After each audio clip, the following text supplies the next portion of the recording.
Shalom, Brother Bakwash. Back again, another Sabbath. Shabbat Shalom. Cold as hell outside, man. Cold as hell. You know, I was watching watching the brothers struggle yesterday in the cold, all throughout the week. You know, I felt bad for them. I saw these two individuals, two brothers, and you could tell they was kind of crippled out. You know, one had a walker and one had a cane. They was just bent over and it was brick cold, and they were having a conversation. I don't know what they were talking about, maybe drugs, money, getting warm. But, you know, I just thought, because, I'm near Penn Station. I'm in and out of Penn Station.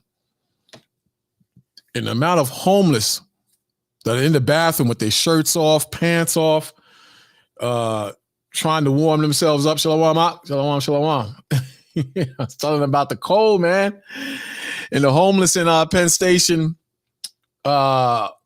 warming up their genitals under the thing, the wind blower when you try to dry your hands. They're shaving in there. They putting on deodorant.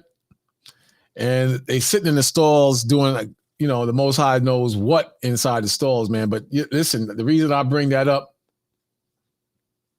is to say, man, thank the Most High for what you got, man. You got to thank the Most High. Shalom, brother. Shalom. Good to see you, brothers. Good to see you, brothers, man. Welcome back for another Shabbat, man. I got a few things I want to, discuss. Feel free to throw in something or ask a question if you have a question. But it's a hell of a thing, man, to be in the grace of the Most High, and at the same time watch your brothers and sisters suffer, man. It's heartbreaking, and even though we get mad as hell at our brothers and sisters, it's heartbreaking to see them like that, man. It really is, man. But the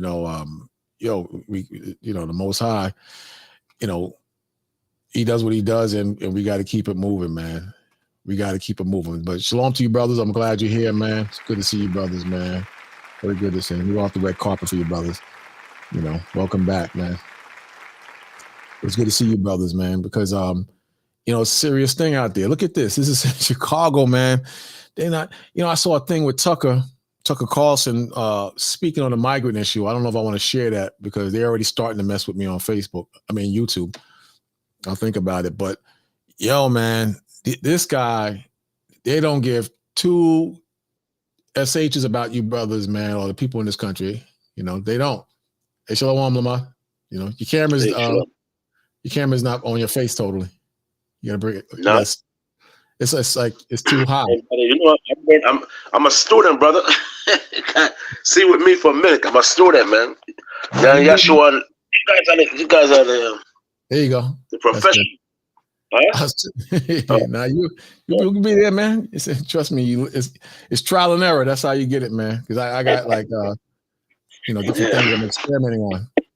But we got a few things to discuss. I got that video you sent me on the Rastafarian thing, man. These guys, man, I don't know.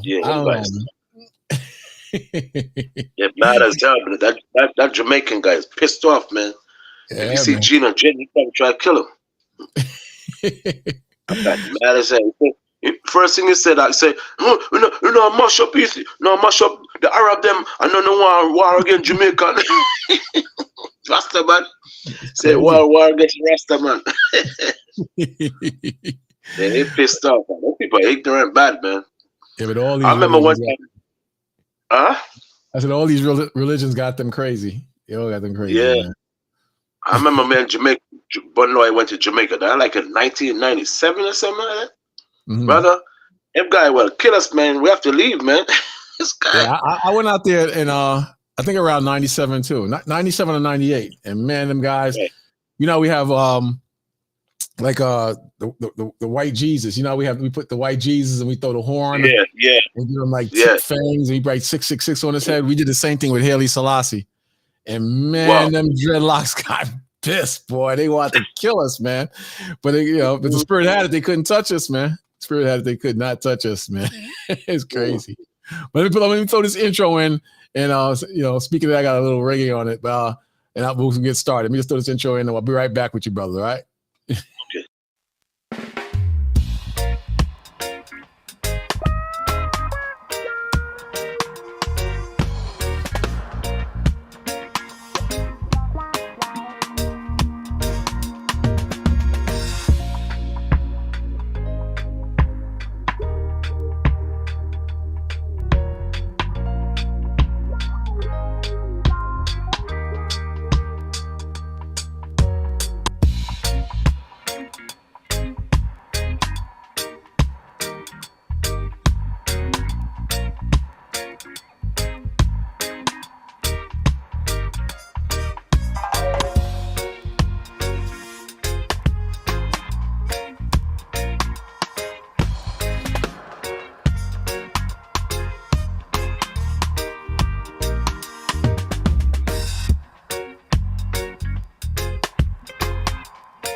Yeah, man. That religion, boy, is doing a hell of a number to our people. But at the same time, the Most High is kicking ASS, man. I mean, I feel really bad for our people, because, I don't know if you brothers ever been homeless or just lock out the house or something like that. I've experienced that, not actual homelessness, but I put it this way. I couldn't get inside the house. And I had to ride the subway in New York up and down for a while. And that's no joke, man. And that's not even the real deal. So imagine just being homeless in weather like this. Just imagine that. That's no joke, man. No joke. Who's this? Let me see this. Hello, I'm sorry to bother you. We want to offer you. These dudes be on a damn the video game platform hustling, man. Now I'm not interested, my man. I'm not interested. But yeah, man. But that's something. But that guy's a hustler too, though. That minister, he's a hustler too, man. All these guys is after money, and they poverty preachers, man. They're out for money, But I found this article, and it kind of shows you, not to give up hope. And it's they're kind of talking about what you call it, Israel united in Christ. And the so-called Jew is trying to say that not many people are listening to us out in the streets, but they kind of worried because they say it seemed like they're trying to say we're getting a little bit more aggressive. I don't know how, they see that, but check this out. I'm not going to stay on it long, but I want to show you this, the part I got highlighted, They fear you, brothers and sisters, man, because the more you spread this word, the more people find out that they're a bunch of frauds, man. You understand? So, don't give up hope and keep doing what you're doing in the spirit of the Most High. I was just talking to a brother the other day saying, yo, you got to get in the field, man, and you got to do something. To complain about brothers in the 12 tribe chart and the Hispanics and sit on your ass doing nothing, that don't make no sense. That don't make no sense to just sit down like that, man. It don't make no sense just sitting down and doing nothing, man. But, look at this article right here. It says, the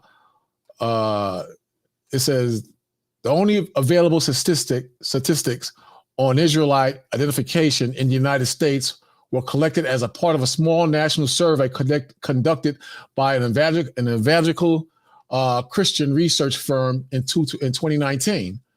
For the survey, which sought to capture African-American attitudes toward the state of Israel, Lifeaway Research asked 1,019 African-Americans, which of the following best describe your opinion of the Black Hebrew Israelite teaching? So they questioning brothers on how they feel about us on the corner. They pissed off that you brothers are on the corners. And they're saying you're starting to get more aggressive. They mainly focus on Israel united in Christ with the thing at the stadium, with the Irving thing, and what transpired there. You understand? Look what these devils did. Look at this lie.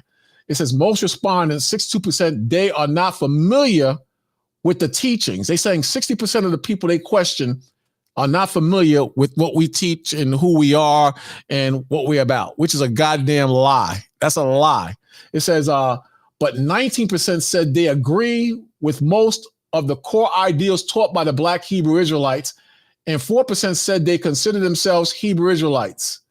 The remaining 15% say they either firmly oppose the teachings or disagree with most of them. The survey did not specify what those teachings are, which is clear, but at the top of the page, they see this. They see these brothers, even though I don't agree with everything that these brothers teach, but they still brothers, and I don't have no hate towards Israel United in Christ. I don't agree with everything they teach, and it's a good look because a lot of the things they believe, we believe. We believe that we're the true Israelites, and the Europeans or the small hats that call themselves Europeans are not. We both agree on that. We agree to keep the laws, the dietary laws, and the laws are not done away with. We agree with that with them. You understand? We agree that Hispanics are Israelites. They agree with us. We agree that we're supposed to be on the highways and byways teaching our people. And We both see eye to eye on that, and they do that, and they're growing in numbers. So I respect that. But here it says, how many Hebrew Israelites are there, and how worried should the Jew be? So they're worried, man. Don't think that they're not worried. They definitely worried. And you brothers, you're doing a great job. Keep doing what you're doing, no matter what group you're with. Keep doing what you're doing. As long as it's in the spirit of the Most High and Yahushua, keep doing what you're going. Those are the still, something big and wicked might be on the way. You better believe it's on the horizon. They want you brothers off the street. I was listening to a talk radio. Because in this article, they go into that situation in Jersey when the two small hats were killed, and they tried to frame it on us. And they said they found literature in the van of this brother or these brothers, and it's a damn lie, man. It's a damn lie. Look, after the demonstration, the second held by IUIC outside the Brooklyn Arena, a group founded posted message on his Twitter account. "We are not here for violence," Bishop Nathaniel Ben Israel wrote. "We are here for spiritual war." See, so what they're trying to say, I'm not going to read the whole article, but what they're trying to say is that now brothers are escalating, and not escalating as far as being aggressive, and not just specifically these brothers, but all the brothers, because they're not the only ones on the corners. We're on the corners too. You got many groups on the corners, and we're calling the so-called small hats out. Let me see if I can find that part real quick. Let me see. It says, with the memory of those attacks still fresh and against the backdrop of a surge this fall, public expressions of anti-Semitism combined with threats of violence against Jewish communities emanating from either extremist corners. See, so that's not just Israel United in Christ. That's all the brothers. You understand? The militant posturing IUIC has alarmed many Jews already on the edge. Trust me, it's not pertaining to just them brothers. You understand? It's pertaining to all you brothers. But the main thing I want you brothers to do is, keep doing what you're doing, man. Keep serving the Most High and keep hope in your spirits, because there is hope. There is hope, and we got a lot of work to do. But at the same time, they recognize us out there, man. They recognize us out there. They see you brothers on the subway. Some brothers is teaching in the subway because it's too cold to teach in 20-degree weather today. So some of you brothers, you're teaching in the subway. Some of you are in states where it is warm, but the scripture says the word does not go out void. So keep doing what you're doing. You want to say something, Lamont? Slack it, priest. I was watching this video where these Arabs wrote to a lot of black churches that and telling them that they are the original Jews. Because a lot of these Arab right now, they're exposing a lot of these so-called, the J, small hat, So there's a lot of things going on, man, and a lot of people are waking up and so forth. And most, I tell you, the last days, they shall all hear the voice. Everybody's seeing the prophecy, what's going on right now as we speak. Right. They're seeing that the downfall of this Babylonian system. And a lot of people are waking up, a lot of people, our people are leaving these so-called churches because they're saying that this pastor kept teaching the same thing every Saturday, Sunday, and they need to learn more. So a lot of them are listening to Israelite video from the four corners of the earth, So like I said, a lot of them are waking up, man. Just keep holding on, man, and just don't let go. The scripture said, "Shall anything separate from the love of Christ? Nothing. Tribulation, trouble, all these trouble going through, ain't nothing should separate us, because it's gotta be a better way for us in the future." You know what I'm saying? So, as we go on, this truth is gonna continue going until Yahushua gets here and put us back in our rightful land and so forth, as we live to see our enemy fall. So, like you said, brothers, keep holding on, because people. That's, the Lord says in prophecy, in their affliction, our people, while they're being afflicted and chastised, they're going to seek the Most High early. You understand? So, don't give up. We read this, I think 2 weeks ago. I'm not sure, but it says in Jeremiah 16 verse 10, it says, "And it shall come to pass when thou shalt show this people all these words. This is what's happening on the corners. We're giving them a different avenue or a different understanding of life. Reality, in other words. We're shaking up their brains and we're putting reality in their mind as far as what's happening. So again, it says, and it shall come to pass when thou shalt show this people all these words, and they shall say unto thee, you brothers who are teaching on the highways and byways, who are sincere in the Most High, wherefore has the Lord pronounced all these great evils against us? And the evils are on us, man. You understand? The evils are on us, and we're oppressed. We have to accept that reality that, you know, there's no getting around the curses, man. The curses are here and they're going nowhere, man. Wherever you go in America, South America, some of us are still in Africa, the curses are here. And people need understanding on why we are going through all these curses. Why are we being afflicted? Why are the other nations like the Chinese and East Indians and Africans living above poverty in certain cases, or or seem like they have an easier ride than us? It's because we're cursed. And a lot of brothers who don't know the truth of what the scriptures are actually talking about, they get offended when we tell them that they curse. They don't like to hear that they curse because they're saying that that's a defeatist attitude. You understand? They're saying that that has nothing to do with our plight or what we're going through. But when you read the Bible and you see how the curses align with us, how the curses fit us, and how they pursue us everywhere we're going, you can't get around that. You can't.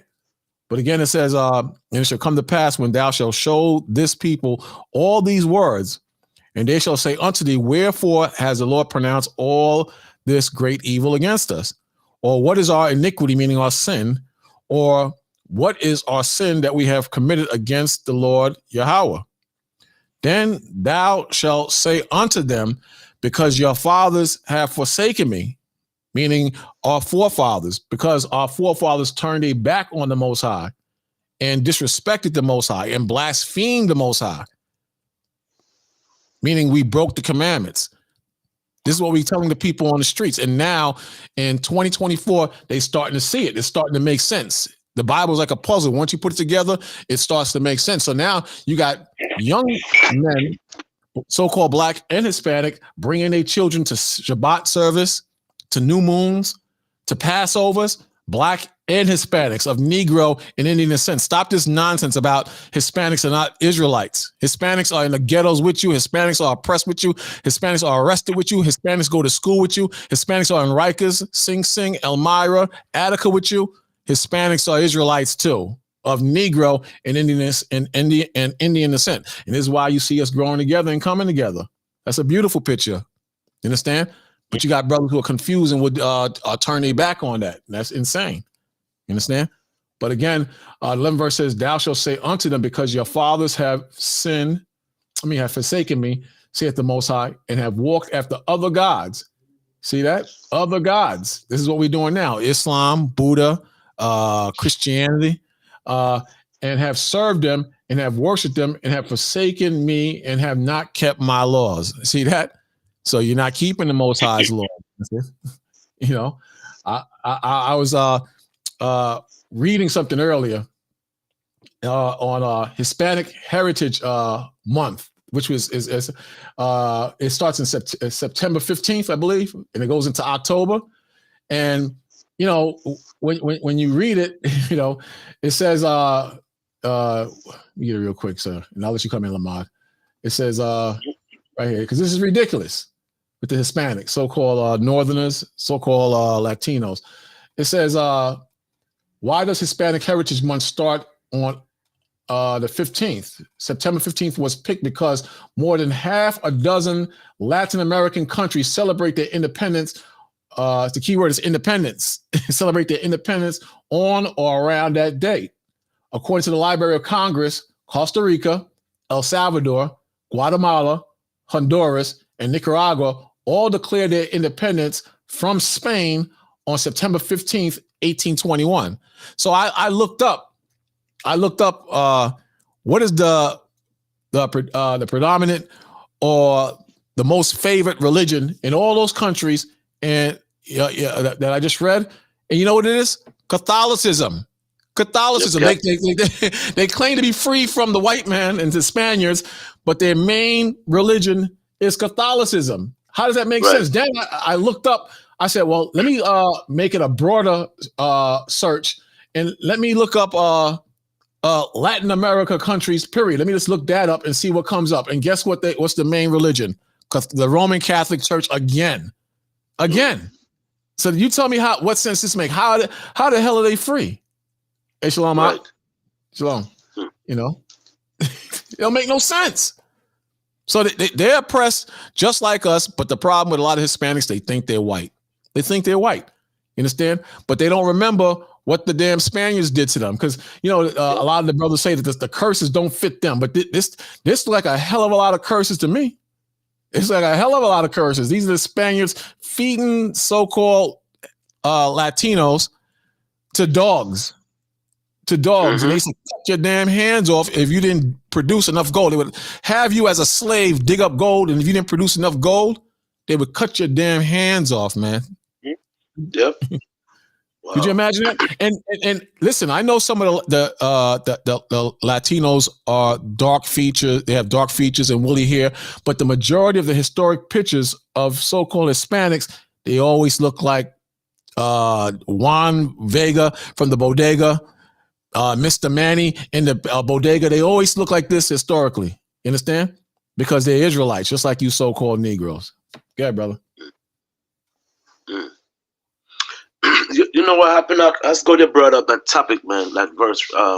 Because there's a book. There's a book they call War Against All Puerto Rican. That's a good book to read, man, for those brothers that listen from the Northern Kingdom, because it shows you that these people are Israelite. And if the Spaniard, like we said before, if the Conquistador was alive today and you ask them what's these people nationality, they're going to tell us straight up that they are Israelite. Look at Montezuma, the last emperor of Mexico. He said that when Hernandez Cortez asked him who are his ancestors, he said, my ancestor came from the Middle East. We are from the tribe of Ishka. There's a book they call Mysteries of the Ancient America. It tells you in that book, And the thing is that these people, this Conquistador knows more than us. But you got certain men out there teaching that these people are not Israelite because they're brainwashed, and they're not that brainwashed. Like we said, they're not studying. You know what I'm saying? These people are exactly War Against All Puerto Rican. Beautiful book to read, man. And it shows you Domino Sugar Factory belongs to the Tainos. You know what I mean? A lot of things the Spanish was stealing from us.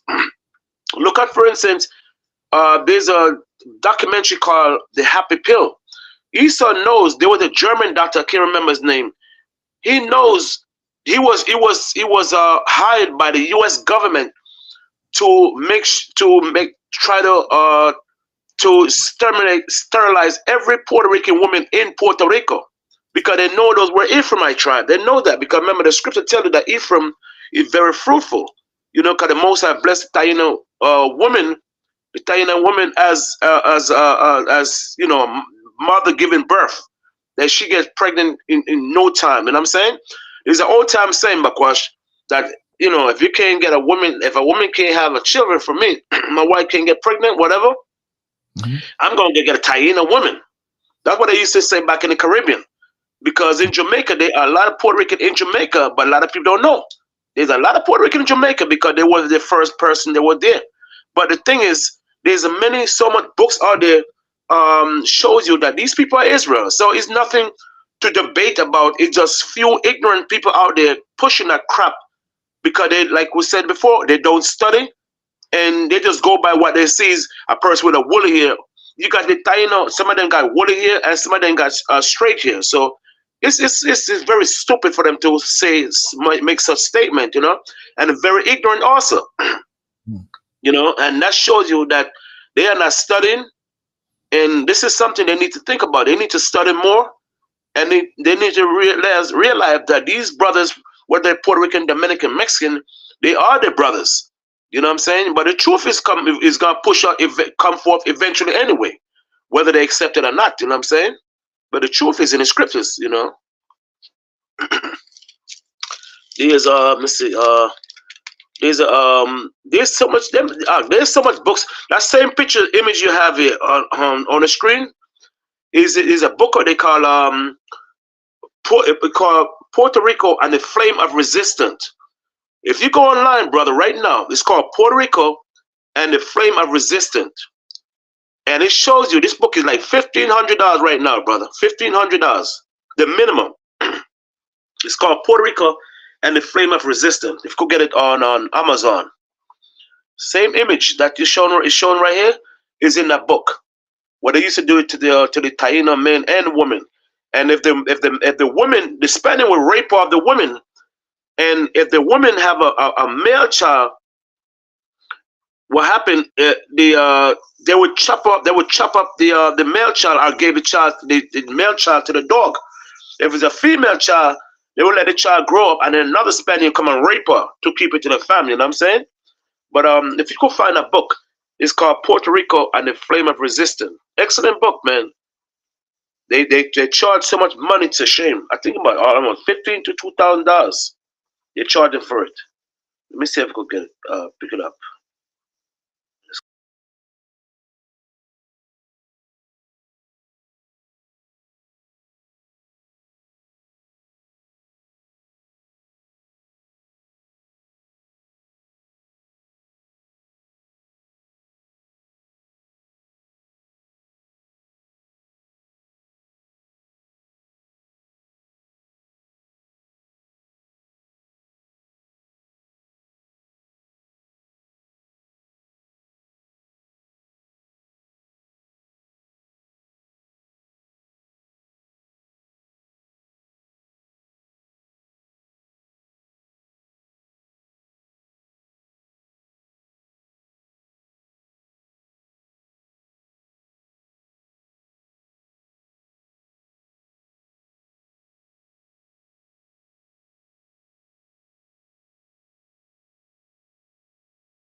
This country. And it's going to get worse and worse and worse. And you're going to have to get more spiritual, more spiritual, more spiritual. It's not going to get better. It's going to get worse as time goes on. So, keep those things in mind. Keep those things in mind and wake up. Wake up. Let me see if I get this back in. I think I lost a brother. Let me see. Paste. There you go. See if he come back in. So don't, I'm telling you, don't be a fool, man. Don't be a fool today. But wake up. That. Let me see if I get the brother back in. Paste. Hey, Lamar, I just put the link back out. I don't know, for some reason everything just dropped. I don't know what happened. Hey, you brothers in the chat, can you hear me? Because everything just froze and went crazy as soon as we started talking about the books. Can y'all hear me? Type something in if you can hear me, because I don't want to kill the feed and then start all over again. Can y'all hear me? I can't even put paste. Oh, that's the wrong one. Let me see.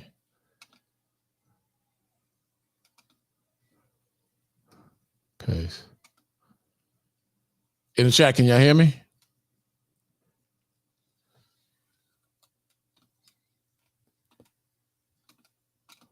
What is going on?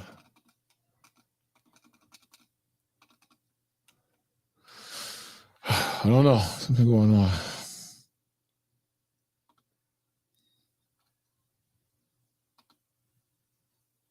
All right, okay, y'all can hear me. I just want to make sure if y'all can hear me.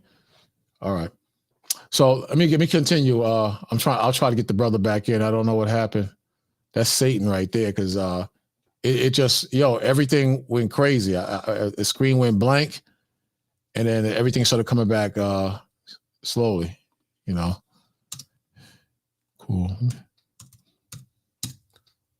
All right. So let me show you something. Let me continue without the brother for a minute there. Yeah, everything is just lagging. I don't know what's happening, man.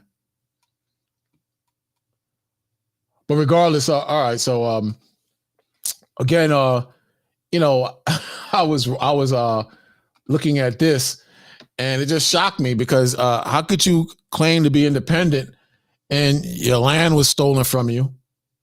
Your children, they're now dysfunctional, just like so-called black children, and all hell is breaking loose. You know, in your country, to the point where a lot of Hispanics are now fleeing to America. Now they come into America looking for opportunity, and look how they got them living. They got them living like animals, man, like animals. You know, out in the cold. So I mean, look at this. Look at this, out in the damn cold. So how do you explain that? This man is going to treat you dirty, just like he's been treating your brothers in America. He's going to treat you dirty. And you're going to find out that even though they teach you that you're different from us, you're going to find out that any other person that's outside of our people, like the Chinese, Japanese, East Indians, even the Africans, they don't get treated like this. Not on the level they treat blacks and Hispanics. And what I'm trying to show you is that this is part of the curses, and you're not going to get around the curses. The curses are here. And this is all done for a reason, you know? So this is not going anywhere. Check it out. In a city shelter outside one of them, a show. Negative 15 degrees. This was yesterday. Negative 15, 4 days ago, actually. Negative 15 degrees. It's about to drop. It's supposed to drop down to like 14 degrees tonight. And you know, Chicago is a lot different from New Jersey and New York City. A lot different. But look what they're going through over there. They thought they was going to come here and it was going to be milk and honey and everything was going to be good. And look what's happening, man. Look what they're going through. Put that there for them again. Check it out. Of kindness. CBS 2's Sabrina Franza is in Pilsen. For most asylum seekers, this is the first time that they've experienced a cold of this kind. Right now, hundreds of them are staying at this shelter here on Halstead, and many of them making their... The wind chill feels like minus 13. And look at them. I see some of them wearing sandals out there, man. Sandals. Way across the street just so they can get a warm meal. Across the street from a migrant shelter, a line forms in what feels like sub-zero temperatures. Dozens waiting for food, warm clothing. At the end of the line, we met Geraldine. She told us she regrets coming here from Venezuela. Look at that. But only because of the cold. She and her family are happy to be in Chicago. Now they only need one thing. Jobs, so they can make money to support their family and move out of a crowded shelter they've been living. You know, and you know, a lot of the whites, I don't know if you've been following the news, but a lot of white people are up in arms because of this. They're saying politically, as far as the debates that's coming up or the concerns of the voters, this is the main issue, the border. After that is the economy and their money, their pockets. But the main thing that's on the table is this, because they fear that this is the beginning of the end. And in my opinion, it is. Not because of this, but because of the Most High's judgment and because of the greed and because of the lies. This is the beginning of hell breaking loose in this country. Then you got the situation with the war. They didn't even touch on the war, but they're saying that as far as voters, this is like the main topic of discussion and or concerns. Yeah, I can't believe I can't get these brothers back on. But I mean, take it out. Living in for a week. We're just out here passing out some warm spirits and positive cheer to hopefully make their day a little brighter. Raisa. They need jobs. That's what they need to make their day brighter. They need jobs. That's the issue. And that's what they fighting to get. That's the problem right there. Jobs. You know?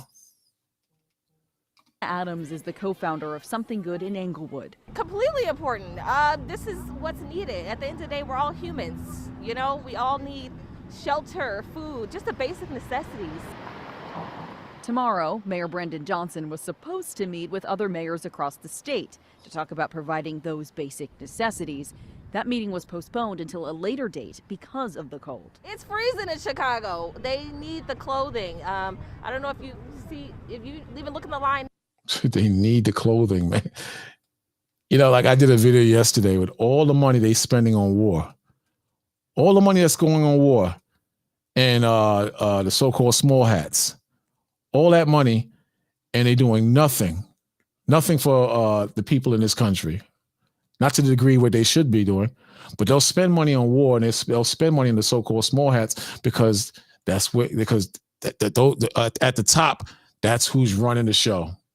That's who's running the show. It's a damn shame. But listen, we're warning you so-called Hispanics, the ones of you who are outside of the faith and might be stumbling on one of these videos, you better wake up because you're about to find out what this country is really about. Now, some have on leggings, no coats. Governor J.B. Pritzker continues to urge Texas Governor Greg Abbott to stop sending migrants while this temperature continues, taking out this ad in a Texas-based newspaper. Quote, "I hope we can at least agree on saving lives," he writes. The plea appears to be working. The city of Chicago reports that there are no migrants that are currently staying at the city's landing zone inside those warming buses. Everybody has been moved to an indoor location. And as the cold continues for the next few days, at least for today, the city of Chicago says they do not expect any more buses to arrive. We're in Pilsen. Sabrina Franza, CBS 2 News. Yeah, we'll see. We'll see what happens. But again, they're predicting by March that we're going to see signs. We're going to see signs of the decline of America. And then this time next year, that's when we're going to be in absolute hell. So they say. I might be wrong. Or they might be just talking hype. But this is what they're saying on social media, and this is what they're predicting. You understand? A financial weather forecast. This is what they're saying. Now, how far it's going to go, we'll see. But I'll tell you one thing. A lot of us are prepared. A lot of us are locking into the Most High. A lot of us are expecting the worst of the worst to come.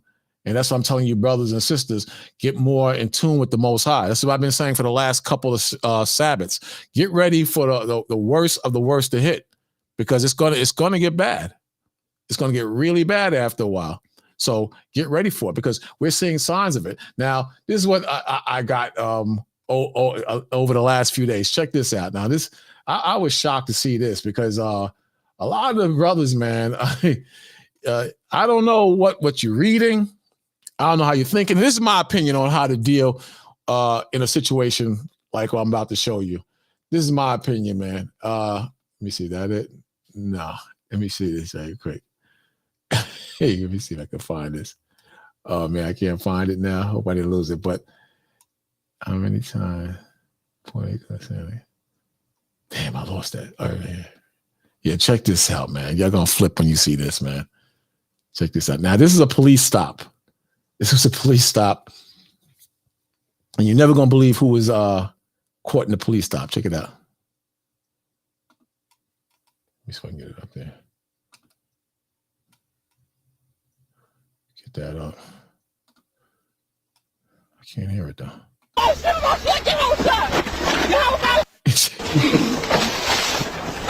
That the cop pulls, I think it's two brothers and a sister over in his car, and tells the brother, I need to see your license. The brother is telling the cop, why'd you pull me over? And they do this exchange back and forth for a while. Why are you pulling me over? The cop is repeatedly saying, give me your ID. And technically, by law, the cop is supposed to state why he pulled him over, but the white man don't believe in his laws. He don't believe in his laws. You understand what I'm saying? He don't believe in his laws. So the cop is asking him over and over, and the brother is refusing to give his ID. Now, the scripture says, obey the powers that be. But then the brother is partly in the right. What would you do in a situation like this? I would just give up my ID. I would give up my ID. And the brother, he gets kind of simple, in my opinion. He gets kind of simple. But this is a brother in the faith with people in the car that's in the faith. Check it out.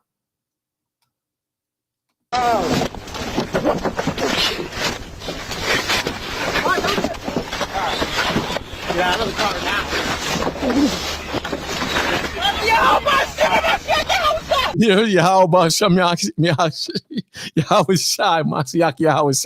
That's what she's yelling. She's in fear. But let me say this, brothers, and I'm not totally knocking them because, listen, it's their right. It's their right not to get the information before they give up give up their license.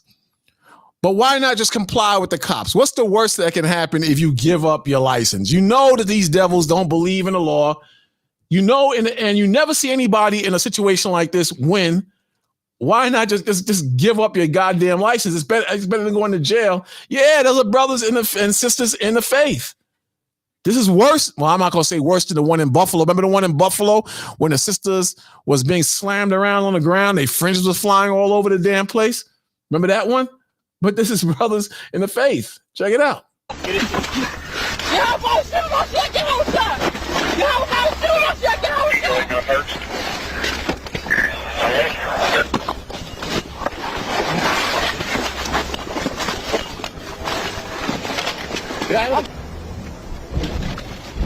Let's start from the beginning now. I'm going to let you brothers check it out while I call them out.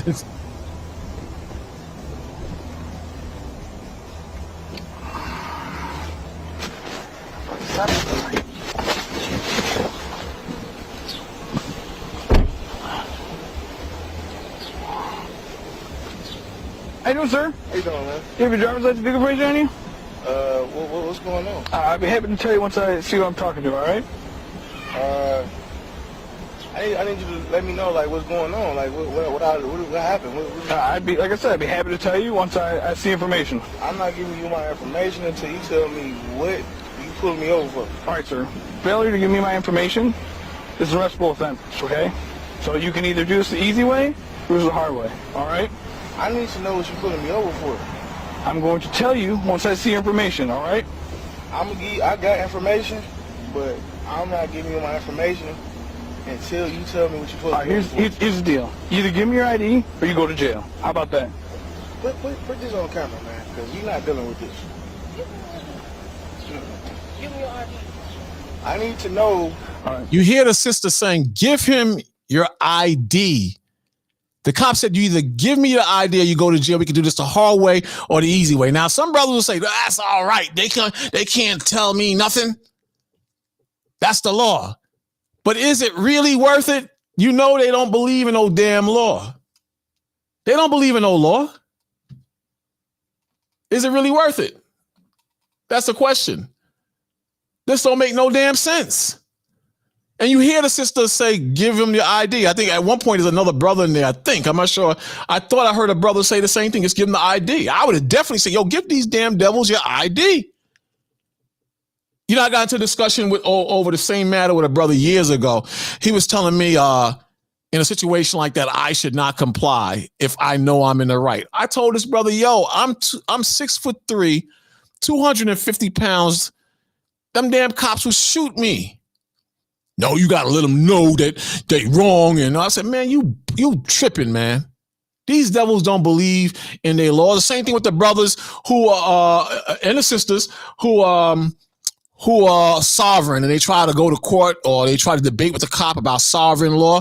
Man, them cops don't respect the damn law. You might get away with it sometimes, but they don't respect the law, man.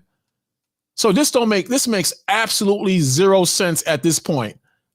The cop is straight up telling him, I'm going to lock your damn ass up if you don't give me your license, man. You know, I want you to listen to how stupid this brother gets, man, after a while. It's probably a brother we know. I don't mean no any disrespect, but I think your brother was behaving very stupidly at some point in this video. You know, when I read the comments, people are saying I would sue and I would do this and do that. You know, when you're in a situation like that, you can die. You can die, man, very quickly. Bring it back a little bit. Check it out. What's going on? I'd be happy to tell you once I see who I'm talking to, all right? I need you to let me know, like, what's going on. Like, what happened? Like I said, I'd be happy to tell you once I see information. I'm not giving you my information until you tell me what you pulled me over for. All right, sir. Failure to give me my information is an arrestable offense. Right there, that might not be lawful. It might be lawful, but you ain't gonna win. You ain't gonna win against Esau in a situation like this, man. Or if you win, you're gonna win from the jail cells. If you have a problem with it, settle it downtown later on. But why put yourself, your woman, in harm's way with this? This makes no damn sense whatsoever. Hey, you can hear me, brother? Con, you can hear me? Yeah. Actually, I call Lamar. Lamar is having a hard time getting on. I don't know. Something's happened with his phone. But something happened with this whole system, period. Wow. But this makes no sense because this could have been avoided. I don't operate like that. I use wisdom, man, because I got a big mouth, man. And if you disrespect me, I get stupid sometimes. I'm older now, so I'm a lot better now. I'm a hell of a lot better now compared to 15 years ago. But occasionally I'll get out of pocket and I'll catch myself, especially with the cops. I ain't gonna mess with the cops. Come on, man. This don't make no sense. And I'm reading the comments, and a lot of brothers, they're saying the brothers in the right. What does Jake think? The Most High is going to kill cops so you don't have to show your ID. You get smoked out there, though. A lot of these cops is damn racist as hell, man. But this makes zero damn sense, man. Check it out. Okay. So you can either do this the easy way or the hard way. All right? I need to know what you're pulling me over for. I'm going to tell you once I see information, all right? I got information, but I'm not giving you my information until you tell me what you're pulling me over for. Here's the deal. You either give me your ID or you go to jail. How about that? Put this on camera, man, because you're not dealing with this. Give me your ID. I need to know. The sister, correct me if I'm wrong, but did not that sister say, give him your ID? Am I hearing things? I could twice. I think I heard the sister say, give him the ID. Check it out. Information, but I'm not giving you my information until you tell me what you're pulling me over for. Here's the deal. You either give me your ID or you go to jail. How about that? Put this on camera, man, because you're not dealing with this. Listen.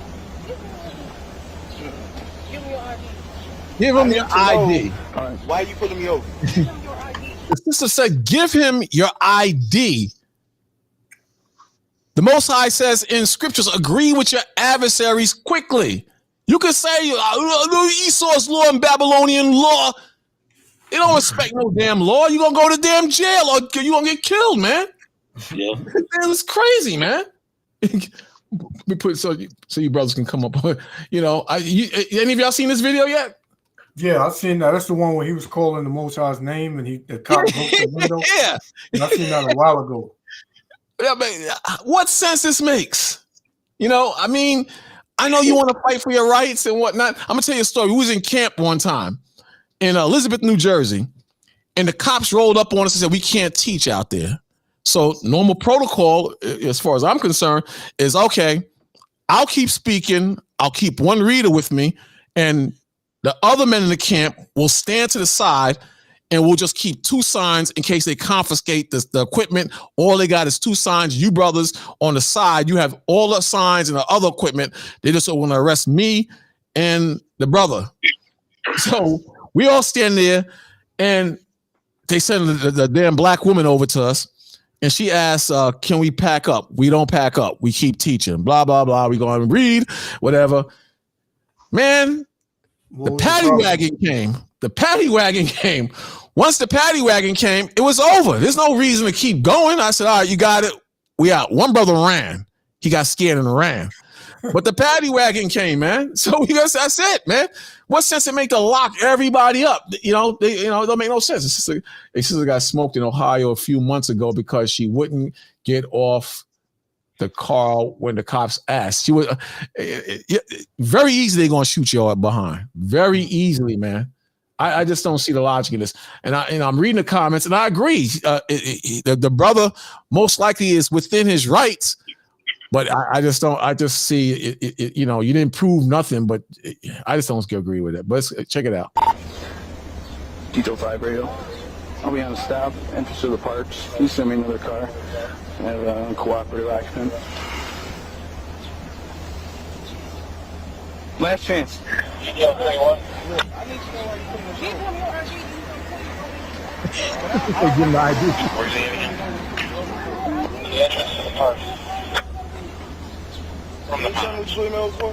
Is my tags expired? Are my lights out? I'd be happy to tell you, sir. Silver, Kia Forte, plate of David Charles Edwards, 0130 DCE 0130, 3 times. You supposed to tell me what's going on, man. Are you a lawyer, sir? Hey, I'm representing myself right now. Okay. Because to be honest with you, I have a right to remain silent, right? So I could just sit here and ignore you. No, you can't, sir. I don't ask you any questions. Okay. Well, it's going to turn out very poorly for you. Probably, Fine, bro. You're not telling me. Yeah, it's, probably one of them damn Yah Israelites, them black only Israelites, and feel like they sovereign and they got papers and all that. But Esau, like you said earlier, Esau don't give a damn about that, man. Yeah, but this I don't know. He had on the fringes like we wear, or all the way around the shirt. And then she saying, "Yeah, how about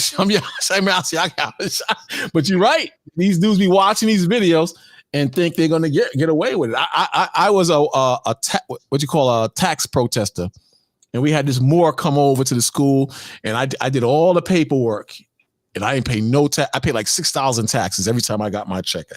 I bought a car, I bought food, I bought clothes. I was doing good. Nathaniel from the Israel United in Christ, he did it. A lot of us did it, right? But then the bottom fell out on it. So I got all my books, my sovereign books, and I went downtown Brooklyn to the tax, where you do your taxes at, or you have a complaint. And the dude this is what the dude told me straight up that I was supposed to see. He said straight up, we know you right. We know you right. We know that taxes is voluntary. It's not under Title 26. We know all that. But guess what? We're going to get our money out of you one way or another. We're going to get it out of you. I caved in because I couldn't afford for them to garnish my wages and give me a hard time, man. So, I mean, if you got the pockets to go toe to toe with Esau, or you got the patience, or you don't fear going to jail for your cause, by all means, knock yourself out. But I just don't see the logic in doing all this. I just don't see it. And Esau's a devil. He don't respect his law. Let me read something for you real quick. Because this is insane, man. It's just really insane at this point, man. The scripture says in Hosea 4, verse 1, it says, "Hear the word of the Lord, ye children of Israel, for the Lord has a controversy with the inhabitants of the land, because there is no truth, nor mercy, nor knowledge of God in the land." So you had this during the time of Hosea, and you have it in America today. Same crap. The Most High says there's no new thing under the sun. Then when you read on in the second verse, it says, "By swearing and lying and killing and stealing and committing adultery, they break out blood touching blood. Therefore shall the land mourn, everyone that dwelleth therein shall languish with the beasts of the field," and you go so on and so forth. The Most High cursed the land that we were in. And Esau, he's in a position of power, and he's doing the same thing our forefathers did, and Israel's participating in it. There's no knowledge of the Most High in the land. They're not going to respect their laws, and God we trust. They're not going to respect their penal code. They're not going to respect their lawyers and their judges. Everything is corrupt. Everything is corrupt, man. So it's just crazy. You want to say something? Yeah, Con. I got this. This is Baruch chapter 3 and 8. I don't know if you brought this one out. Nah, hold on a second. Let me get the phone, because you can read it while I'm getting the phone set up. I had the phone off earlier. Con, this is Baruch 3 and 8. "Behold, we are yet this day in our captivity." So even unto this day, this very day, what is this? Saturday, January 20th, whatever. We are in captivity. We are in the land of our captivity, right? It says, "Where thou hast scattered us," the Lord scattered us, right? The Most High.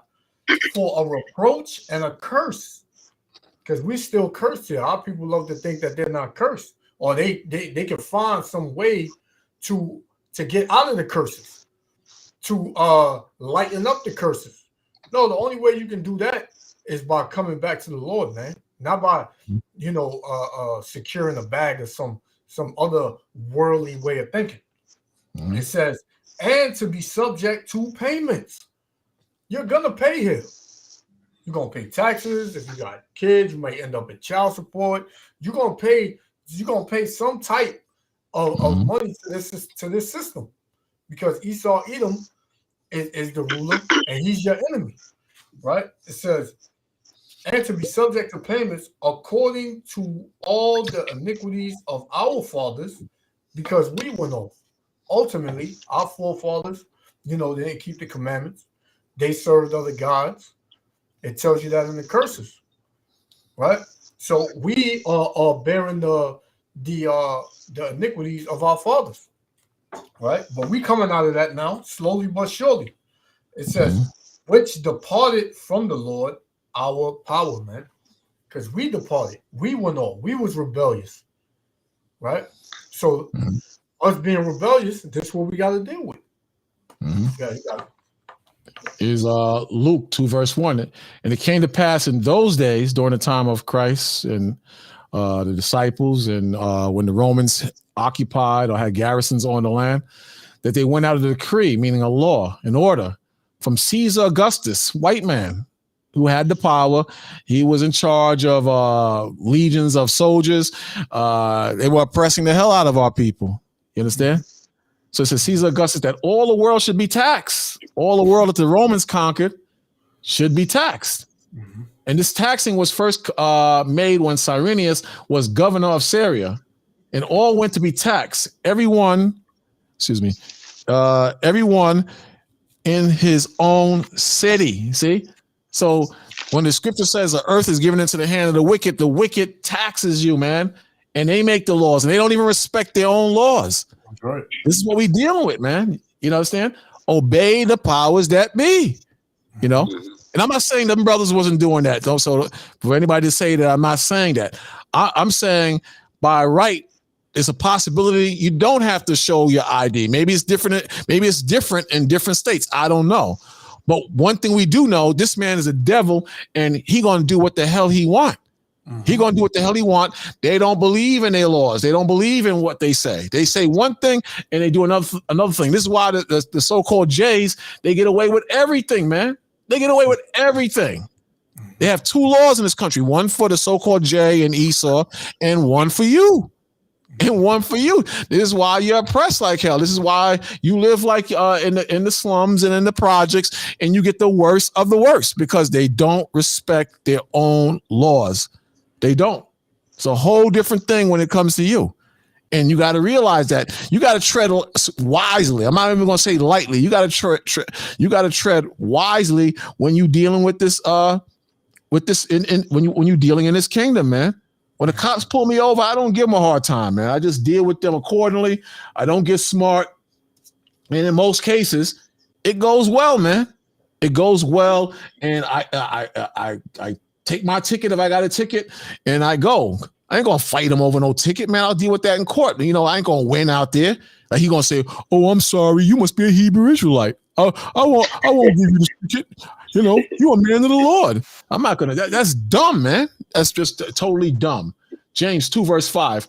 Hearken, my beloved brethren, has not the Most High chosen the poor of this world, rich in faith, and the heirs of this kingdom, which he has promised to them that love him. See that? But then when it came to the leadership, it says, but ye have despised the poor, do not rich men oppress you. See? So the poor is despised, and the rich oppress us and draw you before the judgment seats. That's right. See that? That's what the rich do. Do not they blaspheme the worthy name by which ye are called, the Most High? See, so this whole system is set up on damn corruption. This whole thing is set up on corruption. You got something to lie? No, listen to you guys. No, you know what happened?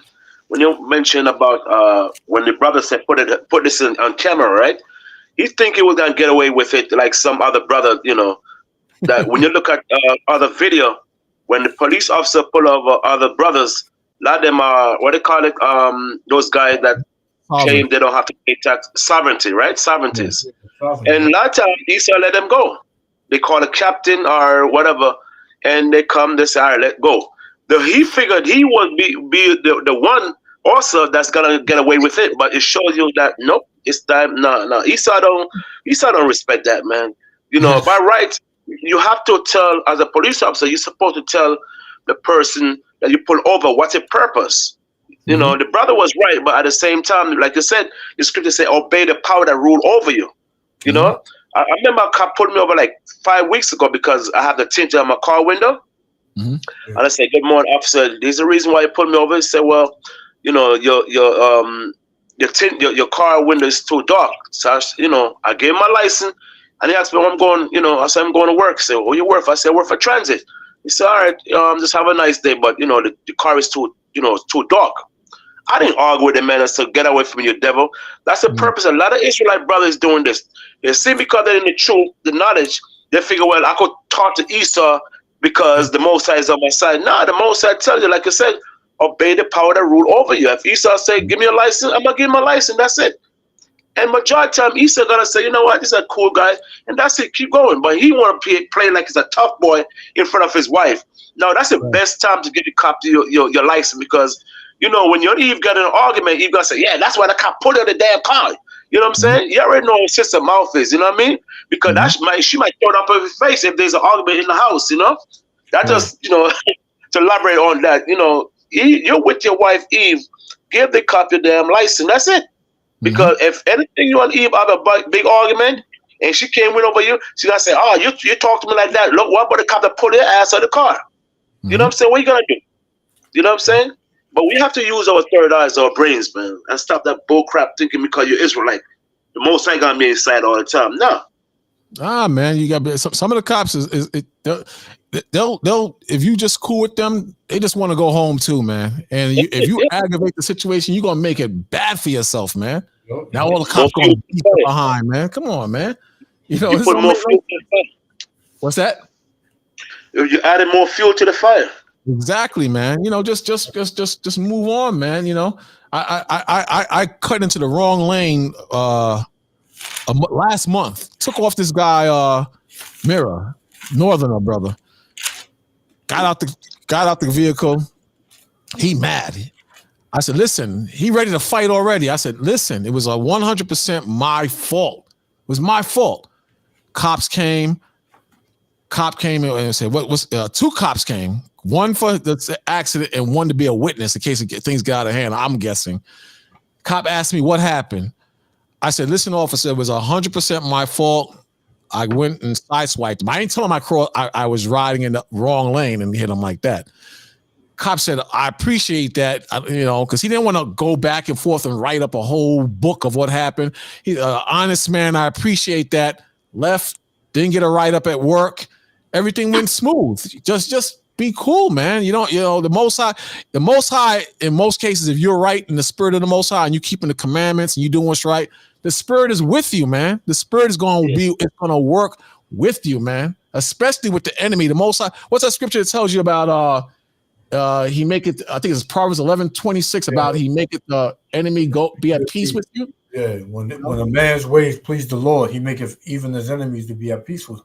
Yeah, man. You got to think that way, man, because we in hell and we got enemies, man. We got enemies. I had this supervisor, he caught me sleeping on a job one time and he would just give me hell. So I went to what's the scripture when you want to curse your enemy? Psalms 109. I read that a few days. Man, that guy went batty and got sick and had to leave the damn job after a while. Most High got you, man, but you gotta stay in the spirit. At least you gotta hang out with the angels. But if you get out of character, then the Most High gonna get you. I mean, the damn devil gonna get your ass because now you're stepping out of pocket.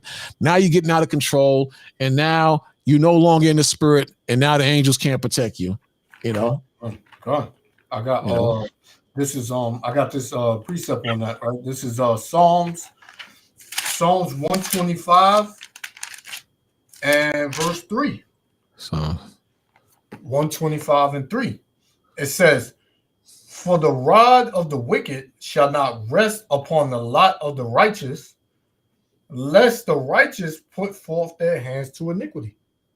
So if you're doing like you said, Elder, if you're doing right in the sight of Yahweh B'Shem Yahushua, he'll keep these devils away from you. Right. But if you wicked and you doing things, you thinking that you could do it under the table, nobody gonna see it. Hey, the Lord see it, man, and then you get judged for it. But if you, as long as you doing what the Most High told you to do, hey, the Most High gonna protect you. The fourth verse says, "Do good, O Lord, unto those that be good, and unto them that are upright in their hearts." I mean, what's so hard to figure out about that, man?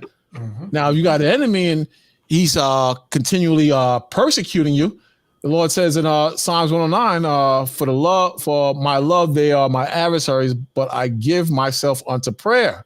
So you pray. And they have rewarded me evil for good and hatred for my love. 6th verse. I read this on this devil. Set thou a wicked man over him, and let Satan stand at his right hand. When he shall be judged, let him be condemned, and let his prayers become sin. Let his days be few, and let another take his office. Let his children be fatherless, and his wife a widow. Let his children be continually vagabonds and beg. Let them seek their bread out of their desolate places. Let an extortioner catch all that he has, and let the stranger spoil his labor. I ain't gonna read the whole thing, but this guy was just not giving me a peace, man. So I read that, and the Most High removed this dude out of my way. Same thing with the cops. You can't be all crazy with the cops. So I got limo tents on the car I bring to camp. You see the tents on there. You can't see in there. You can't see a damn thing. I could sleep in there and you would never know I'm in the damn car, man. But if the cops pull me over, I watch a YouTube video. It said in a situation like if you have tents on your car, which are illegal, but it looks nicer with tents. Some cars look nicer with tent. So if the cops pull you over, you roll down all the windows because the cops don't want to feel that you have someone in the back seat with a gun or you have a gun. You roll down the windows out of respect for the cops, and you deal. But you don't be like, I know my laws and I'm one traveling. You can't give me a ticket. I'm one traveling. I'm not a U.S. citizen. I'm sovereign. And you saying all this crap and trying to sound deep, man, you risk a chance on going to jail or getting hemmed up out there, man. Don't, that's just crazy. That's just crazy, man. I got this one, Sirach 9 and 13. It says, keep thee far from the man that have power to kill. That would be Esau Edom, right? It says, so shalt thou not doubt the fear of death, because one wrong move, man, Esau will put you away. And what? Right. He'll pay. He'll give your family $2-3 million. They don't care. The city paying for it, right? The government, whoever. It says, and if thou come unto him, make no fault. Yeah, don't go back and forth arguing with this devil.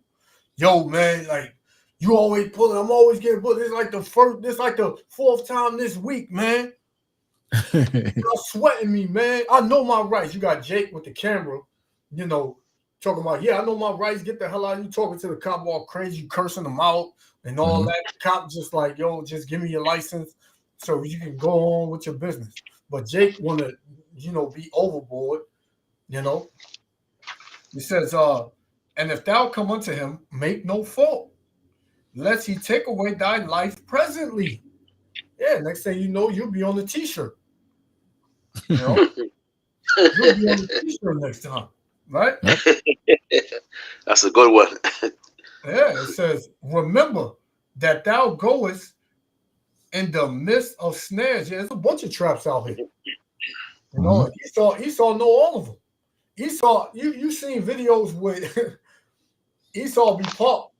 These devils will be parked across the street, wait for Jake to get in his car and pull off, and then wind up right behind him. Yep. Like, oh, you didn't signal when you made that left turn. And then Jake, I did signal. Let me see your license and registration. You got any weapons in the car? It's plenty traps out here. Right? And Esau set them all. And the Most High is over these damn devils. So the Most High setting you up because you going off.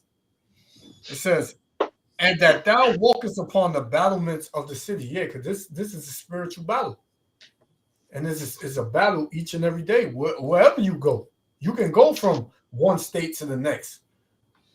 You can say, oh, I'm traveling. That don't mean nothing, man. I'm traveling. Yeah, nobody care about that, man. You know, and half of the time, Jake do be at fault. You know, I'll be watching. I'll be watching those pullover videos where Jake got drugs in the car. Oh, you know, I got a gun in the car, but it's not mine. You know, I got drugs, but a guy left it here, and the cop asking him, and then next thing you know, Jake trying to peel off. Right. Oh, so it'd be Jake's fault, man. But yeah, hey, the Most High tells you, man, how do you keep thee far from the man that have power to kill? You do what Yahweh Shah told you to do. Yep. Or you use wisdom. One time they you know, I was on with the brothers, always on the way downtown from the Bronx.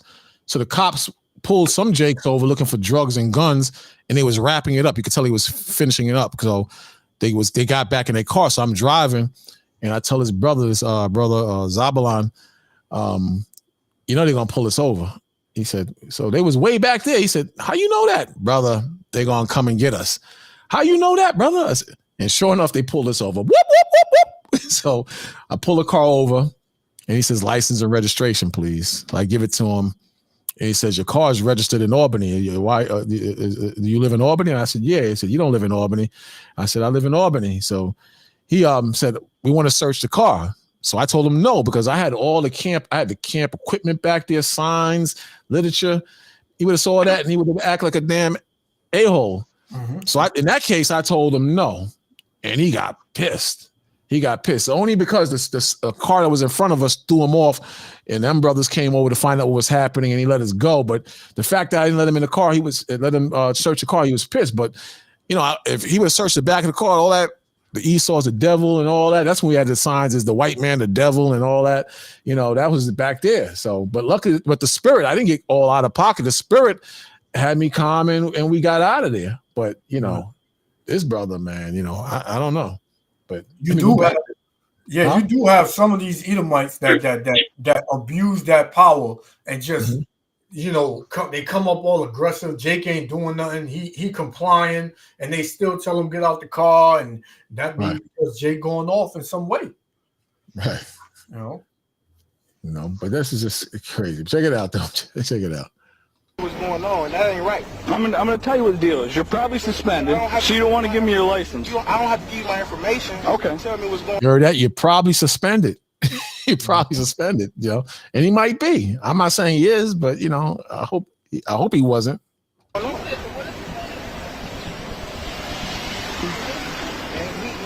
that ain't right, because I just renewed my tags in October 2015. Okay. So my tags is good.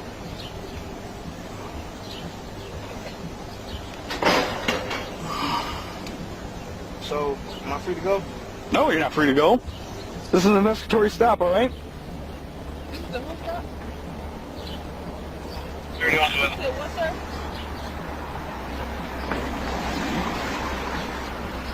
All right. Let's get in poorly for you now. How about that? Another one. I'm just saying, you got to let me know what's going on.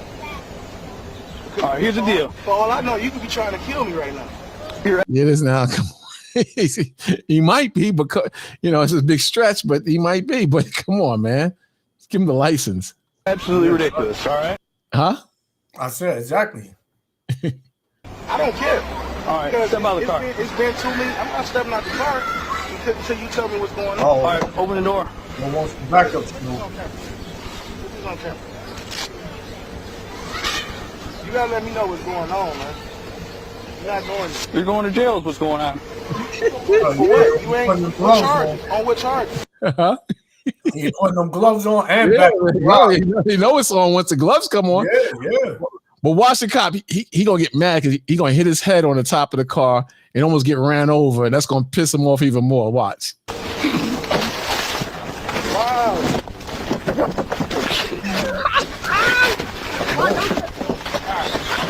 Get out of the car now. Get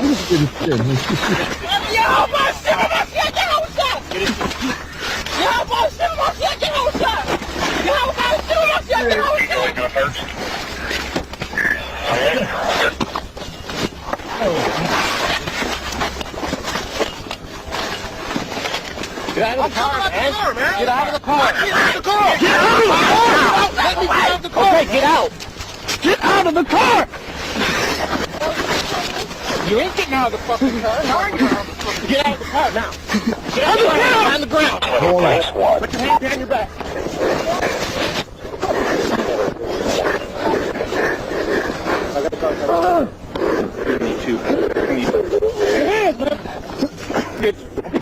Put your hand behind your back.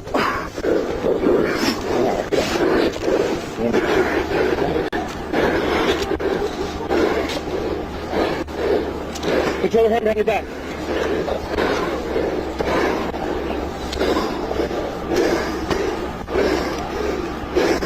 You got it. Yeah.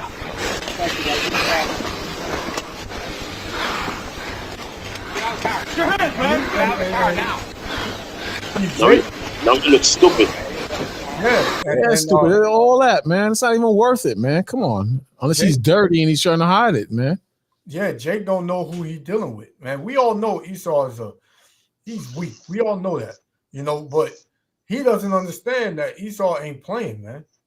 But he's in the truth. He should understand. He's the truth. He got no understanding, because the Most High tells you to be wise as a serpent, harmless as a dove, man. Like, you should have been wise as a serpent. He should have used wisdom. Oh, man. All you have to do, all that time that cop was talking next to that car and you ain't giving him your license. Come on, man. Makes no sense. Yeah, and you gonna tell me he might have been trying to kill me. Come on, man. Look at Moses says right here. It says Romans 13, verse 1. It says, "Let every soul be subject unto the higher power, for there is no power but of the Most High." So it says of the Most High, meaning the powers that be on this land, whether it's Jake, East Indians, Africans, they all had their time. Today it's the white man, but it's of the Most High. It says the powers that be are ordained. See, they're ordained of the Most High. That includes the white man. The Most High gave the white man the power. When you read about the fourth kingdom or the fourth beast, I can't remember how it is, or the 10 toes, it said that Rome devoured the whole earth, the known earth. Rome did that. The Most High gave the Romans that power. And the second verse says, "Whosoever therefore resists the power." You might say, "Well, I don't care. I'm a man of the Most High. I don't care what Esau can do and blah, blah, blah. I'm a man of the Most High." It says, "Whosoever therefore resists the power, resists the ordinance of the Most High," meaning what the Most High set up. "And they that resist shall receive to themselves damnation." See that? So you can try to set up an African militia or the new Black Panther Party. You are not going to elevate above Esau. You're not. It's not going to happen, man. Mm-hmm. It says, "For rulers are not a terror to good works." You read the other scripture about good works earlier and being in the Most High. Being in good works is obeying the Most High and keeping the commandments. For you are not a ruler. For rulers are not a terror, meaning that they're not painful, or they don't terrorize those that are of good works. See, it says to good works, but to evil. You understand? So the Most High, he uses the powers that be to put hell on your ass if you are evil, or if you're not keeping the commandments, or if you living foul, or you don't respect what the Most High set up. Then that's when the evil come on you from the enemy. And the Most High can use beasts, he can use people, he can use whatever he want to terrorize you. He can use any of these things. You understand? It says, "Wilt thou then not be afraid of the power? Do that which is good, and thou shalt have praise of the same." See that? "For he is the minister of the Most High," meaning he serves the Most High. Esau simply in spirit obeys the Most High, and he's the physical arm of the devil on this earth now. So a minister means to be a servant. "For he is a minister of the Most High to thee for good. But if thou do that which is evil, be afraid. For he beareth not the sword in vain." That gun, that weapon, he don't have it in vain. He's under the spell of the Most High. "For he is the minister of the Most High, a revenger to execute wrath upon him that doeth evil." Very clear. You understand? Now you could say, "Well, I am obeying the powers that be because I'm keeping the laws. But if you're a wise man in the Most High, like the brother brought out, then you know what this man is about. You know he don't respect the law. You know he gonna kill you. How many people are in jail? How many innocent people are thrown in jail for things they didn't even do wrong, man? And they just in jail, you know? You don't respect his law, man. You know? So, I mean... Bakwash, in verse 3 again, right? So it says, for if rulers are not subject to good work, but to the evil, will thou not be afraid of do that which is good, right? Like I said, and thou shalt have praise of the same. Like I said, at that time, the Most Paul was writing to the Israelites in Rome that you have to follow the orders of the rulers. At that time, we would know was Claudius Caesar ruling. So Israelite was doing the same thing like we're doing today. You see? And verse 4 now say, for he's the minister of the power to these, for he's the minister of God to thee for good works, meaning good work means those who have rights, right? But if thou did which is evil, be afraid, for he bear not the sword in vain. In other words, he have a right to put you to death, to him. Right. Like the brother did today, man. I mean, he was giving the cops hell. So if the cops shoot him, guess what happened? That would be bearing the sword in vain. Because why? He refused to follow order. You know? Just elaborate on that part right there. You know how, you know. That's dumb, man. You know, that's dumb, man. You know, I mean, this man, even the jibby jab, that was unlawful, man. Because they created a sickness. I ain't gonna say the word, and they let it out, and then they put stuff on the mark. They force you to take something that wasn't even hardcore tested. They didn't really do any deep research on it. And then it was illegal for the children to take it. Then they found a way to get around that to the point where your kids couldn't go to school unless they took the jibby jib. That was you got evil these people are, man. You know? Right.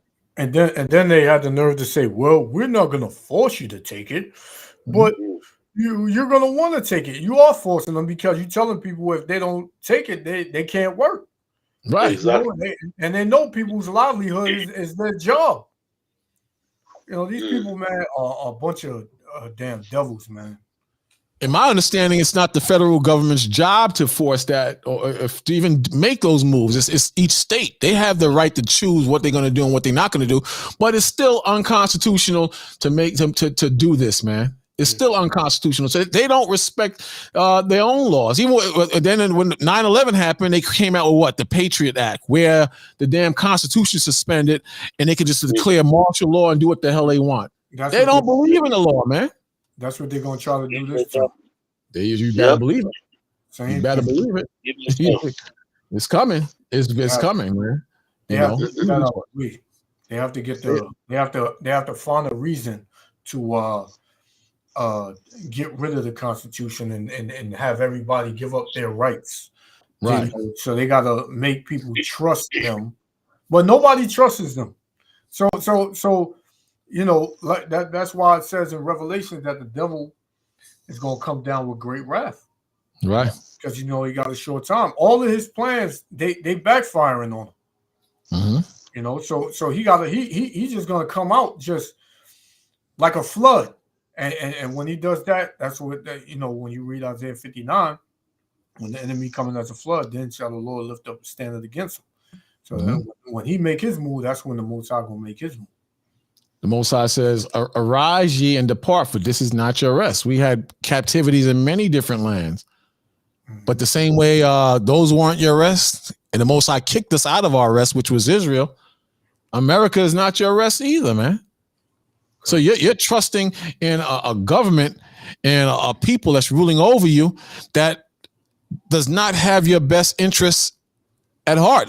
Since when does the government have your best interests at heart? You know, I was watching the news and, you know, they talking about raising the retirement age from 65 to 70. That's on the table. And they're saying at some point the Social Security money may run out in a few years. This is the stuff they're saying. This is what they're saying. That's why they had that big riot and all that hell out there in France, because they raised it from from 62 to 64. That was only 2 years.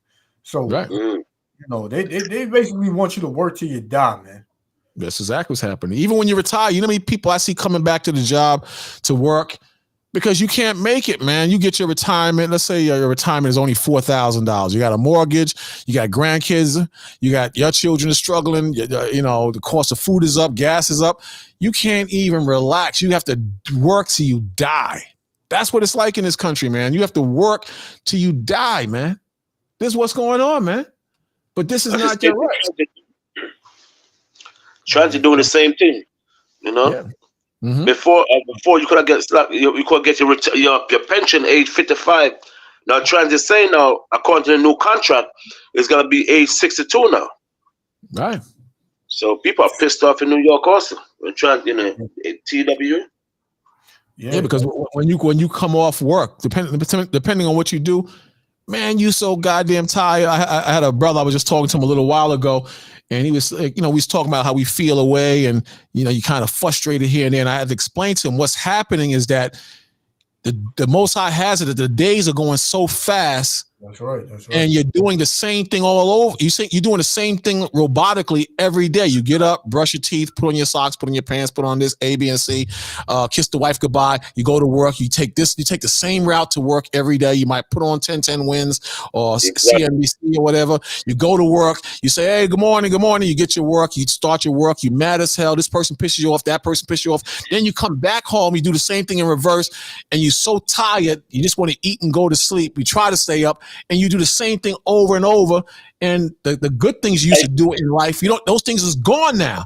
Those things are totally gone now. So you're repeating the same thing over and over. So you become mad, bitter, and depressed.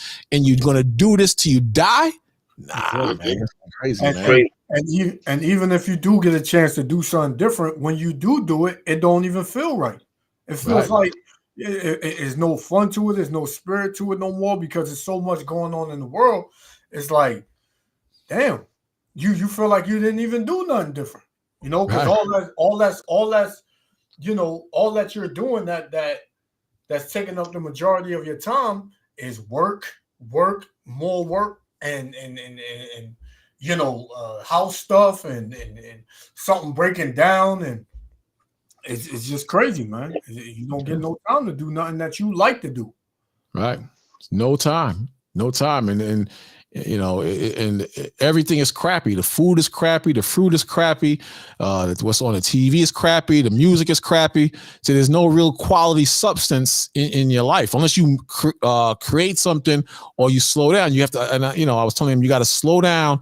And I'm telling you, brothers and sisters, you got to slow down and see how you really living. Are you on that hamster wheel or in the rat race? Step away and slow things down and focus on the Most High and incorporate that in your spirit. Because, I mean, this is clear. It says, arise ye and depart, for this is not your rest, because it is polluted. See, America or wherever we're scattered, you can go wherever you're scattered, and it's a part of Babylon or it's a part of the curse.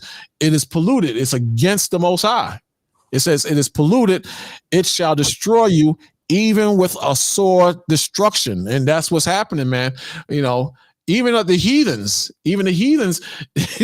they catching it, man. You can't escape this. I was watching the news yesterday. The German truck drivers, they're rebelling against the system. They're rebelling, man. You know, so everybody is just pushing back because they keep squeezing more money out of everybody, and they keep pushing these wicked agendas, if you know what I mean. They keep pushing these wicked agendas, and they try to make you think outside of the Bible, and people are mad, man. They mad as hell. And how long is this gonna last? How long do you think it's gonna last? We don't know. We just got to keep serving the Most High. You know, we don't know, man. Con, I got a video when you're ready for me to play it, or if you want to get. Oh, hold on. Let me just finish this up. Let me play a little bit more of this, and I'll let you go to that. Hold on a second. Okay, go. No, I know you got the fringes flying all over the place. Let me see this real quick.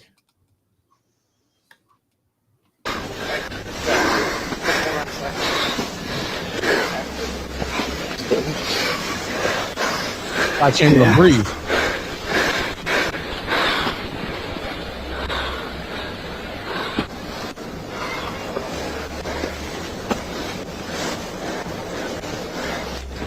Hey, watch that. There's a knife right here. Yours? Okay. Come out of the vehicle.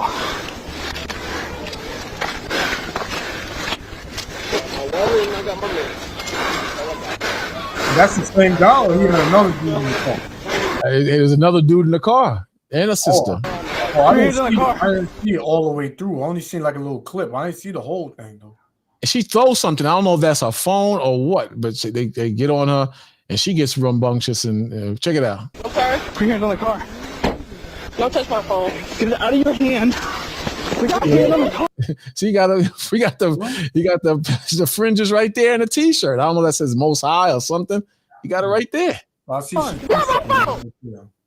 What's that? I think it looked like a phone or something she threw. Yeah, I think she was to something on the phone. She just threw it. That's IUSC. That's IUSC.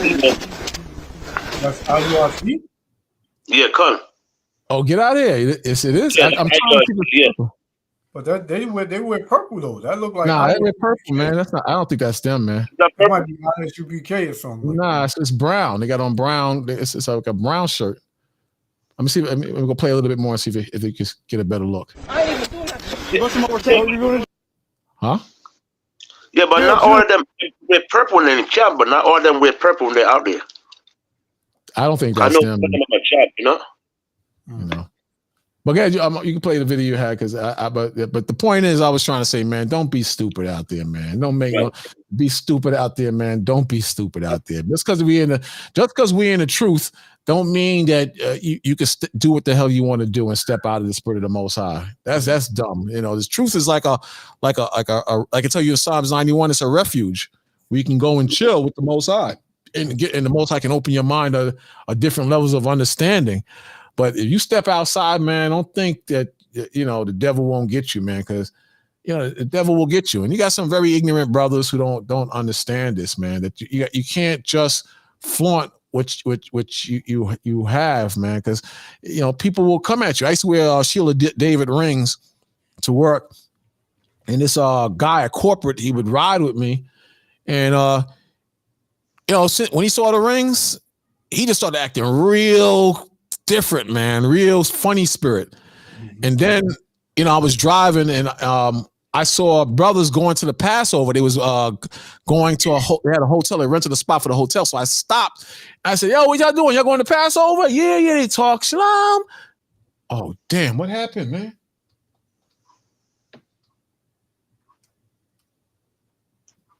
Everything everything blanked out, right? Nah, I can still see the video you got up. Oh man, everything, I don't know what's going on, man. That's the second time it happened. Everything just blanked out, man, over here.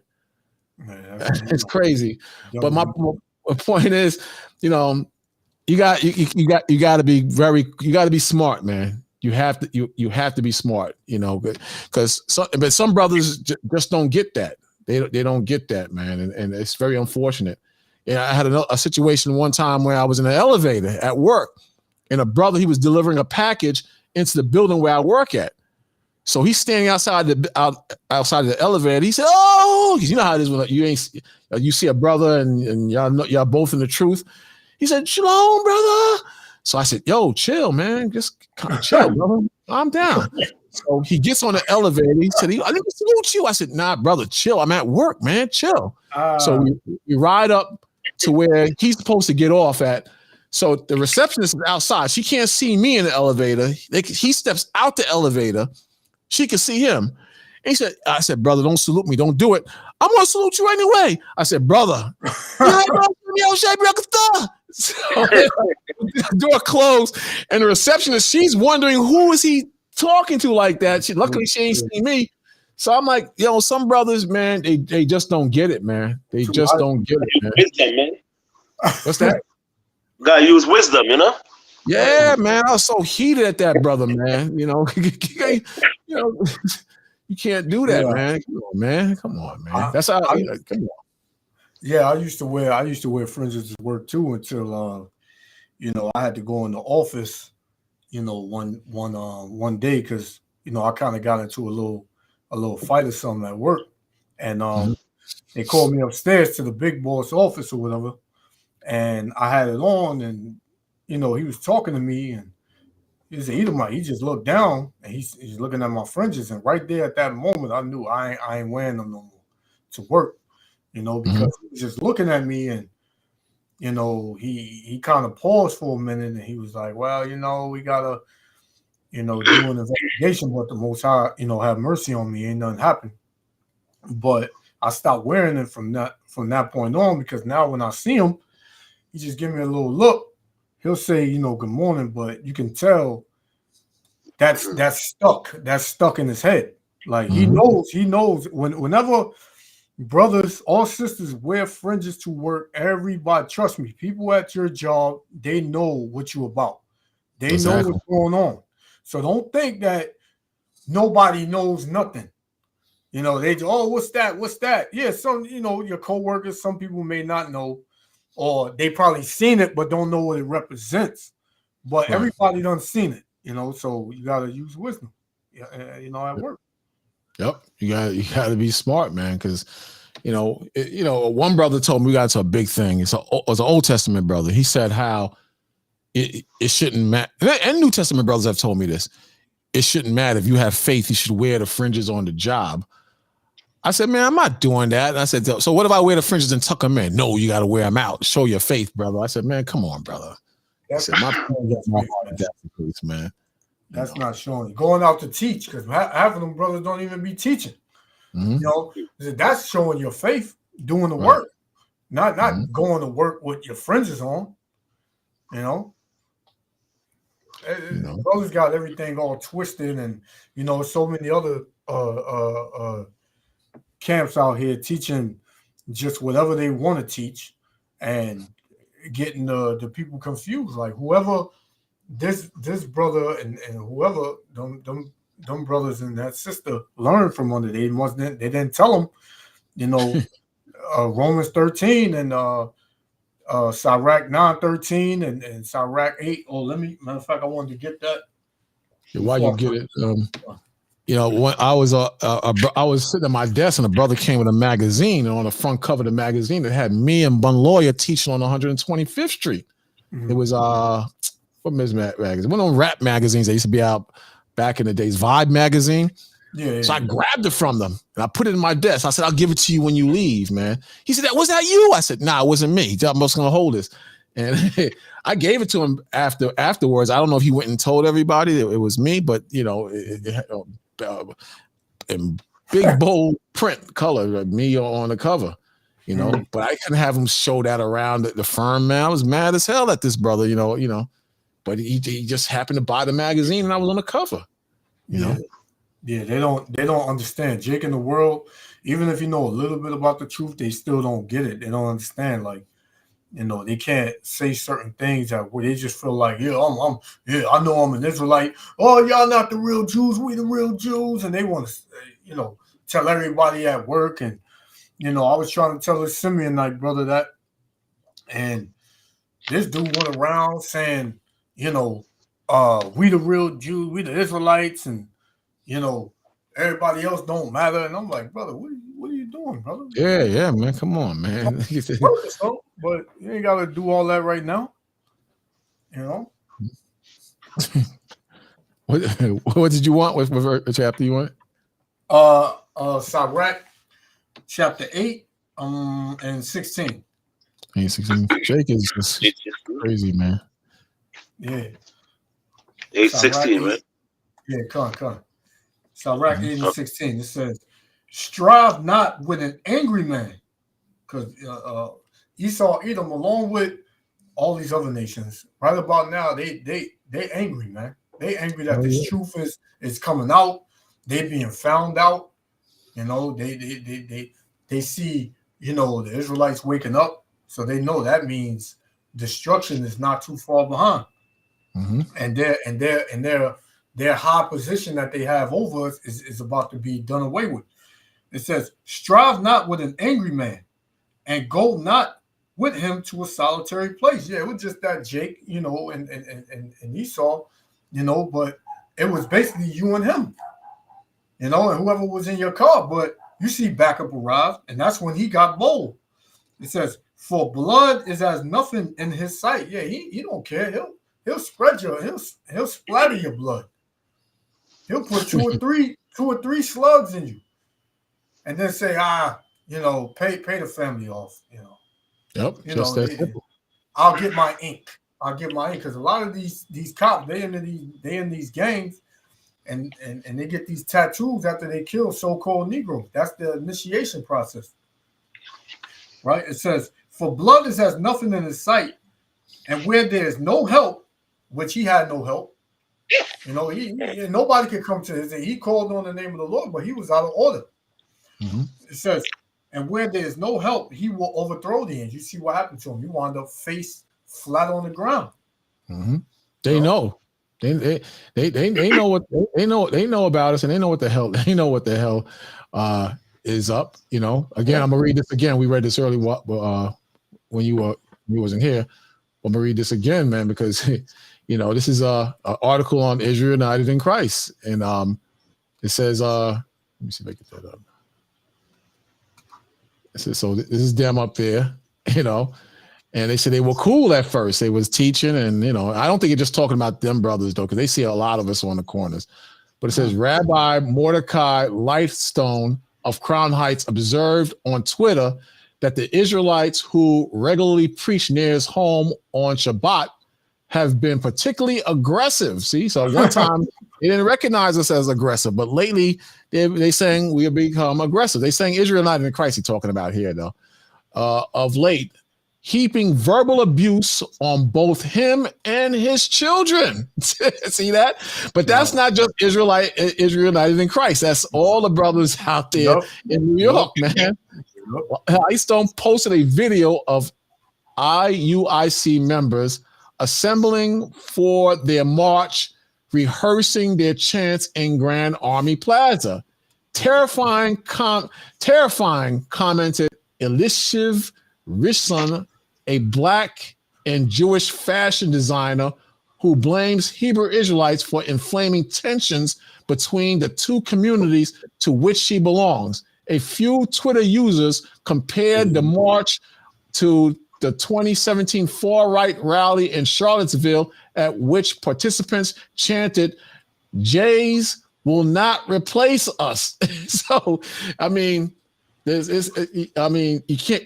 Things are changing in this country. Things are changing in the world, man. Bottom line, things are changing. Man. What's crazy is that every time, because YouTube, every social media platform, they all watch the ones that control that. They have people set up to watch the videos. Mm-hmm. That's how they're able to, mark certain channels, get rid of certain channels, get rid of certain videos, or shadow ban brothers. But it's crazy to me how whenever the Israelites is in focus, they only look at them. They don't look at no other groups. Like this woman, I believe that was a woman in that article that said the Israelites are separating the two communities. When the two communities been separate, since when anybody ever was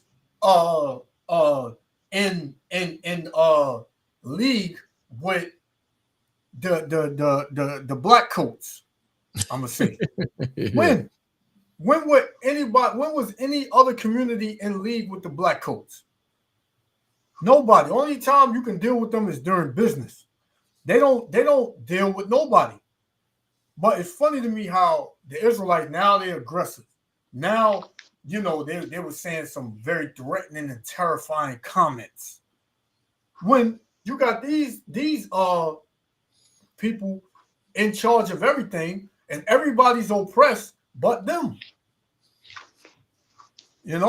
So where is everybody coming after them? Why? Because we just teaching. Mm-hmm. You don't see nobody coming with fighting on every video and cursing people out. No, we don't do that. From what I've seen, brothers, they teach the words of the Lord for the most part. Some can't, because some brothers, they, we all basically on the same page with us being Israelites and who the devil is and so to speak. But why is it that it's always one-sided when the Israelites is involved? It's never nobody that's doing anything. Keep talking. But the Israelites. We can't say we're being oppressed, because if we do, that's hate speech. We can't say that we're being jailed and being killed unarmed, because that's hate speech. We can't say that we're the people of the Lord and have proof, because if we do, that's hate speech. Everything is hate speech that come out of our mouth, but everybody else, they get to say whatever they want. That's just like, Elder, you watch videos on YouTube with Jake killing each other, right? You see videos with our women twerking. They don't take those videos down. But as soon as we add the Bible to that, they want to take our videos down. Why? Because that's hate speech. Right. Why you didn't take the original video down? That's not hate speech. Like Slacky Priest. You got it. Slacky Priest. Like the incident that went down in Crown Heights, right? Those J people, they found them. They went downstairs. The cop that investigator went downstairs and see a freaking tunnel and blood on the table and so forth. You know what I'm saying? And they got evidence they were dealing with drugs and stuff. Them J people. So none of that came out in the news. None. Exactly. Someone ended up leaking the information and brought it out, and none of that stuff came out in the news. But I guarantee if it was Ishmael or Jake, the whole world will find out. They would know, because they gotta bring them on the news. But none of those J people was on the news when they found out they were dealing with drugs in the tunnel, underground drug and so forth, and blood was on the mattress. I mean, you know what I'm saying? Nothing happened. Yeah. It's like the whole story got swept under the rug. You seen it? Yeah. You seen it 3 days, and then now it's taken off the news. Nobody don't care about it no more. It happened. You found this and that. But like you said, if it would have been Jake, they would have showed, everything that they would have dug all the way to the bottom of the earth to find out. Or if it would have been a Hebrew Israelite school that was raided, they would have found every little thing. Oh, they selling drugs out of here. Oh, they doing this, they doing that. It's crazy. I believe they was doing witchcraft in those places too. Under there. I believe they was doing it.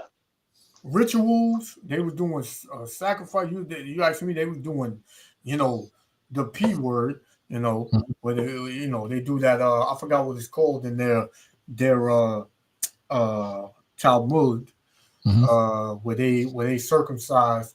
The way they circumcised, they was doing that down there. You ask me, they probably had Eve down there. A lot of them they be coming out like 3, 4 in the morning, riding around looking for Eve. They pay a little money. They do all that. All that happens at night in Crown Heights and Bedford-Stuyvesant. Ishmael. They violate our women behind closed doors, and the women, sometimes women be willing. That's the unfortunate thing. They be willing to be violated for money. Yep. So all that happens with them those bodegas that you have the window that you pay through the window. You can't go in after hours. Man, they let them women in the back, and they do all kind of crazy stuff with them. The heathens. This is what they do. So I ain't surprised at nothing, man. Nothing. That's why the Most High is bringing this place down, and He's exposing them devils. They're gonna continue to get exposed. They got their eye on us, but the Most High got His eye on them. Yep. Most High exposing them, man. That's why we read last week. What is that? Isaiah or Jeremiah 49:10. Yeah, 49. You have made Esau bare. Esau is being exposed. Brothers can say it don't mean that. It don't mean, but hey, precept must be upon precept. Y'all got to show where it doesn't say that, or it doesn't mean what it say. And whatever you know, example or not example, but whatever, you know, you say it means, you have to be able to prove it, you know. Now, the Most High is doing that because the Most High is showing what they really are, you know, what they're really about. And if you can't see it, you're just a fool now. The Most High is, you know, he has lifted up the skirt. He's revealing what the hell is really happening with us. You understand? It's just it's up to us to wake up. If you choose not to wake up, then you know you're gonna be a part of the problem and you're gonna die. You're gonna die, as simple as that. But the Most High is definitely revealing them, man. Definitely revealing them. You said you had a video? Yeah, come on. Oh, you got it up. All right, come on. Yeah. Check this That's out. a good picture right here. That's a good picture. Yeah, these Edomites, man. Oh, Esau, yeah, because they trying to say that now, they trying to say that Esau is Japhet, and Esau comes in many different likenesses, you know, and Esau is ruddy. You know, they're saying all these things, man. But Esau is the so-called Europeans, man. Exactly. You know. Too many evidence on that. Oh yeah. Just because you know Edomite, you know, lay with a so-called black woman or a so-called Chinese woman, yeah, that kid can come out looking like a so-called black kid. It could be dark skin and all that. That don't mean nothing. That's still an Edomite. So if you want to say Esau looks like everybody, okay, that may very well be so, but they're still Edomites. Herod was Edomite, I believe. His mother was Israelite, but his father was Esau, right? Herod. Yeah. Come on. Yep. All right. I'm playing now. So these Edomites, they feeling it.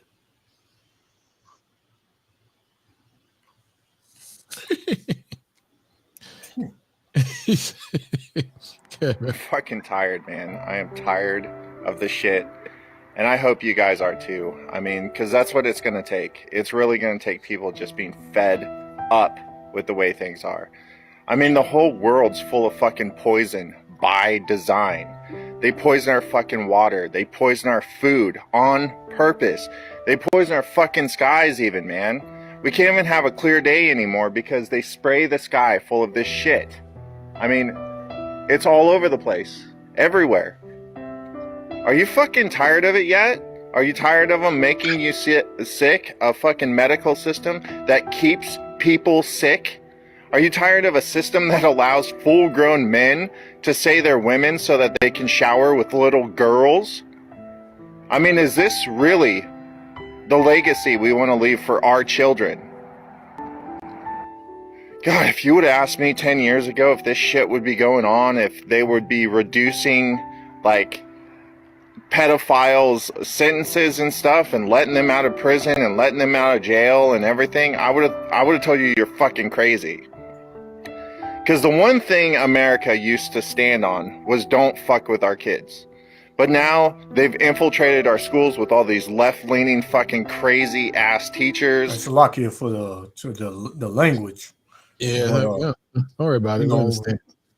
Yeah, but you know, and he's right because you know, but Jake got the same spirit. Like Jake think it's gonna get better. Like Jake was saying, it's gonna get better 20 years ago.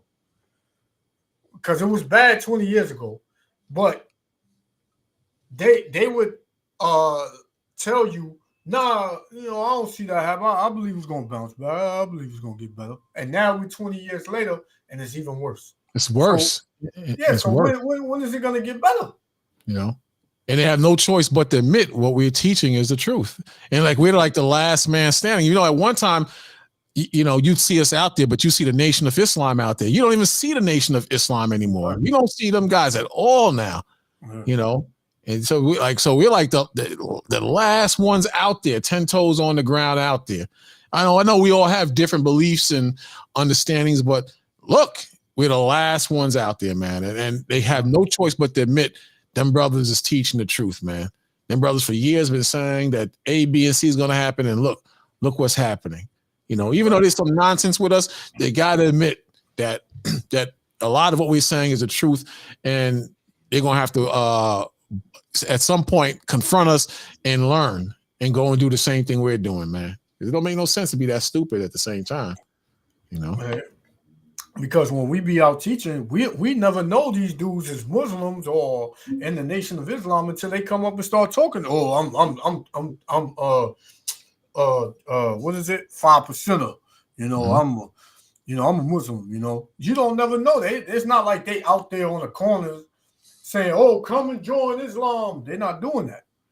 You know, now they got to go another route. Now they got to have these celebrities push their religion. Now they got to have all these top celebrities say that they're in the Nation of Islam, so that way you can get people to join. See, we don't have to do that because we got the Spirit of the Lord, and we know this is the truth. Right. So whoever gonna come, they're gonna come anyway because the Most High ordained them to come. Right. So it's not like we got to go out there and come up with ways to. No, we just go out and teach. Those that's gonna hear it, and those that's not, hey, the Most High maybe don't want them, or it ain't their time. And the Spirit bring them over to us. Exactly. You know, they try to fight it, but the Spirit, you know, it brings them over to us, man, because the Spirit is working with us, man. And you know, again, we have our issues, but you know, the Spirit definitely is talking to us, man. And brothers will try to fight it. Check it out before you go back in. It says, and now saith the Lord that formed me from the womb to be his servant, to bring Jacob again to him. See, so that's us. We're doing the same thing Isaiah did and the prophets did in the past. We're bringing Jacob back to the Most High. Though Israel be not gathered, yet shall I be glorious in the eyes of the Lord Yahweh, and my God, my power shall be my strength. See, so you know, our job is to bring Jacob back together to the Most High. Jacob don't want to hear politics. Jacob don't want to hear religion. Jacob don't want to hear the other nonsense that's being pushed in this country that you know, that has confused them from the get-go.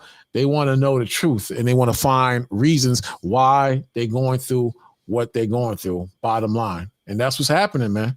That's what's happening. They try to shadow ban us. They try to give us a hard time on the corners.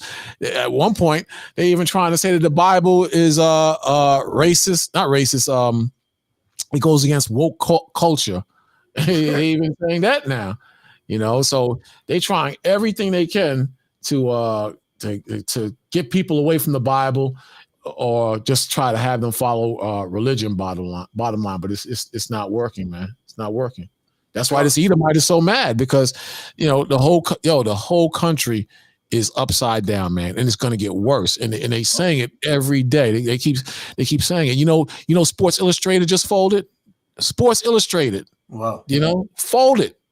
So then a lot of the banks are just laying off. They're not even really putting that in the news like they should. But a lot of the banks have started laying off. Then JetBlue just bought. They're in negotiation about buying Spirit, because they need. To me, they need each other.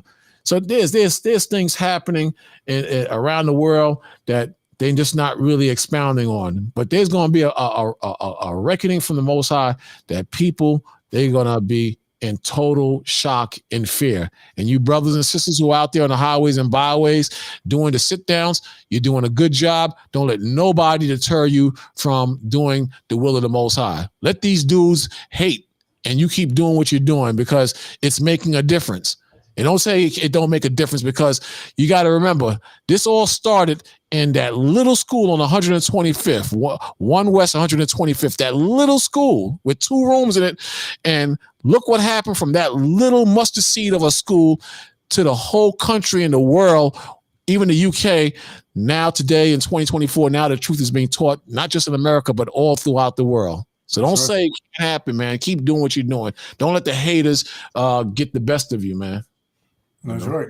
That's right. And this brother, he put up that comment. It said, during the Jersey City thing, the black coats were pressuring Jake to sell their home. They still doing that now. Oh yeah. I got a friend.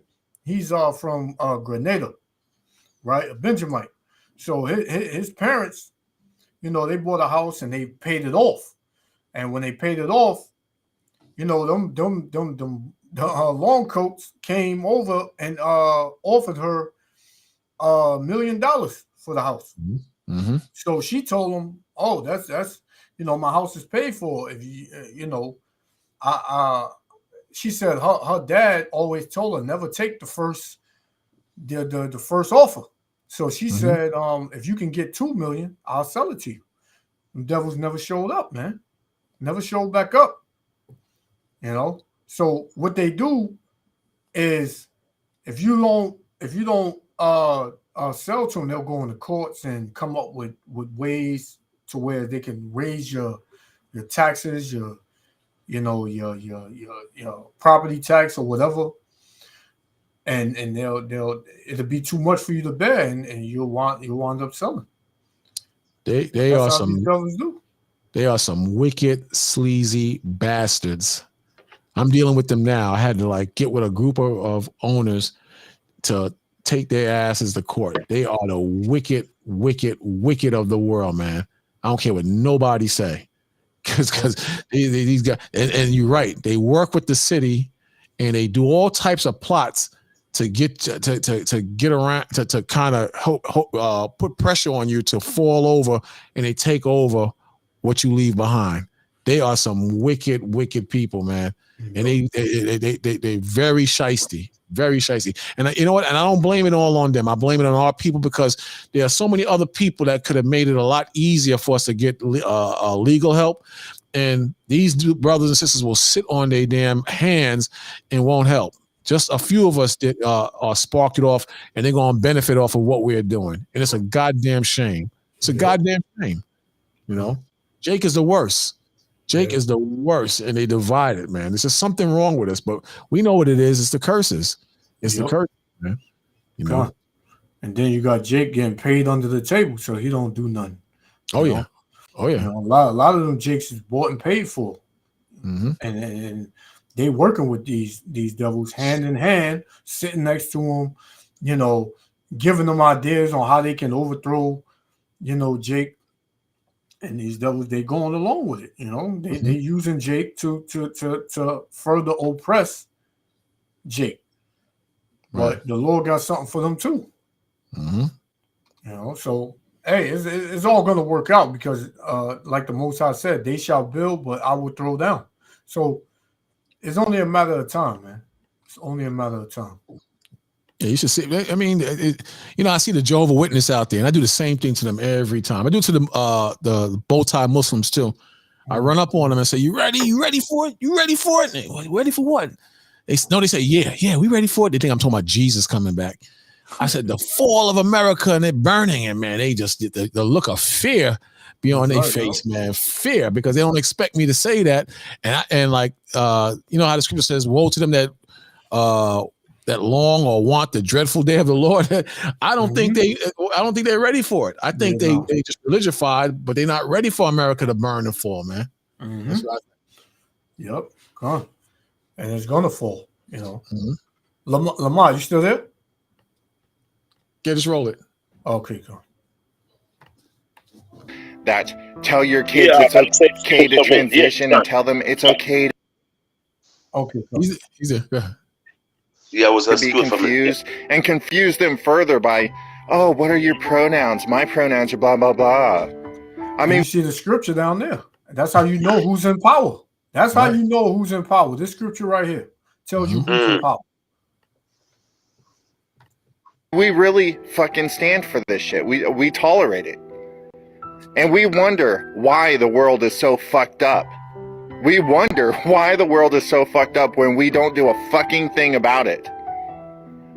I mean, there's going to come a time where you can't sit on the sidelines anymore. There's going to come a time where it's going to be sink or swim, fight or flight. And that time is rapidly approaching, in my view. So there it is. That's what it's going. You're going to have to make a decision. Yep. You have to make a real decision. You know how Jake always say, we got choices. We're free to make our own choices. That's gonna be the ultimate choice right there. Which one you gonna pick? You gonna serve the Lord, or you gonna Well, you're gonna be left behind. Yeah, you're gonna have to make choices, and I think that's where the pressure is at now, because the Most High is squeezing them, with the money so hard body that it's hard not to see the Most High or miss the Most High, especially once the truth has been planted in their heads. It's just too hard not to see the Most High. But they're gonna have to see, man. They're gonna have to see, because the Most High, like the heathen, the Most High, he got his spirit on the heathen to see that this truth is real too. At least at the prophecy part, they can't escape the prophecy part, but they're gonna have to admit that it is the truth. So you can't run from it. Put it that way. You can't keep running from it. You could try, but at some point you're gonna have to acknowledge that the Most High is real, man, because his spirit is everywhere, man. His spirit is everywhere. Let me show you something real quick. Real quick. The Most High says in Ecclesiasticus in the Apocrypha, he says that I'll leave us all there. He says the 9th verse, it says he created her, he's talking about wisdom, and saw her and numbered her and poured her out upon all his works. So everything and all people and all things are of the Most High's work. He created everything. It tells you that in Psalms 100 verse 1. It says she is with all flesh according to his gift, as he has given her to them that love him. For the fear of the Lord is honor and glory and gladness and a crown of rejoicing. So the fear of the Most High, that's how you get the blessings of honor, glory, and gladness and rejoicing. But my point is, even the devil, he sees the Most High's work. He sees the Most High and what the Most High is doing. That's why at the beginning, the name of that video you just had was "And the nations were angry." They see what the Most High is doing. They see the judgment of the Most High. They see that this kingdom is about to fall. There's a video going around. I don't have it, but I couldn't share it even though I had it. It's saying it's people going around telling people to buy weapons, guns, before like next week or the next 2 weeks. Something's supposed to happen in the next 2 weeks. And they're not saying.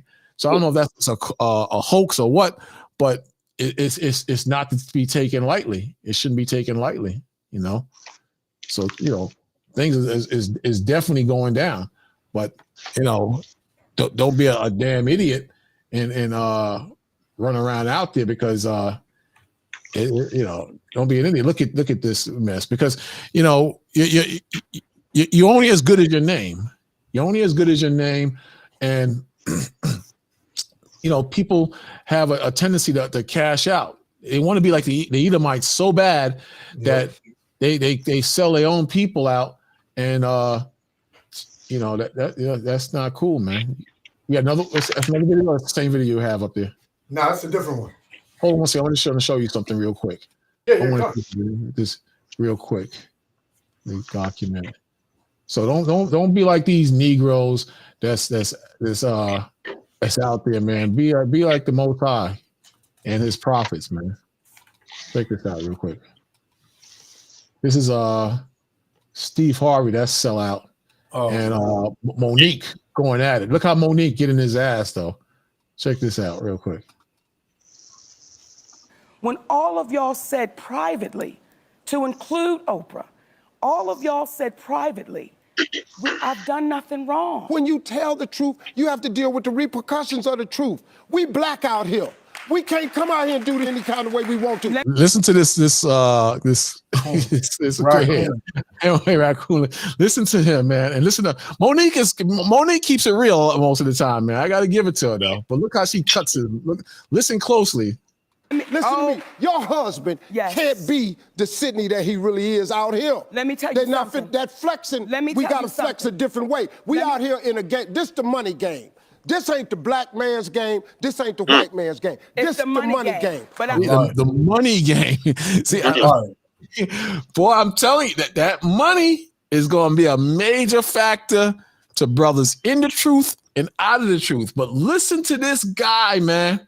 Listen to this dude, man. Go ahead, brother. Salakia, this dude is he's a damn raccoon. I don't like this dude because when he talks, he claims he has all this knowledge, but yet he got 2 failed marriages. He's talking about the money game, but who controls the money?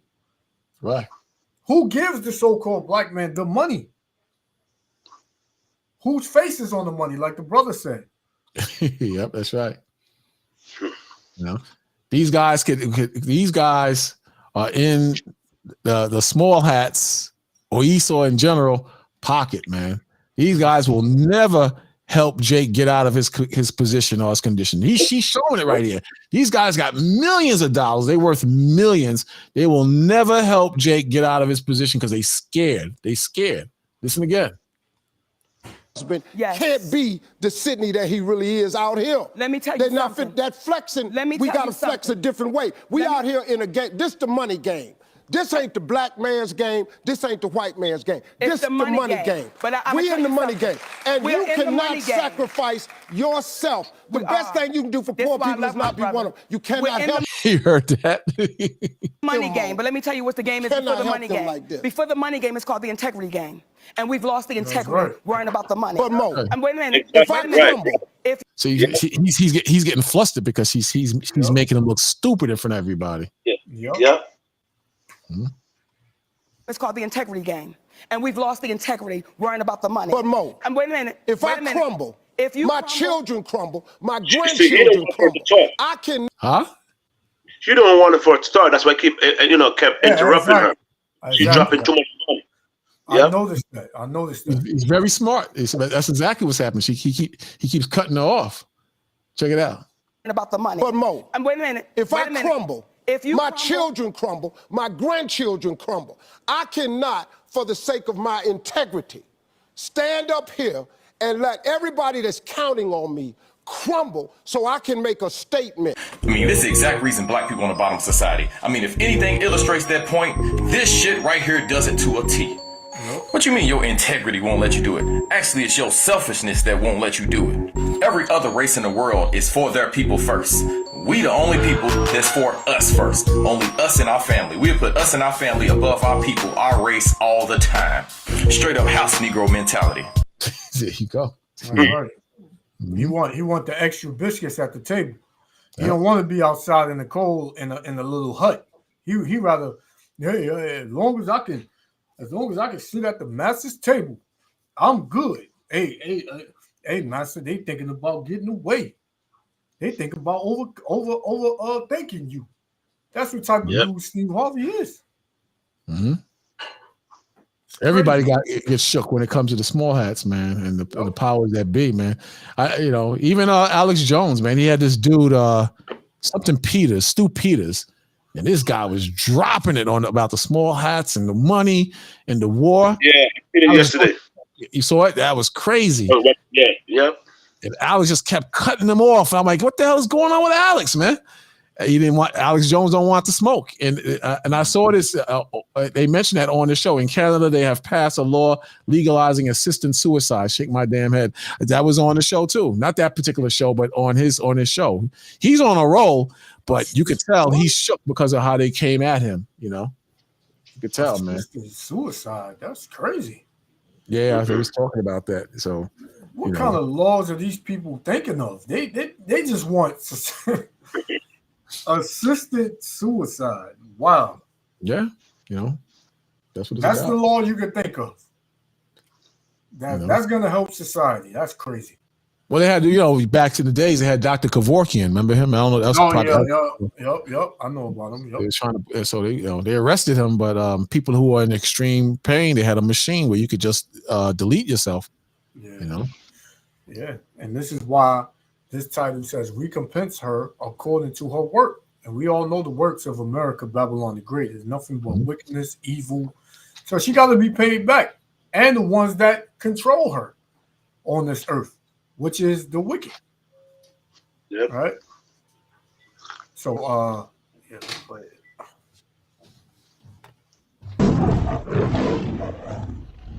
And I was talking to a brother, man, and he say, America Day is coming.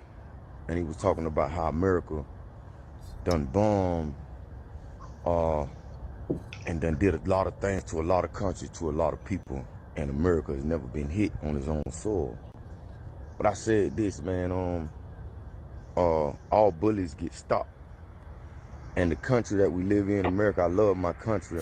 America has been a bully over the whole world. So Jake talking about he love his country. This ain't your country. It's not your country, man. This country hates you, man. Jake always said we. Yeah, like he includes himself, but nobody else includes him. That's man. Who knows, you know what I'm saying, the day or the time, you know what I'm saying, but this country may experience the same thing that it put out. So y'all, we have to stay prayed up, man. We have to ask God to protect us because there's a lot going on. This country is at war. Like I said the other day, man, this war is going on everywhere. But don't think for once that this country can't be touched. Anybody could be touched. This country could be touched like any other country. This country is not untouchable. The only person that is untouchable is God. Yeah, he's right. America is due for being touched. Yeah, it's due. You know, but that's the mindset that a lot of these proud Edomites are on, that America cannot be touched, and it can be touched, and they're gonna see that. They're gonna find that out the hard way. But that's what's gonna catch a lot of people off guard, because they don't expect that. They don't expect it to go down that way, but that's what's gonna happen, and people are gonna be very unaware. They're gonna be really cut out, not expecting it. Look at this right here. It's funny you brought that up, but look at this. You know, where is it at? Leaked classified documents from Germany reveal that world leaders are now preparing for Russia to launch World War III. They would expand the war on Ukraine by attacking NATO countries next year. See that? So let them sleep, man. Let them sleep, man. It very easily can happen right here in America. The bombings, the same way we're bombing, but the same way this man is bombing over there, can very much happen over here. You know, next year there's a timetable here. Member of the House Armed Services Committee, Congressman Pat Fallon, is with me. It does sound like these documents reveal a timetable for a Russian attack. What more do we know about this? Well, Stuart, I'm just going to comment on what I've seen in the press for obvious reasons. And Slovakia. But you know, they keep saying it's a time. It's on the Most High's time. They Right. say, "Oh, they're gonna bomb the NATO countries next year." No, it can very well be next month. It could be 2 months from now. It could be 2 tomorrow. Yeah, you know what I'm saying? And these things have a way of happening like that. You know, at one time, every week something was going down, but it's very true. And you know, the scripture says that you know, Yahushua will come like a thief in the night. So these dudes, they have no idea what the hell they're in store for. But I tell you one thing, they're not ready for it. They're definitely not ready for it, man. So they think they're ready for it, but nah, man. You know, they're not. And when it go down, boy, that's when it's going to be. People going to be shocked. It says in 2 Peter 3:10, it says, the Lord is not slack concerning his promise, as some men count slackness, but is long suffering to usward, and not willing that any should perish, but that all should come to repentance. So we know that's not going to happen, but we know that the ones who serve the Most High and do right with the Most High, we're going to get that crown. That's what we're here for. We're here to get that crown from Yahushua and be blessed for doing well while we're here in this captivity, teaching well while we're here in this captivity, and abstaining as much as possible away from sin while we are in this captivity. Then its 10th verse says, but the day of the Lord will come as a thief in the night, in which the heavens shall pass away with a great noise. See that? That's the destruction. And the elements shall melt with fervent heat. The earth also and the works that are therein shall be burnt up. And the 11th verse says, seeing then that all these things shall be dissolved, meaning melted and destroyed in the destruction, what manner of persons ought ye to be in all holy conversation and goodness?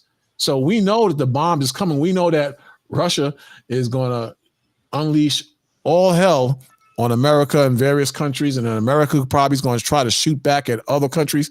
You know, they talk about, I heard Trump talking the other day. I was watching the Iowa caucuses, and he was saying something about building an iron dome. The same way Israel has an iron dome, they want to do the same thing in America. And I'm like, these dudes is insane. You know, they really think they're going to deflect the Most High. And you know, they really think they're going to really outdo prophecy and get around the Most High. And they have the nerve to talk about the Most High and prophecy and judgment. Man, they have no clue what this what the Most High has in store for this place, man. They have no clue. But this is how proud and arrogant these people are, man. They don't believe in the Most High. They don't believe in the Most High. There's no way they believe in the Most High. You know? Yeah, you had something? Yeah, Con. To back you up on that, this is Jeremiah 50, and I'll start at Jeremiah 50. Start at 9. It says, "For lo, I will raise and cause to come up against Babylon an assembly of nations," right? Which is gonna start off with all these Arab nations, and it's gonna trickle on over to Russia and China. It says, "From the north country, and they shall set themselves in array against her," being America.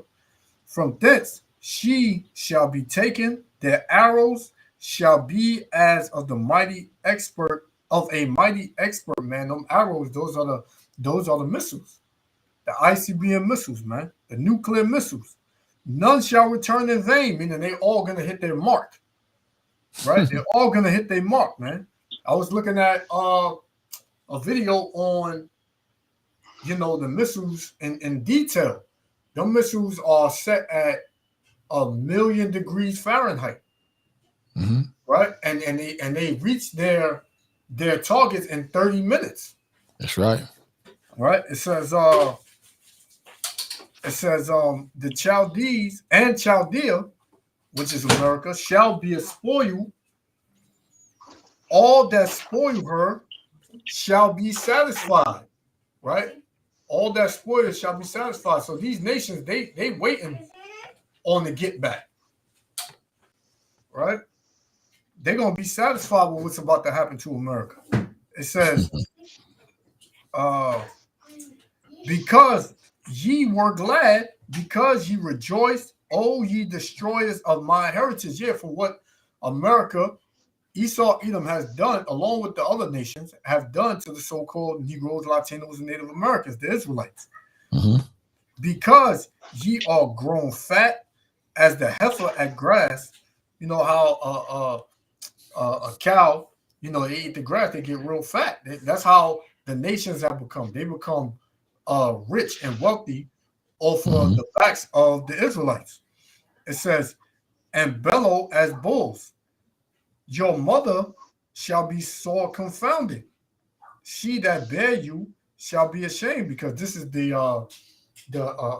basically the extension of the Roman Empire, right? Exactly. It says, Salakia, it says, "Your mother," verse 12 again, "your mother shall be sore confounded. She that bare you shall be ashamed. Behold, the hindermost of the nations shall be a wilderness, a dry land, and a desert. Because of the wrath of the Lord, it shall not be inhabited." Yeah, this place ain't gonna be inhabited, right? Nobody's gonna be able to live here after the Lord get done with it. It says, "But it shall be wholly desolate. Everyone that goeth by Babylon shall be astonished and hiss at her plagues. Put yourselves in array against Babylon," talking to the other nations, "round about. All ye that bend the bow, shoot at her, spare no arrows, for she has sinned against the Lord," man. So, like with the elder, what you brought out earlier in Hosea 4:1, how there's no knowledge of the Most High here. You know, this is the reason why this place is going to be desolate, because it's totally contrary to what Yahweh Shah is with, and the fact that the way the Lord's heritage is going through hell in this place, and everybody knows. All the other nations, they all know, but nobody gives a damn. It tells you that in Jeremiah 15:5. Mm-hmm. You know, you got it. This is Revelations 18, verse 9. It says, "And the kings of the earth who have committed fornication and lived deliciously with her," meaning America / Babylon, after she's destroyed. These are all the kingdoms that are outside watching the destruction of America. It says, "In the kings of the earth." So you have the king of the Arab nations, the king of the Japanese nations, the king of certain African nations. It says, "In the king of the earth who have committed fornication and lived deliciously with her." See, through her fornication, different religions, worshiping the devil, worshiping pagan gods, and getting rich, and stealing and committing themselves to wicked behavior and wicked idolatry. It says, "Shall bewail her and lament for her when they shall see the smoke of her burning." They're going to see America destroyed. They're going to see this fire. They're going to see the judgment of the Most High, and they're going to know that the Most High is real. They're going to see the missiles flying in the air toward each other, the crossfire. And then when the missiles drop, they're going to see the destruction of America, which is spiritually known as Babylon. They're going to see this. At the same time, yeah, there you go. The mushroom cloud. They're going to see these things, man. And you so-called Negroes who are in your modern day Egypt, you're going to witness this when you're delivered out of here. But before that, you're going to suffer, and you're going to see a lot of things happening all around you. You understand? But you're going to realize that Yahweh is the true and living God, the God of Abraham, Isaac, and Jacob, the same Yahweh that the brothers are preaching on the corners about, that the heathens are afraid of. They're going to see the destruction of America. A lot of us are going to see the destruction of America, the ones of us who are delivered. And a lot of us are going to be destroyed in the destruction of America. But my key point, or what the key point, one of the key points in this verse is that the kings of the earth who thought in their minds that America could never be destroyed, they're going to witness all these things. They're going to see it. And it says that committed fornication and live deliciously with her shall bewail her and lament for her when they shall see the smoke of her burning. You understand? Then the 10th verse says, standing afar off for the fear of her torment. They're going to fear. Remember last week you word about how the Hamites and Rahab hid the Israelites that spied out the walls of Jericho, or got through the walls of Jericho.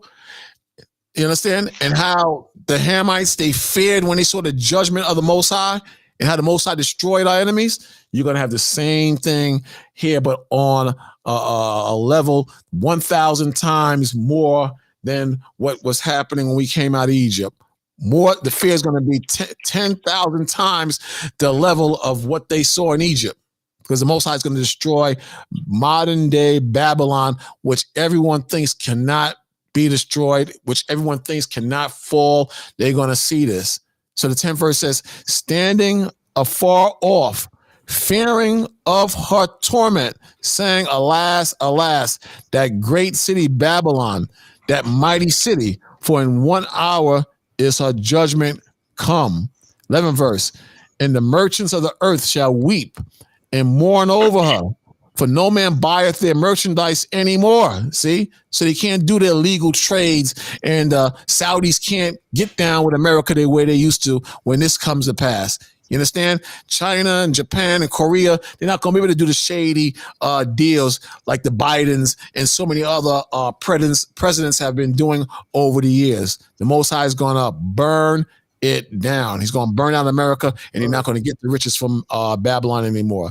11th verse says, and the merchants of the earth shall weep and mourn over her, for no man buyeth their merchandise anymore, the merchandise of gold and silver and precious stones and pearls and fine linen and purple and silk and scarlet and all thy wood and all manner of vessels of ivory and all manners of vessels of precious wood and of brass and iron and marble and cinnamon and odors of ointments and frankincense and wine and oil and fine flour and wheat and beasts and sheep and horses and chariots and slaves and souls of men. You understand? So today, a lot of what's here that's viewed as valuable is changed over the years.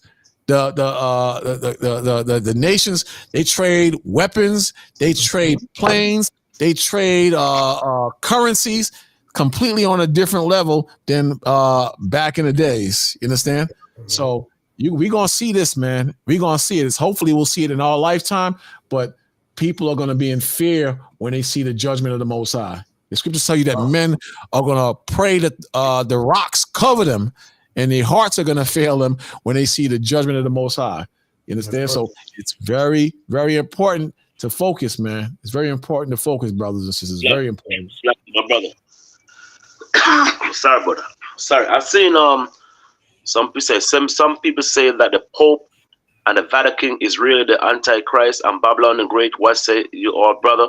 Now the main scripture, let's go to Yeshua and brought the scriptures about America being Babylon, about a scripture. But when you read Jeremiah chapter 51, was one of the main scriptures prove that also for the listener out there that really wants to know more information about America be Babylon. This is Jeremiah chapter 51. I'm gonna start at verse 52. Jeremiah chapter 52. Because a lot of people out there saying, well, America not Babylon, but there's a question we have to ask. We're gonna ask. Why do you think America not Babylon? Now this is it right, because there's a lot of people asking the question. This is Jeremiah chapter 51, verse 52. It said, wherefore, behold, the days come, which is the last days, says Yahweh, that I will do a judgment, okay? I will do judgment upon her graven image, and through all her land the wound shall groan. Though Babylon shall mount up to heaven, we know mount means to travel up into space. We know ancient Babylon did not have no space program, but Rome did not have no space program. No other country in the world have any space program away from what modern day America, right? Though she fortified fortify the height of her strength, right? Meaning what? Which is they going up into space with this space shuttle and so forth. Remember, we speak about last week, proving that America did not went to the moon. It was filmed in a Hollywood studio, right? It said, and she fortified the height of her strength, right? The kingdom, yet from me shall spoiler come unto her, which is the other nations, say Yahweh. Then he jumped to verse 55, said, behold, the Lord has spoiled Babylon and destroyed all of her, the great voice, which we know America is known as what? As the chief police. You see? They telling the whole world what to do and so forth. That's a great voice. They are this chief instigator of the world, the police of the earth. Right? I'm gonna read 55 again. Because Yahweh has spoiled Babylon, destroyed her and destroyed all of her, the great voice. When her wave do roll, which is the wave, the other nation, great waters as a voice of their voice is uttered. When the nation they start coming against America, it's gonna be nothing. That great voice represents a great destruction, right? So that great voice means America in world affair also, right? Which is the police of the earth. Behold, verse 56. Behold, the spoil is come upon her, with the other nation, even upon Babylon. Her mighty men were taken. What? All the soldiers, the men of war, every one of their bow is broken, which means the weapon. For the Yahweh power, a recompense shall surely require. And there's other scripture proving America's Babylon, even Isaiah 47 chapter. Babylon didn't have a mother. Ancient Babylon didn't have a mother. It was an empire that created out of nothing, which is what out of during time of Nimrod. Okay, So we say we had 3 Babylonian empire. You got Memroid, Neo-Babylon, and you got modern-day Babylon, which is America. Now, if you go Google American Bible prophecy as Babylon, there's many scripture put it up. You know what I'm saying? So we know this scripture is not talking about ancient Rome or you know, or ancient Babylon. This is talking about modern-day Babylon. Because modern-day Babylon, ancient Babylon, never have a space program, never at all. No facts, no history to prove that. I just brought it out for you, and Yeshua just brought out Bakwash, because that's the old time saying that America is not Babylon. You know what I'm saying? But these are the scriptures to prove that. Yeah, come. Babylon, ancient Babylon, was also destroyed by the Persian and Medes. This Babylon is prophesied to be destroyed by fire. I don't think that can be limited to you know. There's the Vatican and the Pope. Just the Pope, yeah. You know, this is a book. Let me see if I get it here for you. If you want for to say America, the daughter of Babylon. And it says, America, the daughter of Babylon, deals with the prophetic future of the United States of America. See that? It says, the Bible reveals that there will be a second nation of Babylon, which is described in detail throughout the scripture, and can be identified as America.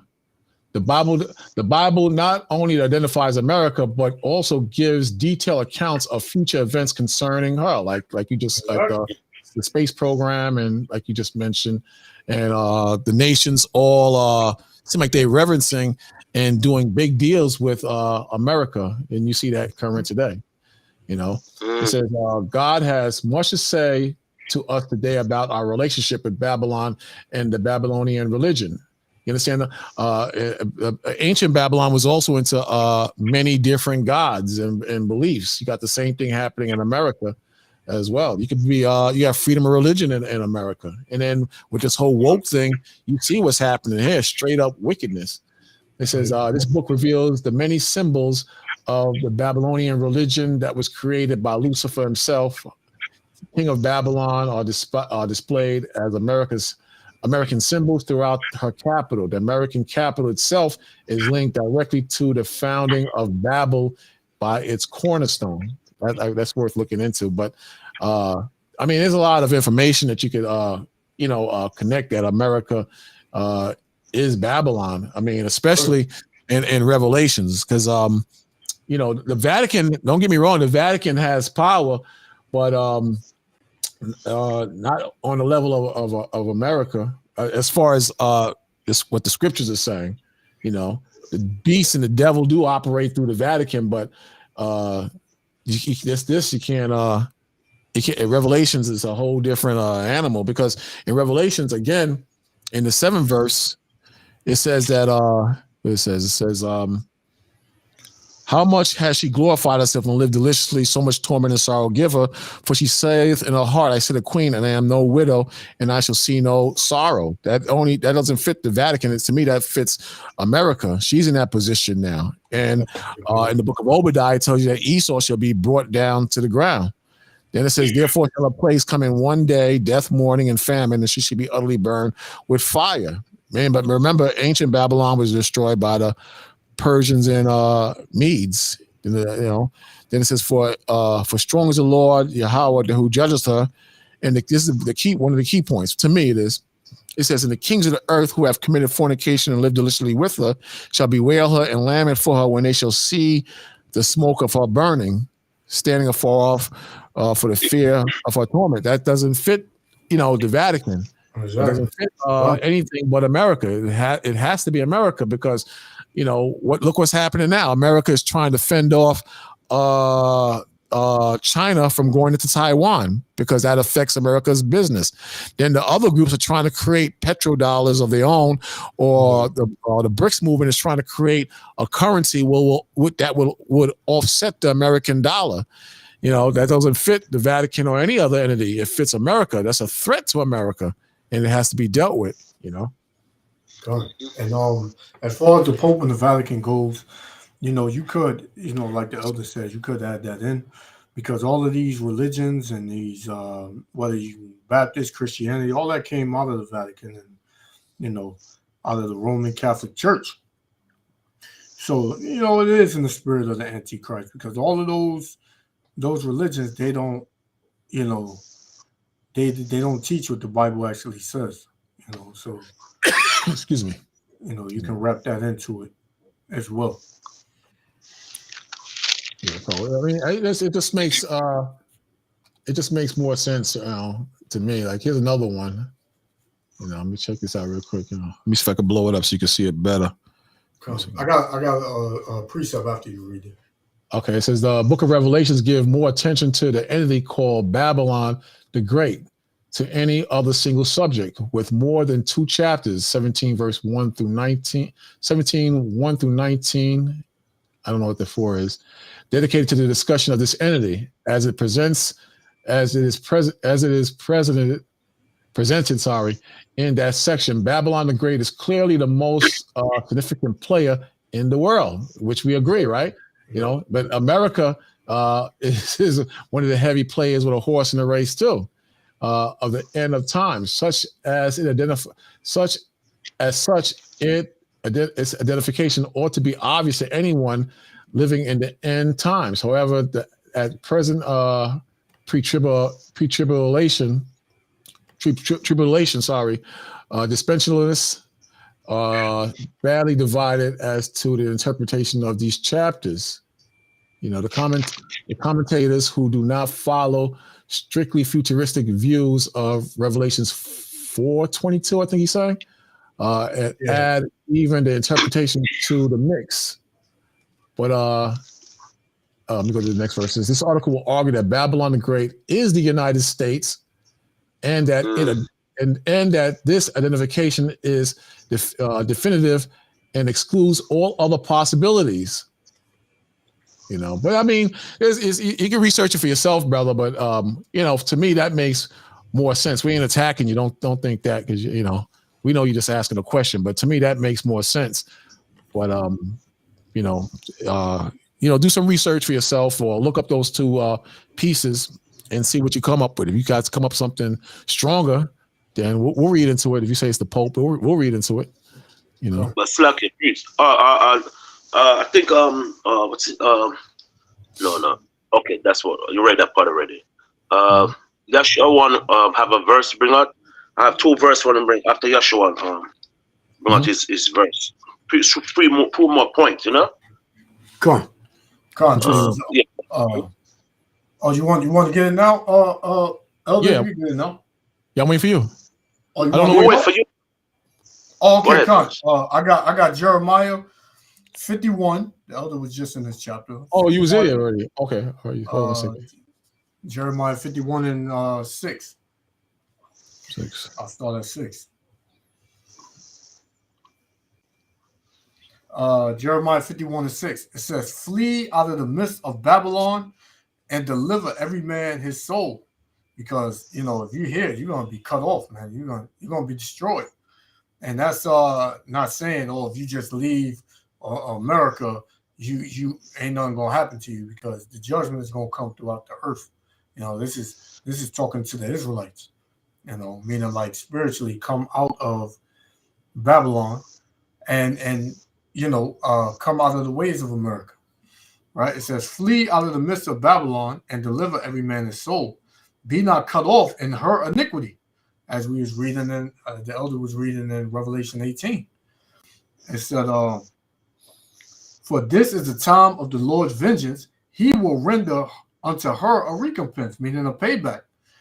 Babylon have been a golden cup in the Lord's hand, because everybody knows, like the video I just played, every other place, you know, had war on their soil except America. America was probably the only place. That's why they call it the virgin daughter of Babylon, because it's never been hit with any missile, or, you know, had war on the soil, right? So it says, "Babylon has been a golden cup in the Lord's hand, that made all the earth drunken." Yeah, because all the earth following the philosophies of America, as the elders just read, that America is like a heavy player, you know.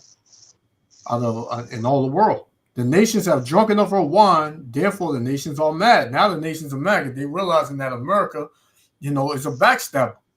They can't trust America. So all these nations, they coming together. They having these secret meetings. They shooting out, threats saying you better not interfere. We gonna take Taiwan and you better mind your business. You better not send no more weapons to Ukraine or else. But what? America is still doing it. So it's only a matter of time. It said Babylon is suddenly fallen and destroyed. How for her? Take balm for her pain. If so be she may be healed. We would have healed Babylon, but she is not healed. There's no way America is going to go back to the way it was. It's not going to be no make America great again.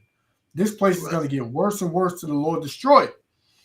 It says, forsake her and let us go, everyone into his own country. You see a lot of people, they leaving, going back to their own country. You had the quote-unquote migrants. They getting up out of here now. They realizing America ain't what it said it, what they said it was. They got here and realized it was a trap.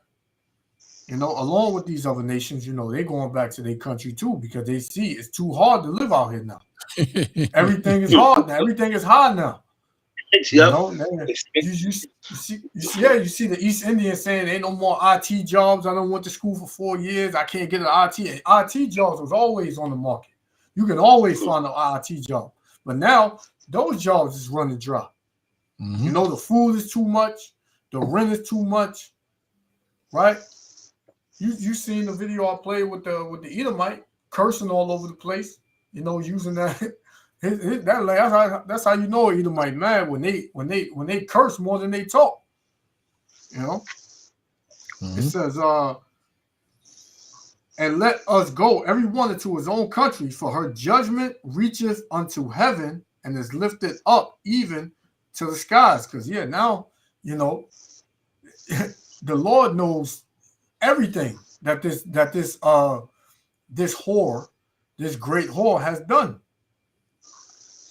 I can go on and on, but Okay, please keep reading down to 11 verse, but hold on for a second, right? Read that part where it said that our judgment reach unto the sky. That's more proof to prove America's Babylon, not no ancient Babylon. Okay? This verse is talking about America. Read that verse again, verse 8. 9. Verse 9 again, it said, we would have healed Babylon, but she is not healed. Forsake her, and let us go, everyone unto his own country. For her judgment reacheth unto heaven. And what is the judgment that reach unto heaven? Her NASA space program. Her NASA space program. And these scholars knows, you see? That's why I say, and her judgment reach unto heaven, right? So we know it's not talking about ancient Babylon. Ancient Babylon, like we said again, never have a space program. This is America. And I don't care what book they brings out there to show for proof it's talking about ancient Babylon. No, there's no fact. They can't make up a book. Because ancient Babylon never have a space program. They didn't have no technologies back in them days. You know what I'm saying? Go ahead. It says, and is lifted up even to the skies. You see, up into the sky, right? Now, jump to verse 11 now. 11. Make bright the arrows. Gather the shields. The Lord have raised up the spirit of the kings of the Medes. And who are the Medes? The Russians. Because ancient Babylon, when you look at this verse, ancient Babylon never had any war at all. Excuse me, war with Medes. Never. No record anyone could show you that the ancient Babylonian had a war with the Medes. No. When Cyrus became the king of Persia and the Medes, he didn't have no war with the Medes. He just went and took it over. That's it. You see? He took over the kingdom.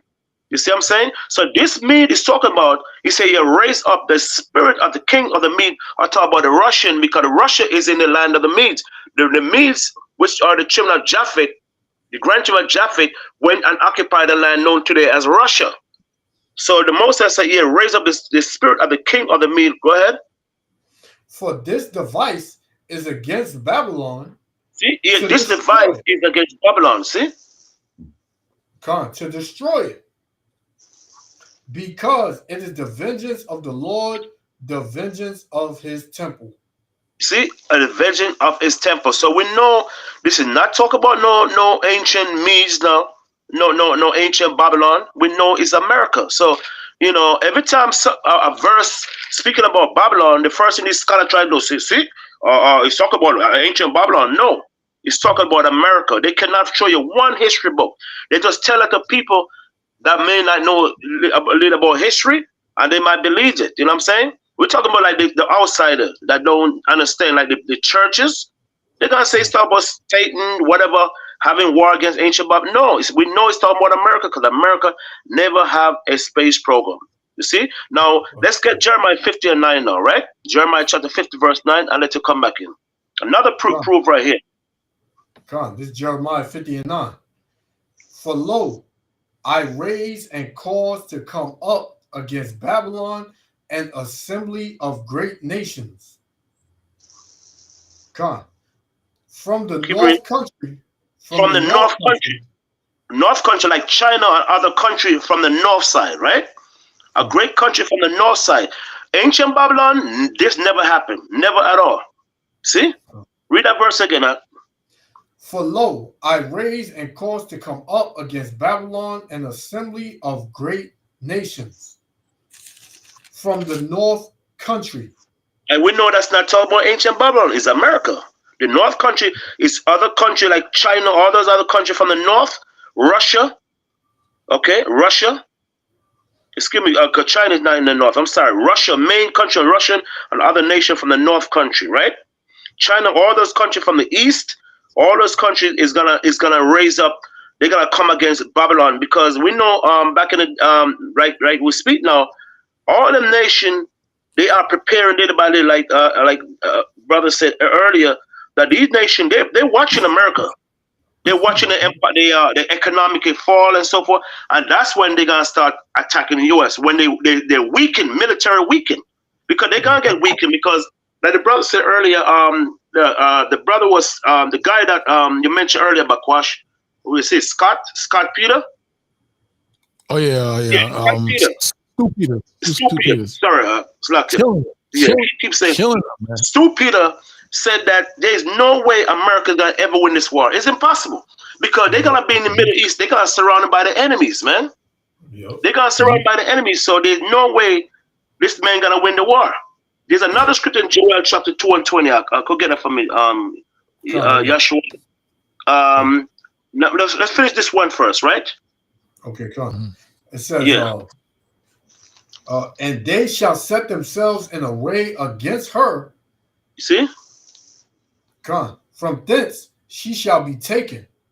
Their arrows shall be as of a mighty expert man. What is the arrow? The nuclear missiles. That's right. None shall return in vain. Right. Everything is said is going to accomplish by what? By the Spirit of the Most High. So these people, these scholars, they try to tore the prophecy. It's not going to happen. It's not going to work, because everything the Most High said, it will come to pass. Everything the Lord said. This is one more in Joel chapter 2 and 20. Most High said he's going to the northern kingdom into a land of barren and desolate. Let me just read this real quick. Yes. Real quick. Back in the book of Revelations, it says at the 17th chapter, it says, this is where the scholar was going in. It says 17 verse 2, it says, with whom the kings of the earth have committed. Let me start here. It says, and there came one of the seven angels which had seven vials, and talked to me, saying unto me, come here, and I will show you the judgment of the great whore that sitteth upon many waters, the waters being nations. And it says, to whom the kings of the earth have committed fornication. We read that in Revelations, the 18th chapter, 7th verse to the 9th verse. Remember, they couldn't buy things from Babylon because it was destroyed, and they was mourning and wailing over her and watching the fire from afar off. Same thing here. It says, with whom the kings of the earth have committed fornication, and the inhabitants of the earth have been made drunk with the wine of her fornication, meaning pagan, wicked religions. You understand? Then the 5th verse says, and upon her forehead was the name written, Mystery Babylon the Great, the mother of harlots, the abominations of the earth, right? So you go jump down some more, and now it says, the beast that thou sawest, and is not, because America wasn't created then, so it was not in existence. So it can't. We know that Rome existed. We know that Germany and various parts of Europe existed, but America was not at this time. So it says, "In the beast that thou sawest, and is not, shall ascend out of the bottomless pit, and go into perdition," meaning destruction. "And they that dwell on the earth shall wonder, whose names were not written in the book of life from the foundation of the world, when they shall behold the beast that was and is not," because it was not created. You understand? So it can't be talking about ancient Babylon. It has to be talking about America, because America comes out of England. Then America started doing their own thing when they broke off from England and became powerful, especially after World War II. Because after World War II, they was trying to bring some sort of order and peace on the earth. But why would NATO be set up in America? NATO was set up in America, and the most of the currency that people relied on or idolized or recognized as a powerful currency was the American dollar. It wasn't the money from France. It wasn't money from Germany. It wasn't the yen. It wasn't money from the East. It was America. America is the focal point of prophecy. America is the focal point in the media now. But America was the beast that was, but was not yet, because it came out of England later on. But it was ordained to be what? Destroyed with fire. And all nations worship America. All nations want to be. That's what everybody want to come to America. You don't see people fighting to get to Russia or Japan. Everybody want to come to America. You know. Yep. But again, Lamont, I cut you off. What you want, Lamont? No, I was saying that. That's good. That's good. I mean, it's a spirit. Don't worry about it. You're not cut off. That's how we got. That's how we get more understanding. That's good. But like you said, man. It's so much proof, man. It's like nothing to be debate about. You know what I'm saying? It's common sense, man. I mean, people read Revelation. Revelation. Paul. When Paul wrote this, Saint John the Revelator, he knows. Babylon already fought. Ancient Babylon already fought. But he bring on the main scriptures, like in Revelation 17 chapter, the beast that was in its making and it was not. So in the 11th verse it says, "And the beast that was and is not, even is he the 8th." Because remember there was 7 named. It's been a while since I went into this, but there was 7 named, and the 8th was it came out of England in the end. But it says the beast. Make the 8th. Yeah. It says the beast that was and is not. Because it wasn't part of the 7. It came out 8th, and it was of the 7th, I guess, or out of England, the UK. So it says the beast that was and is not, even he is the 8th and is of the 7th. See, he wasn't a part of it. He comes out of the 7th. So you had you went through them last week. You had Spain, Russia, France, Germany, so on and so forth. Those were all, those nations existed. When you study Roman history, the Germania or the Germans, they were around. France, I forgot what they call France in the ancient times. They were around. Spain, a lot of those countries were around, but America was not around. So it says the 8th and is of the 7th and goeth into perdition, meaning destruction. You understand? So that has to be America. It can't be just the Pope or China or some other country. It has to be America. So it just makes sense.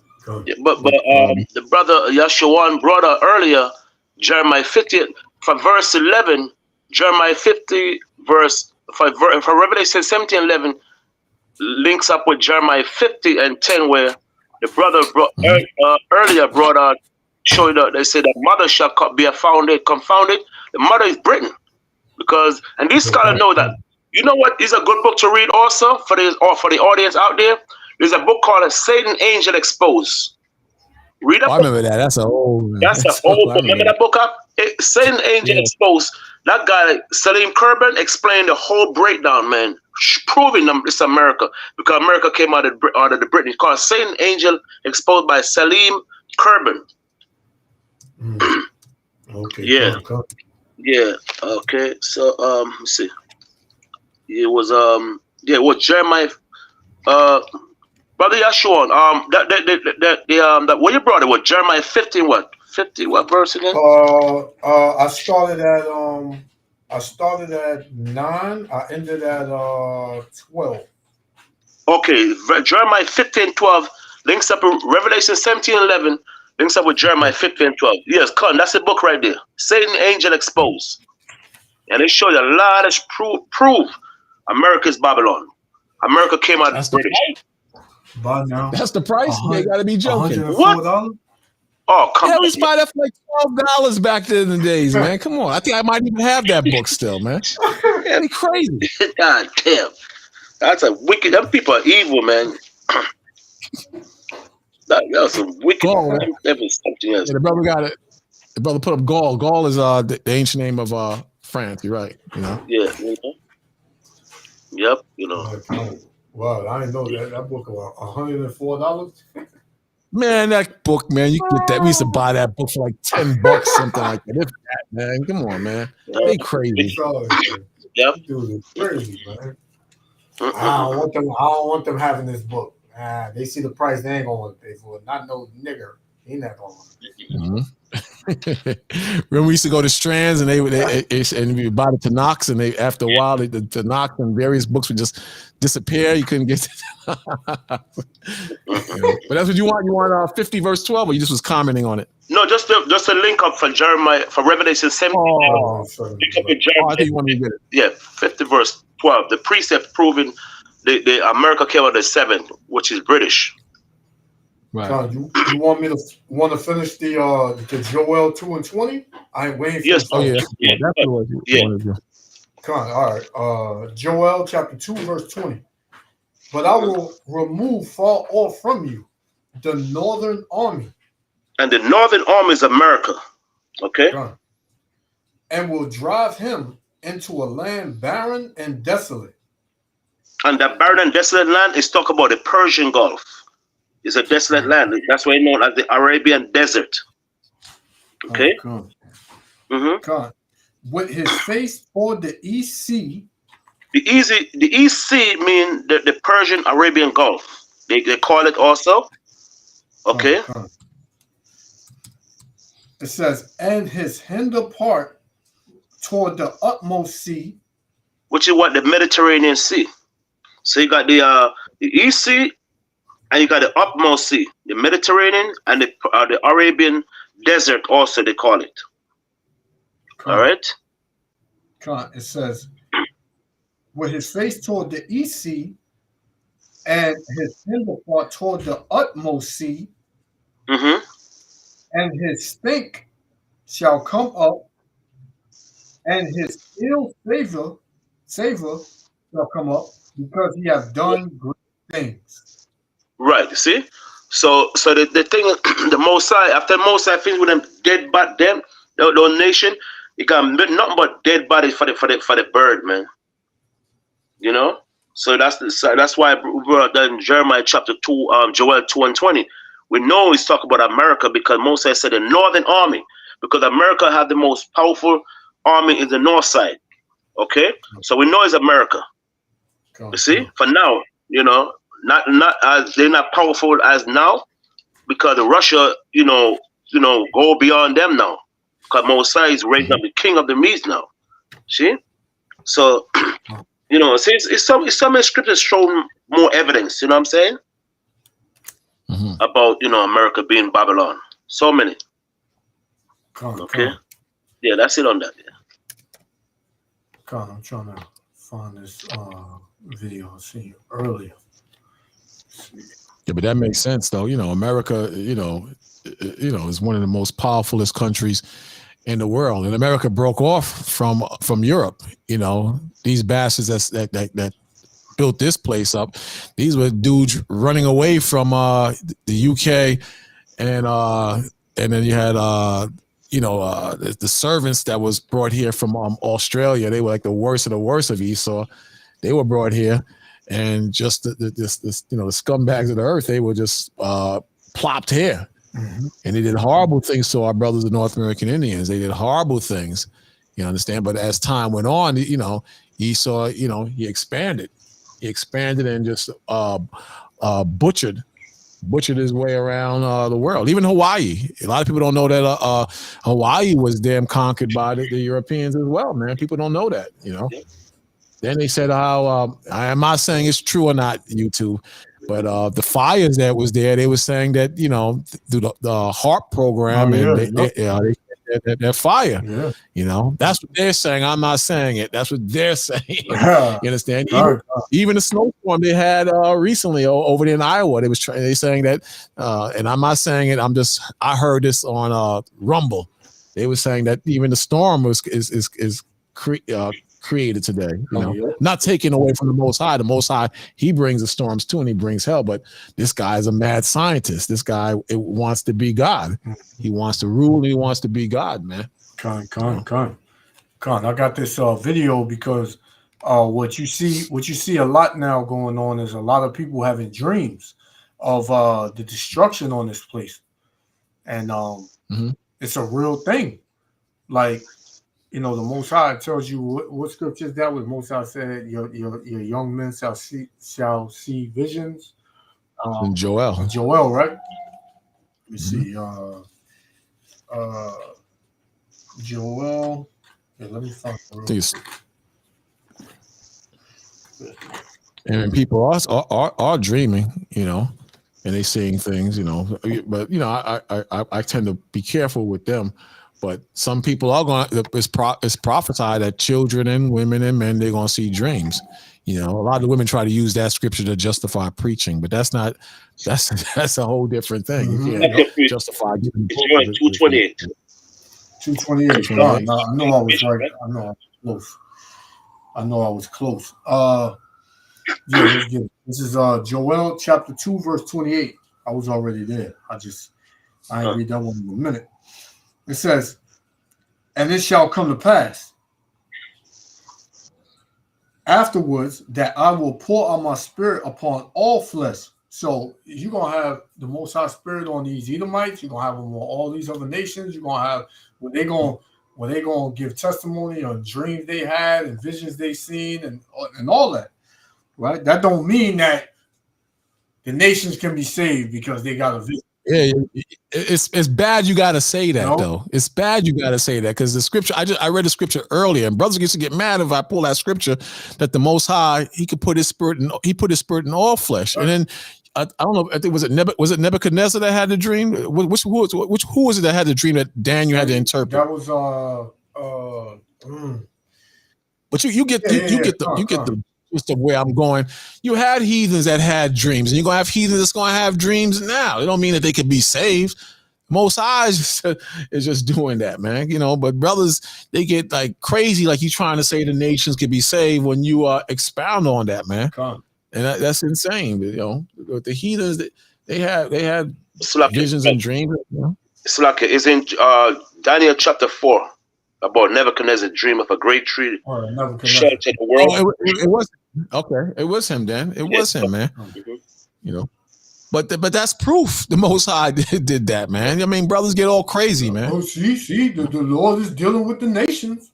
Look, he put the spirit on them to see this. That don't mean that the nations can be saved. No, I don't mean that. Come on. They're not gonna get salvation. They'll be saved for slavery, but they're not gonna get. They're not gonna be on the same level as the Israelites in the kingdom. That's not gonna happen. Exactly.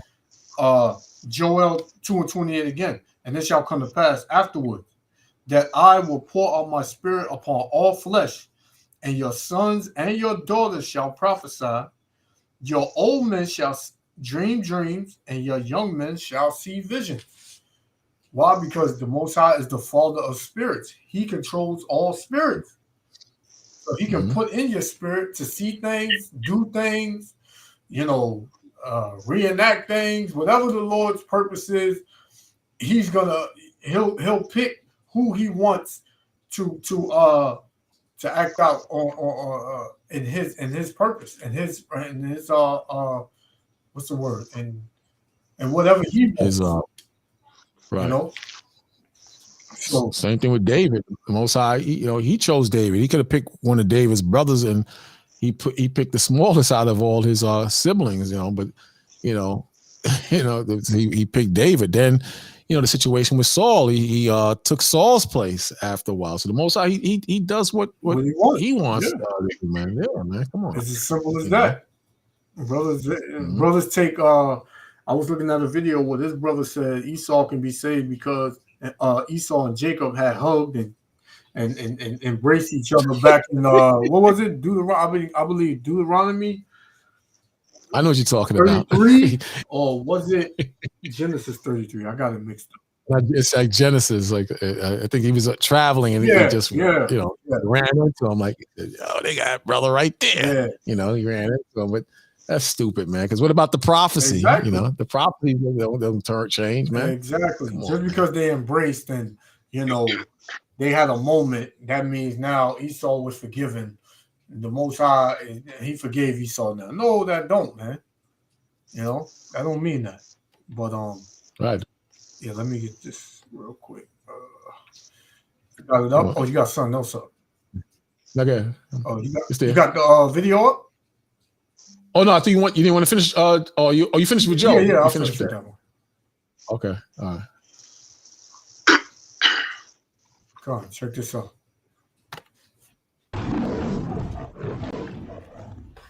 So what had happened in your dream? What did you see? And this is a young Jake, real young. Mm-hmm.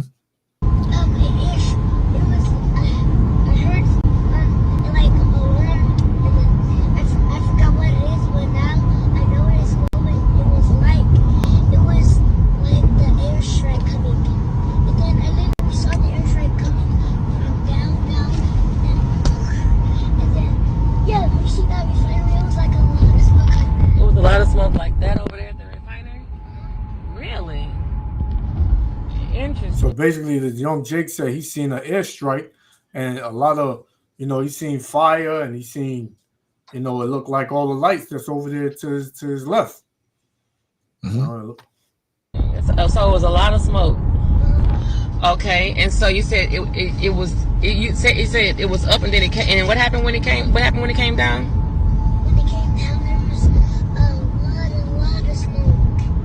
Interesting. So was it at nighttime, or was it light outside, or was it dark outside? It was a little. It wasn't bad to be dark, but it was sunny, but it was gonna get dark. Oh, okay. And that signifies like it's so many missiles that it blocks out, the light. It's going to be like it said, the day of the Lord is darkness.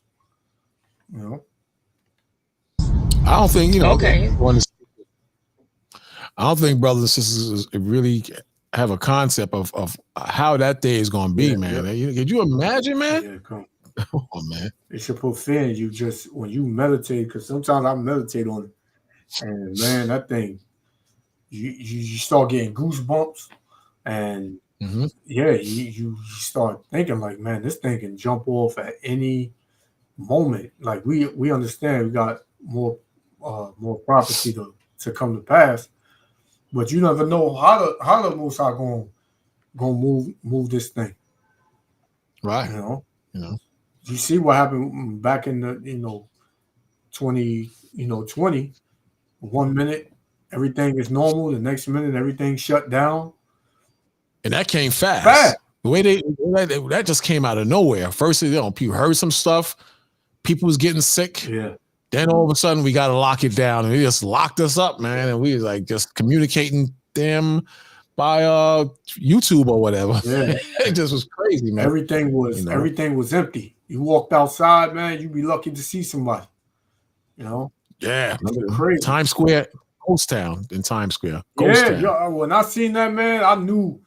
Hey, we close, man, because I ain't never seen 42nd Street is always packed. Shoulder to shoulder.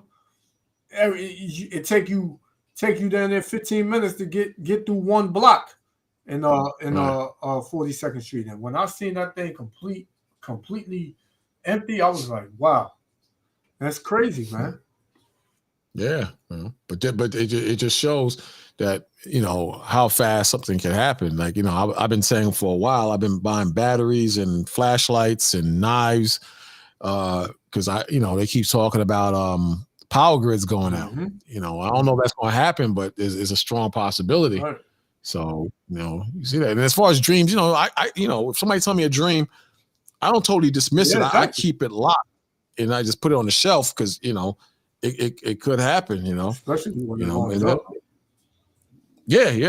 exactly. So I don't take it for granted, but I just keep it in mind, you know. Because you never know. Well, Most High said, "Don't be ignorant of any matter, rather great or small." Right. So is there anything else you saw in the dream besides the airstrike? And I was on the sidewalk, and then I seen it come.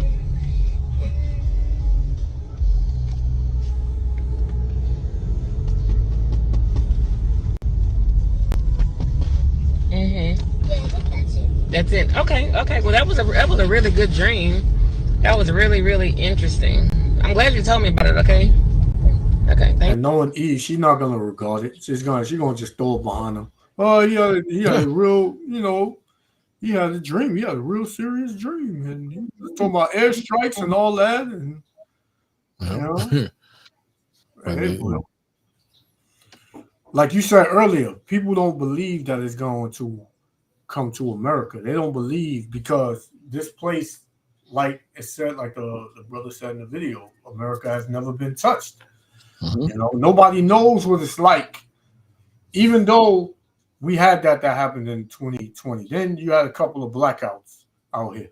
You know, that's pretty much all that happened. You had the big, huge flood that happened out here. What was that, last year? Yeah, last year.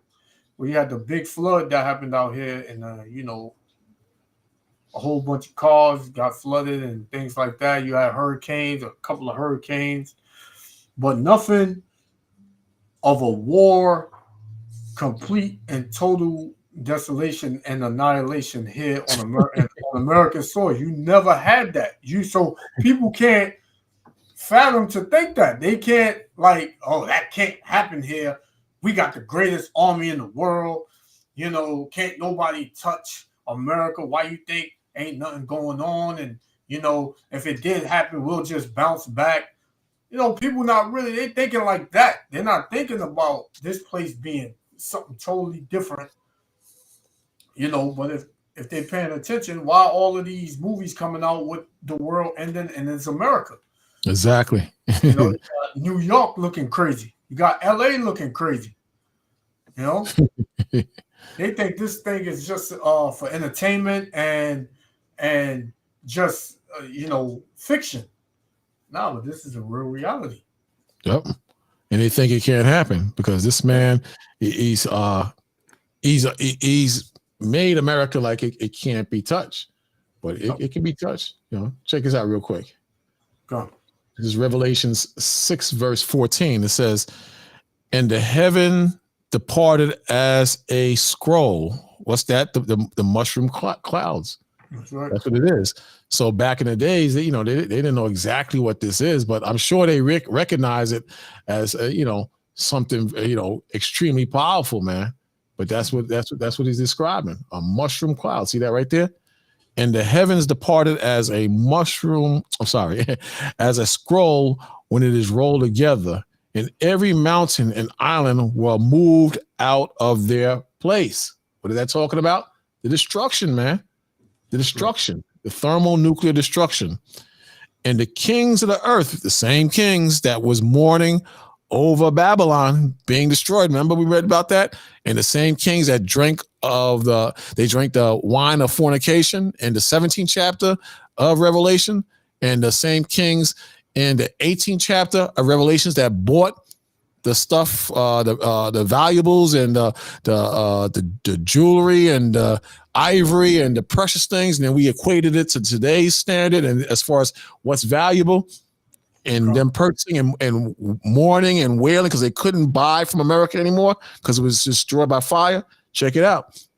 And the kings of the earth and the great men and the rich men, see, the great men and the rich men and the chief captains and the mighty men and every bondman and every freeman hid themselves in the dens and in the rocks of the mountains because they have bunkers that are buried in the mountains and in caves, and they go deep and they spend millions and millions of dollars. They've been doing this since World War II, but now they're a lot more sophisticated. I did a video on, I think it was the last Terminator movie that was out, or a couple of, no, not the last one, a couple of Terminators back, maybe Terminator 3 or 4. And in the end, they were what? Hiding they went to a bunker that had all kind of computers and everything set up in it. And a lot of the stuff, you know, you wouldn't think that the Esau would be creating that stuff, but he's creating it. He's creating it. But here saying men are going to hide themselves in the dens of the rocks and the mountains and what are they hiding from? The destruction that's coming. They're trying to prepare for that destruction. They're trying to prepare against judgment of the Most High. And it says, but they know they ain't going to have any wins, because in the 16th verse says, and said to the mountains and the rocks, fall on us and hide us from the face of him that sitteth on the throne. Who's that? Yahweh Shai. And from the wrath of the Lamb. See, for the great day of his wrath is come, and who shall be able to stand? See that? Who shall be able to stand against the Most High and his judgment? Who shall be able to stand against Yahweh Shai? Every knee shall bow, and everyone is going to recognize the King. They're going to recognize that, and everybody's going to be judged, but none is going to escape the judgment of the Most High. Everybody's going to feel the wrath of the Most High. Whether, you know, if you live good, then you good. If you do right, then you good, man. But if you choose to deal wrong in the Most High, that's a very bad thing, man. That's a very bad thing, you know, because you know, we know the terrors of the Most High, and we know how the Most High get down. So you're going to have men's hearts failing them. You're going to have people realizing that we have the truth. This is what I personally believe, and I don't think it's against scripture. I think that everybody that went by camp and shrugged their hands or said, oh, that's some bull crap or whatever, I think in the day of judgment, they're going to remember they did that. They're going to remember that they rejected the word of the Most High, and that the brothers on the corners, they're not full of SH. They probably say, them brothers full of SH, man. You know, I believe they're going to, they're going to realize that, man, in the day of judgment of the Most High. And it's going to be a hell of a thing, man. It's going to be a hell of a thing in that day. But the word, it doesn't go void, and everybody's responsible for, you know, how he lives, man.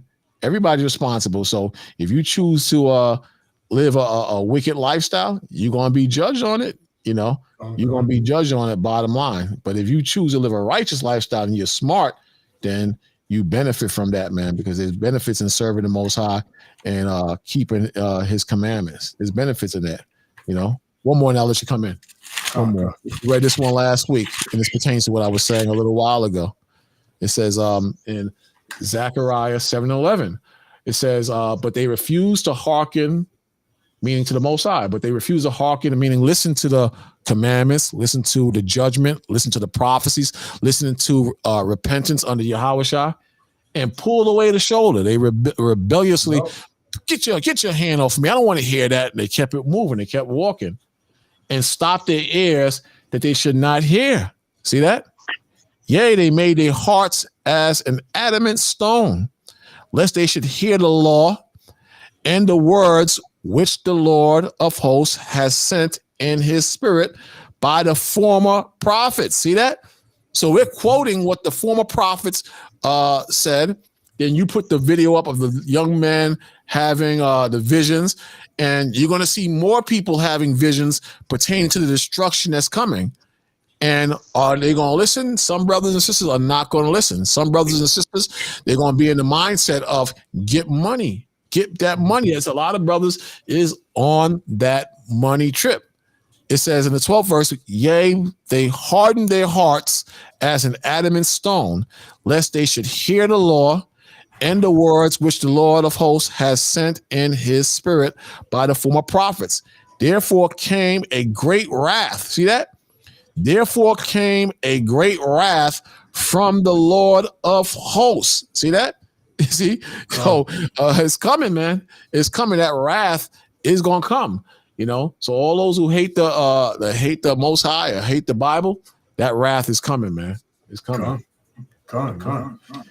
To back you up, this is Mark 6 and 11. Start at 10. It said, and he said unto them, and what place soever ye enter into an house, there abide till ye depart from that place. And whosoever shall not receive you, nor hear you, when ye depart thence, shake off the dust under your feet for a testimony against them. So we on the streets teaching, we you know, our people hear the word, but like you just read, they shrug the shoulder, they stop their ears, you know, they frown up their face, they suck their teeth, they, you know, bring up false accusations against us, call the cops on us, whatever. They hate us. Yeah. They hate us. Pure hate, man. And they don't even know why they hate us. You know? I saw his brother Q-Tip walking by. Remember Q-Tip from yeah, he walked by the camp, man. That guy face looked like, I hate these ninjas. He walked backwards. He walked past us with some damn hatred, man. Most deaf too. They hate us, man. Most deaf. But I'll never forget Q-Tip, man. That dude walked by us like these foolish ninjas, man. Hatred, man. They hate us. Yeah, come. And it says, I'll read it again. Mark 6 and 11. And whosoever shall not receive you nor hear you, when ye depart thence, shake off the dust under your feet for a testimony against them. Verily I say unto you, it shall be more tolerable for Sodom and Gomorrah in the day of judgment than for that city. Right? So our people in all of these cities, man, they see the brothers on the highways and hedges. They go on social media, we there. They go on YouTube, we there. Everywhere the Israelites are. You try to go on social media, look up a fight or some ratchetness, and the next video is an Israelite video. You skim past it, you may hear about 5-10 seconds of it, and guess what? You marked because you heard the word, but yet you threw it, you cast it away. So the Most High said this in Ezekiel 33 and 30. It says, also, thou son of man, the children of thy people still are talking against thee by the walls and in the doors of the houses, and speak one to another, every one to his brother, saying, come, I pray you, and hear the word that cometh forth from the Lord. So some of our people may hear, and some of our people do hear. By this time, I think all people know this truth. You know, because now you got in every family, you got somebody that's in the truth. Yep. That done told them, you know, you're an Israelite, you know, you're the true Jews, you know, these people are imposters, you know. They done told them. They done hit them to the game. Verse 31. And they come unto thee as the people cometh. So even when we be out at camp teaching, you got some people, I watch y'all. We watch y'all online. We came out here to see y'all in person. Y'all brothers doing the good work. You know, I believe everything y'all saying. Or it might be some random Jake or E pass, and when we say something that they agree with, they'll shake their head up and down like, yeah, that's right. That's right. They telling the truth. Right? So it says, and they come unto thee as the people cometh and sit before thee as my people, and they hear thy words, but they hear the words, but what? But they will not do them. You know, once you get into the thick of things and you like, well, you know, you're an Israelite, you know, this is what's required of you. The Most High said you got to do this. The Most High said you got to dress like this. The Most High said you got to conduct yourself like this. Now all of a sudden it's too thick for them. Now they're like, you know, it takes time, brother. It takes time, you know. It's a process, you know. It ain't all gonna change overnight, but you know, man. All right, brother, put that cigarette out. Bro, this is my last one. I don't do it like you gotta stop eating that pork. You gonna tell me everything in that Bible is truth? Everything in that Bible is truth. That's like they'll flip it. They'll flip it on us. So y'all mean to tell me y'all keep all the commandments? You know, y'all mean to tell me y'all don't break one commandment? Look, y'all got on mixed fabric, brother. Yeah. You know, I'm pretty sure, you know, the food we eat is tainted. It may have pork in it, brother. Mm-hmm. But you do your job. You know, you warn them. I think it's in the same chapter about the blood off your hand in the 7th verse. You know? Yep. So, that was in Mark 6. Yep. It says, you want to read that one, and then I'll come back. No, in Ezekiel, what does it say in the 7th? Let me see what it says in the 7th verse, real quick. Oh, I'm in No, it's not. Oh yeah, it's in the same chapter. That's in the it's in the Go finish up what you was reading in Ezekiel. Okay, you can finish reading. Come. It says, and they come as the people, Salakia, and they come unto thee as the people cometh, and they sit before thee as my people, and they hear thy words, but they will not do them. Mm-hmm. For with their mouth they shew much love. Yeah, I'm with y'all, brothers. I believe in everything you say. I trust in God. What you gonna do, brother, when everything's shut down? You know, I gotta do what I gotta do. You know, it says, but their heart goeth after their covetousness. Yeah, they still gonna do what they do. They still gonna want to do what makes them happy and what pleases their flesh. They're not gonna want to, you know, retire their worldly ways. They're not gonna want to do that, you know, because it's just, I'm making too much money, brother. I can't do that right now. You know, hey, brother, hey, you know, I'm eating good out here, man. I'm getting businesses, and you know, I got to do it. We're not saying don't work and make your money, but you got to give, you know, time to the Most High. You got to put Him first because He gave it to you first and foremost. You know, so it says, and when, verse 32, and lo, thou art unto them as a very lovely song of one that have a pleasant voice and can play well on an instrument. You know, when our people hear some good music, you know, they're in tune. You know, it attracts them. You know, it attracts them. It says, for they hear thy words, but they do them not. And when this cometh to pass, lo, it will come, then shall they know that a prophet have been among them. You know, so that's when they're gonna know. You know, you got it. You know, the 7th verse, the same chapter, it says, so thou, son of man, I set thee a watchman unto the house of Israel.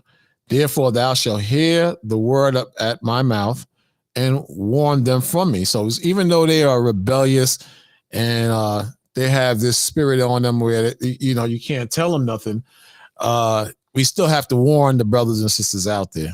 Still got to warn them in the spirit of the Most High. And it says, when I say to the wicked, O wicked man, thou shalt surely die if thou does not speak to warn the wicked from his way.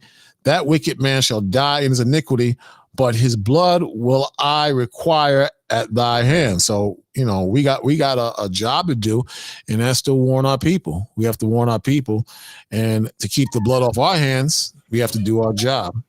Right. 9th verse says, nevertheless, if thou warn the wicked of his wicked way to turn from it, if he do not turn from his way, he shall die in his iniquity, meaning his sin, but thou hast delivered thy soul. See, right. So, you know, it's all for you. So we have to constantly go out there, or like we're doing now, People are going to see this. People are seeing it now. We have to warn the people and also keep brothers and sisters stable in the faith as well. You have to keep them stable in the faith as well. You know what I'm saying? Especially when things are harder. You got something? Yeah, Con. This is Matthew 11. I'm going to start at 16. 11. It says, but whereunto shall I liken this generation? It is like unto children sitting in the markets and calling unto their fellows. Yeah, you know how we go to the chief place of concourse, you know, in the openings of the gates of the cities, you know.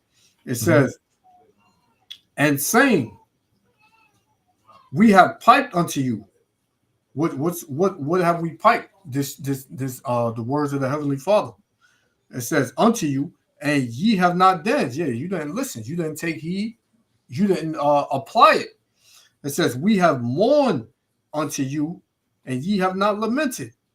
For John came neither eating nor drinking, and they say he have a devil. The same way they look at us, right? The service of the Lord today. Just hate us and slander us. Don't want to come up and have a conversation. Don't want to, you know, debate their cause. They just want to give false accusations and slander our names, call us a hate group, right? It says, the Son of Man came eating and drinking, and they say, behold, a man gluttonous and a winebibber, a friend of publicans and sinners, but wisdom is justified of her children. The same way, you know, if we having a conversation with a brother and we thinking that this dude is hearing us, he wait for us to say something. He wait for us to use profanity and say, oh, is that how the man of the Lord speak? You know, look, these guys are hypocrites. They said F me. They said, get out of here, you nigga. Is that the way that Jesus spoke? You know? So they just a lot of our people, they just stay around just to be scoffers. Or they like to set up. They like this world, and you know, they don't want to change. A lot of brothers and sisters and heathens, they just don't want to change. They're content with how things is going. They'll even let the damn government control them because they're content with the lifestyle that they're living, man. You know, but the Most High, he don't approve that crap, and you know, he gonna judge the hell out of them. You know, that's right. Salakia, priest. I got a scripture. Yahshua could get that. It's 2 Chronicle 36:16. You can read it and break it down. I got a little code that's mute, you know. So you can read that in 2 Chronicle 36:16. Come 32? 36:16. 36:16. 30. I'm gonna start at 15. You can break it down, of course. I'm gonna read it. Oh yeah, this is bit for one I've seen in a while. And I got the code that's mute. Come. This is 2 Chronicles 36. I'm gonna start at 15. And the Lord power, Yahweh Shem Yahushua, of their fathers sent to them by his messengers, rising up bedtimes and sending, because he had compassion on his people and on his dwelling place. Right, the Most High, he said it. You know, he would rather that no flesh be destroyed, but we know that that's not going to happen. And you know, that's the mercy, man. The mercy is that, you know, you're blessed with this truth. I'm talking about to the brothers and sisters who are listening, or know the truth and know their nationality and know the judgment. That's a blessing, and that's the mercy and the love of the Most High to open his gates of truth to let you in. So we in a very special place, a place where a lot of brothers and sisters can't see, you know, a space where a lot of brothers take for granted as well. But it says that, you know, he had mercy on us and his people. Yeah. But they mocked the messengers of the Most High. And that's exactly what they do, man. They mock the messengers of the Most High because they got money and jewelry and clothes. But what's going to happen when the Most High take that away? It's going to be anger and frustration. and they're gonna want to fight, and then some gonna want to listen. Yep. You know, that's how the Most High kind of brought me in here. I was broke, man, walking in the rain, and I was gonna do some crazy stuff to get money, man. And luckily, you know, the brothers was on the streets, man, because I knew all the spots where the brothers taught, because I got hooked through this brother Yashawan, and I got hooked from that point on. So downtown Brooklyn Wednesdays, Tuesdays, Wall Street over there by Broad and Wall. Friday, 42nd and 8th, sometimes 44th and Broadway sometimes. And Saturday and Sunday, the same thing. So, you know, I'd follow them. I was broke. I didn't have no job anyway. So I followed the brothers, and the spirit just worked me, man. It just worked me in there. So that's how a lot of brothers come. The Most High says, in your affliction, you will seek him early. So you got ninjas that hate the word, and they'll do anything to stop the word from going out because it cramps their lifestyle, or they'll curse the brothers out.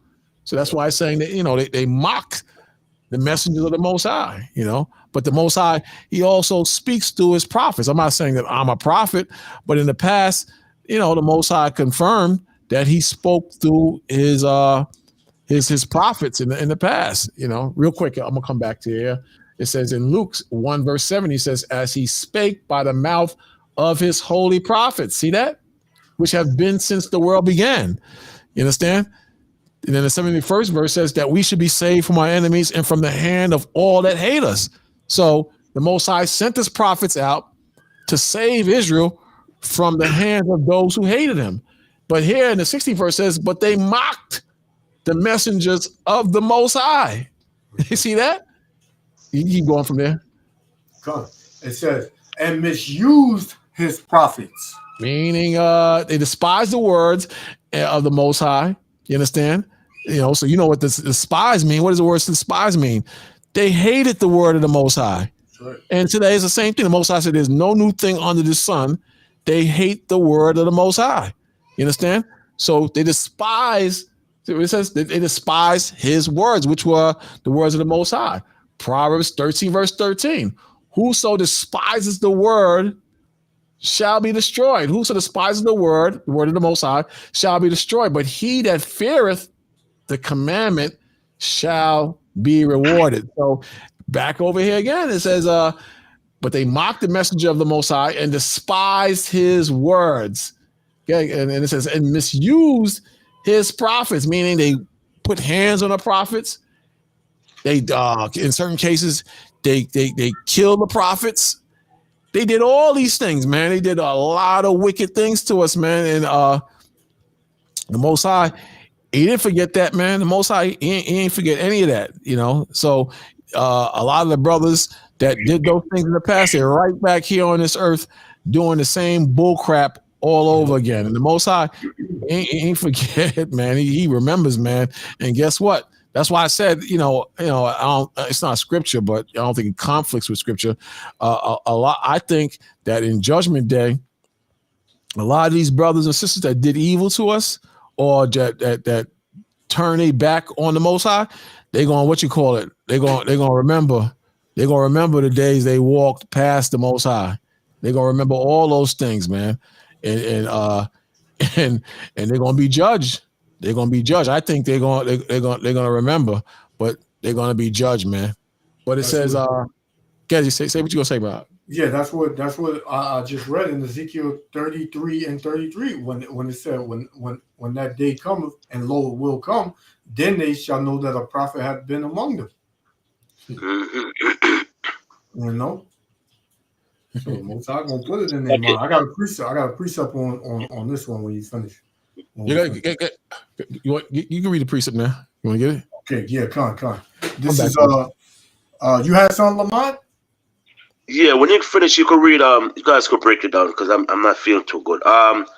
Isaiah chapter 30, verse 20 to 21. Okay. Isaiah. You want me to get that one first, or you want to pull the one you at, Yashawan? I'll get my precept first, then we go into that one. All right. Con, this is 2nd Ezra chapter 1 and verse 32. And it's And it says, I sent unto you my servants, the prophets, whom ye have taken and slain, and torn their bodies in pieces, whose blood I will require of your hand, saith the Lord. So that's what's gonna happen.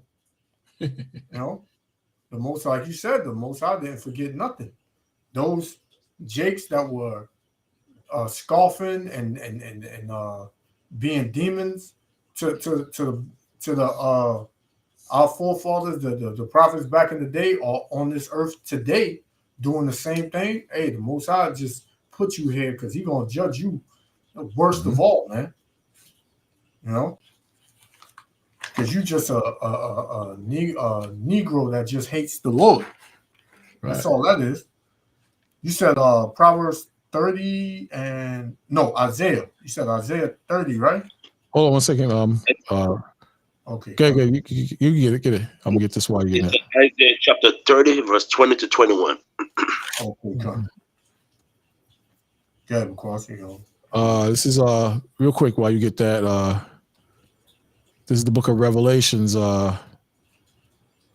Revelations, the 6th chapter, and the 9th verse. It says, and when he had opened the 5th seal, I saw under the altar the souls of them that were slain for the word of the Most High. Remember, we read in the Most High speaks to us through his prophets in the book of Luke, 1 verse 70. Then we went to Chronicles. We got to go back there. 2 Chronicles 36:16. How they mocked the messengers of the Lord and despised the word. And then we went to Proverbs 13 verse 13. Whoso despises the word of the Most High will be judged. And we went through a few scriptures on how they misuse the Most High's servants. Here saying, and when he had opened the 5th seal, I saw under the altar the souls, meaning the spirits of them that were slain for the word of the Most High, that wicked Israel killed for the, because they were spitting the word of the Most High, and for the testimony which they held, which was of the Most High. They testified of the will and the spirit of the Most High. And they cried with a loud voice. These are the ones that's in the spiritual world. The brothers who died teaching the word of the Most High, they're talking to the Most High in the spiritual world. And they cried with a loud voice saying, how long, O Lord, holy and true, dost thou not judge and avenge our blood on them that dwell on the earth? See that? So in the spiritual world, they vex and they remember what happened, man, in the spiritual world. Right. What you have now? This one that Lamont, Isaiah 30 and 20 and 21. 21, 20. Yeah. This is Isaiah 30 and 20. And though the Lord give you the bread of adversity and the water of affliction, so even though we're going through affliction, even though we under these curses, yet shall not thy teachers be removed into a corner anymore, but thine eyes shall see thy teachers. Yeah, you see the teachers, but you don't believe it's the teachers because, we just a bunch of Power Rangers. We just a bunch of ninjas in costumes. What money y'all got? Look what y'all got on, man. Look what money y'all got. So they don't believe that, we are the teachers. It says, and thine ears shall hear the word behind thee saying, this is the way, walk ye in it. Meaning the word, the ways of Yahweh Shem Yahushua. This is the way, walk ye in it. When ye turn to the right hand and when ye turn to the left. So, hey, everywhere you go, just like I said earlier, the truth is everywhere. You can't escape it. Is when you go right, when you go left, whatever you get on, the Israelites is there. It's to warn you, And this is telling you this. Read verse 21 again, right? Verse 21. Yes, sir. It says, and thine eyes shall hear the word behind thee saying. Right, hold on. 1 second, please. The reason why I get that verse right there, because when Bakwash said that, he was walking around, didn't know what to, and he said the brother, it's like he said, you know, he keep going around the different camp. This scripture right here is a very good one, because and thy ear shall hear a word behind thee saying, this is the way, walk ye in it, when you turn to the right hand and when you turn to the left. So, but course, you see, he walked into the way because he realized this was the truth, you know what I'm saying, until today. That's why I brought that verse out, you know? Got it. Mm-hmm. And yeah. like I had told Bakwash a while back, I believe I told you too, Lamont. Like I came across the truth before when I was around 19, maybe 18, 19, and the brothers was teaching downtown Brooklyn. They had on, I believe they had on red and black. But Yeshua and camp, yeah. And the brother had picked me out the crowd. He was like, "Your brother, come down to the school." You know, we exchanged numbers. I had called him one time, and that was it. And you know, I was doing whatever I was doing in the world, and you know how it came about was, you know, I was at work, and these Jakes had told me to watch a video about these girls fighting. So I wound up watching the video, and right under the video was an Israelite video.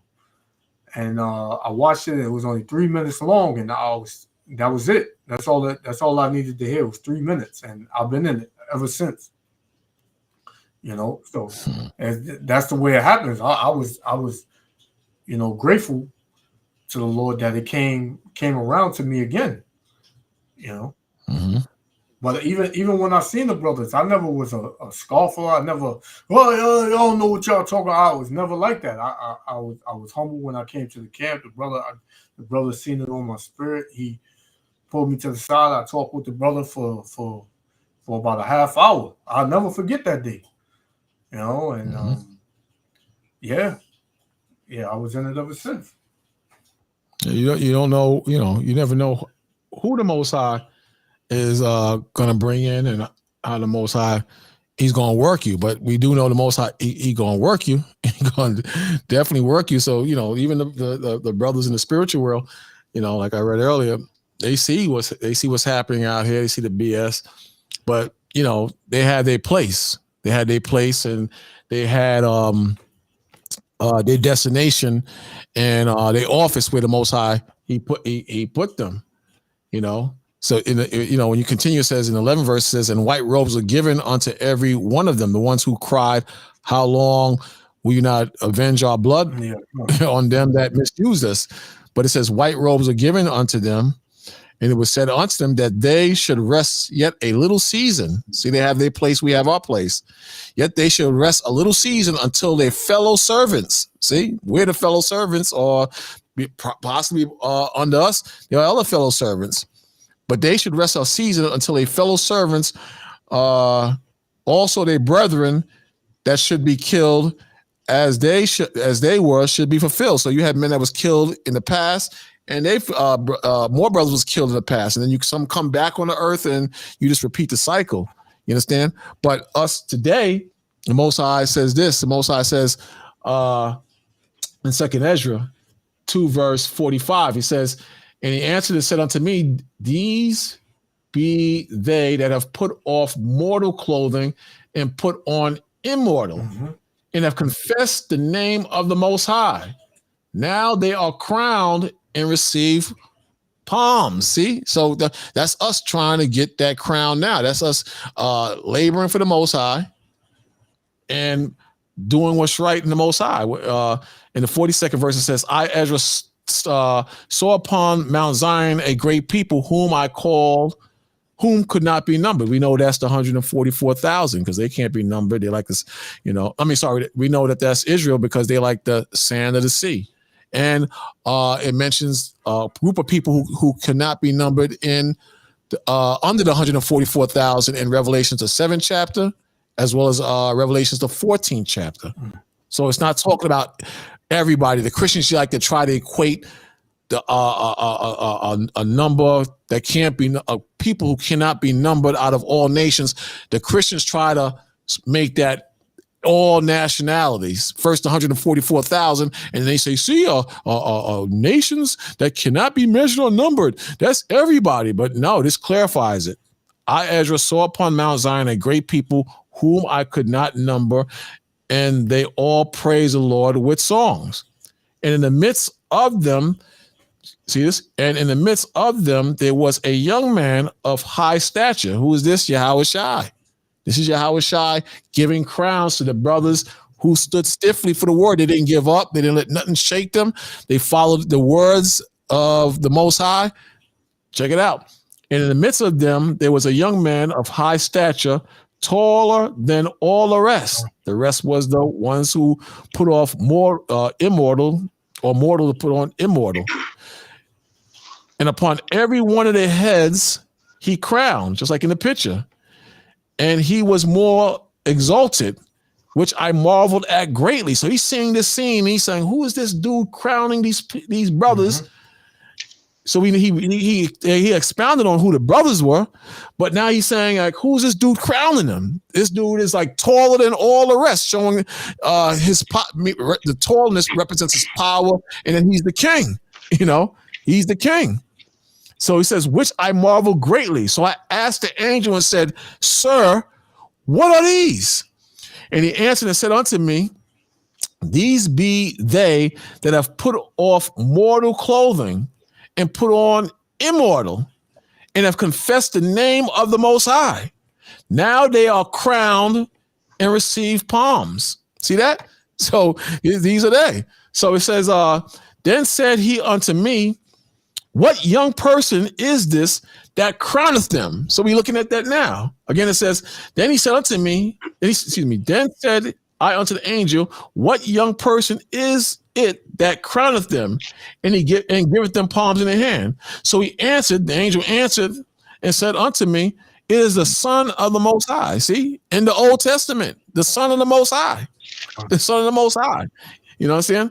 So he answered and said unto me, it is the Son of the Most High, whom they have confessed in the world. So the disciples, the 70, and the men that came under the 70, they confessed Yahweh Shai and righteousness and brotherhood and love, just like we're doing today. You understand? We got some rough edges, but we know that that's the goal of the mission, to exalt and push Yahweh Shai. You understand? We know that. That's what the prophets did in the past.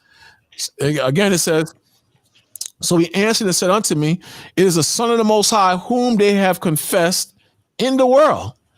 Then began I greatly to commend them that stood stiffly for the name of the Lord, Yahweh Shai. They stood stiffly for his name. So they didn't sell out. They didn't cash out. They didn't worry about money. They didn't let the threats of not taking the jibby jib throw them off.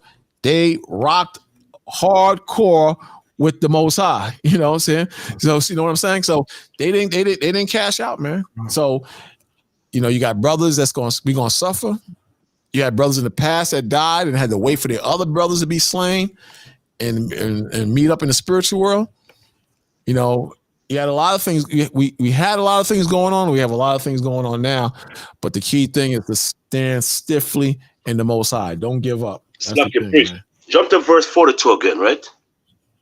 42. Yeah. Good precept right here. You can read Yeshua, can you read that verse 42 again for me? I got a precept for that. Where you was at, Salakia? I'll read it. I'll read it. I'll read it. Yeah. It says, I, Ezra, saw upon Mount Zion a great people whom I could not number, and they all praise the Lord with songs. Right. So who I could not number, right? Yeshua, could get Hosea 1 and 10 for me? Because I don't have my Bible.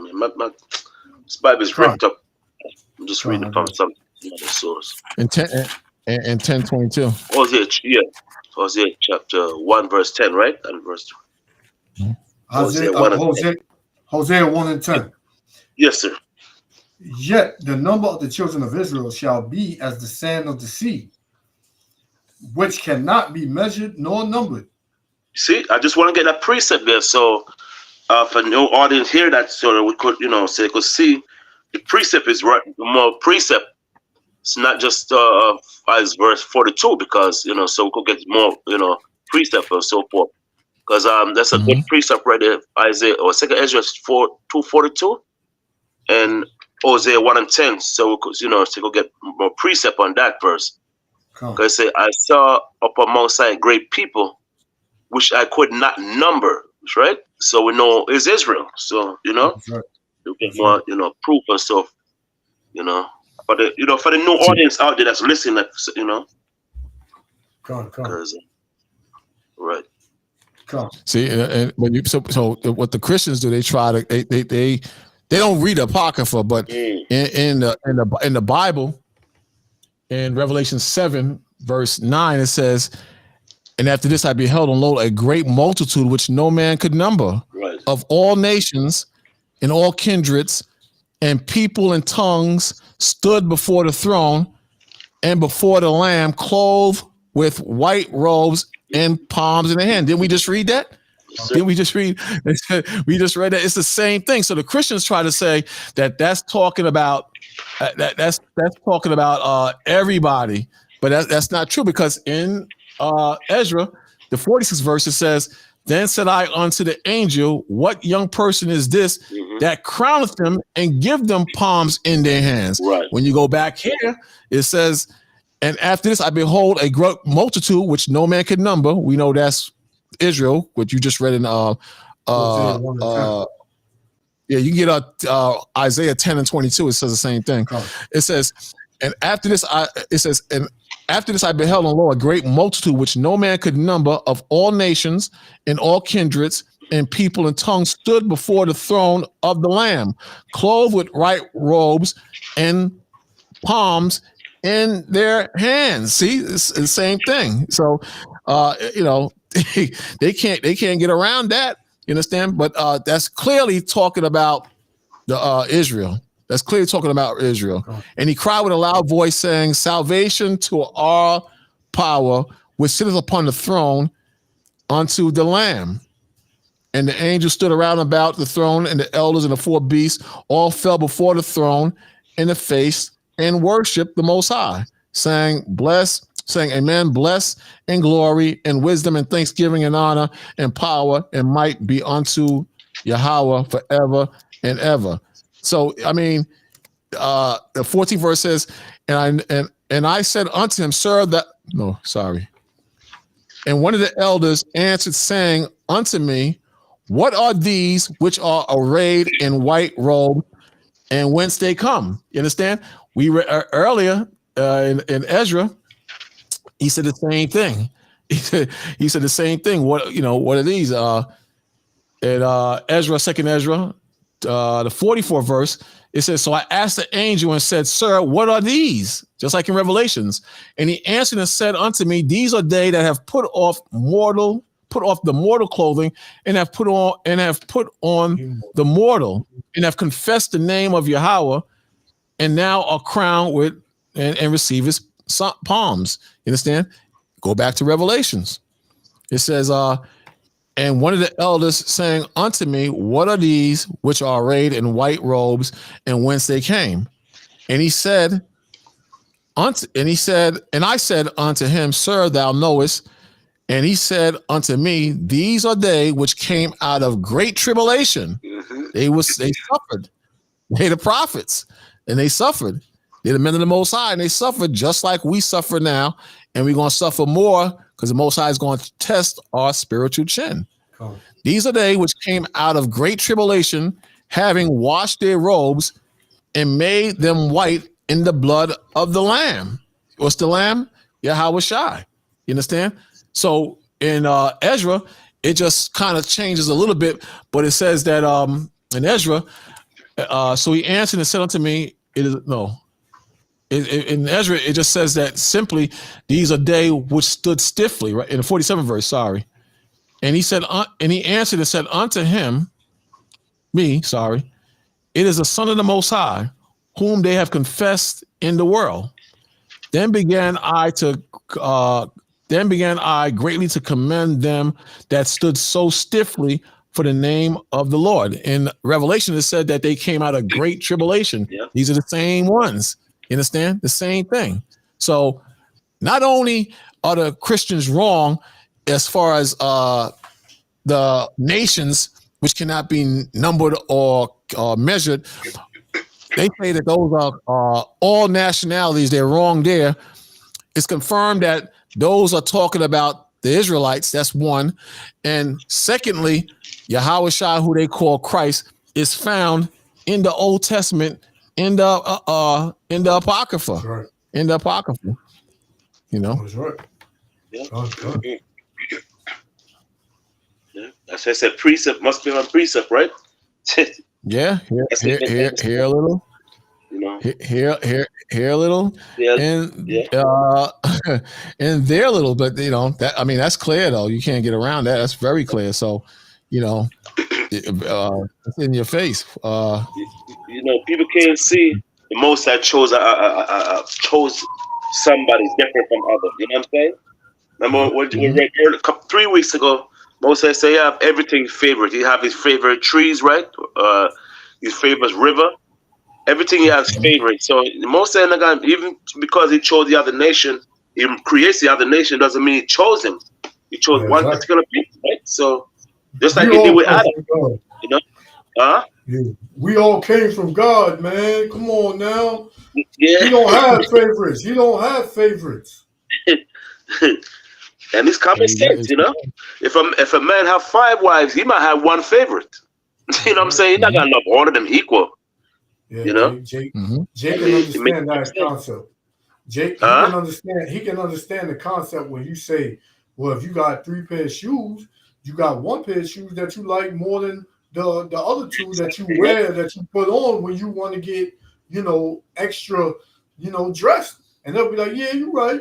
But you know, God, we're talking about shoes, man. We talking about, that's shoes and God is 2 different things. Nah, man, it's the same thing. It gets crazy. Same thing. In Isaiah 10, verse 22, it says, though my people be as the sand of the sea, yet a remnant of them shall return. You know, so they can't number us. And that's an issue, you know. Have too many babies and Esau can't deal with that. You gotta do something about that, man. That's not the so-called J people. They don't fit that. That fits us, man. Yeah, to a T. And it would be a lie. You know, that's why Esau, he come around with his census program every few years. This man been saying 7 billion people been on the planet, but people are being born every day, people dying every day. How the hell is the number still 7 billion? It's crazy. You know? Like this is and people go with that. Yeah, there's 7 billion people on the earth, man. Come on, man. I had a couple of articles. I can't put them up because they might say it's false information. How they want to depopulate the earth. They want to depopulate the damn earth because they're saying it's overcrowded. They ain't overcrowded. You know, they want to get rid of us, man. You know. Yeah. That's what it is. They want to get rid of us. They got the Georgia God stones, the stones out there in somewhere in I believe it's Georgia or something like that. And yeah, I heard about that. Yeah, and it got destroyed. Something blew it up. They at the time they said it was you know, it looked like it could have been a chariot. It was just it happened fast. No, I thought it got destroyed during the COVID. Like people purposely destroyed it. That's what I thought. Yeah, that's what they were saying too. They said, but it was nobody there. You know, it's like they had the camera, the footage, but you didn't see nobody there. You know, you just heard a boom, and that was it. There's a script in Jeremiah, right? When this Moses said, if those can measure, then the seed of Israel were done away with forever. Oh, that's 31. Oh, cut. You go ahead for me. I don't remember the verse. Because remember, Esau was trying to do the same thing to Ephraim. The German doctor said, man, there's too much of them damn Puerto Ricans, man. So we got to do something about it. There's a documentary. You gotta get it. One of these. It's called the Happy Pill. I couldn't find that. I looked that up, it wouldn't come up for some reason. I don't know why.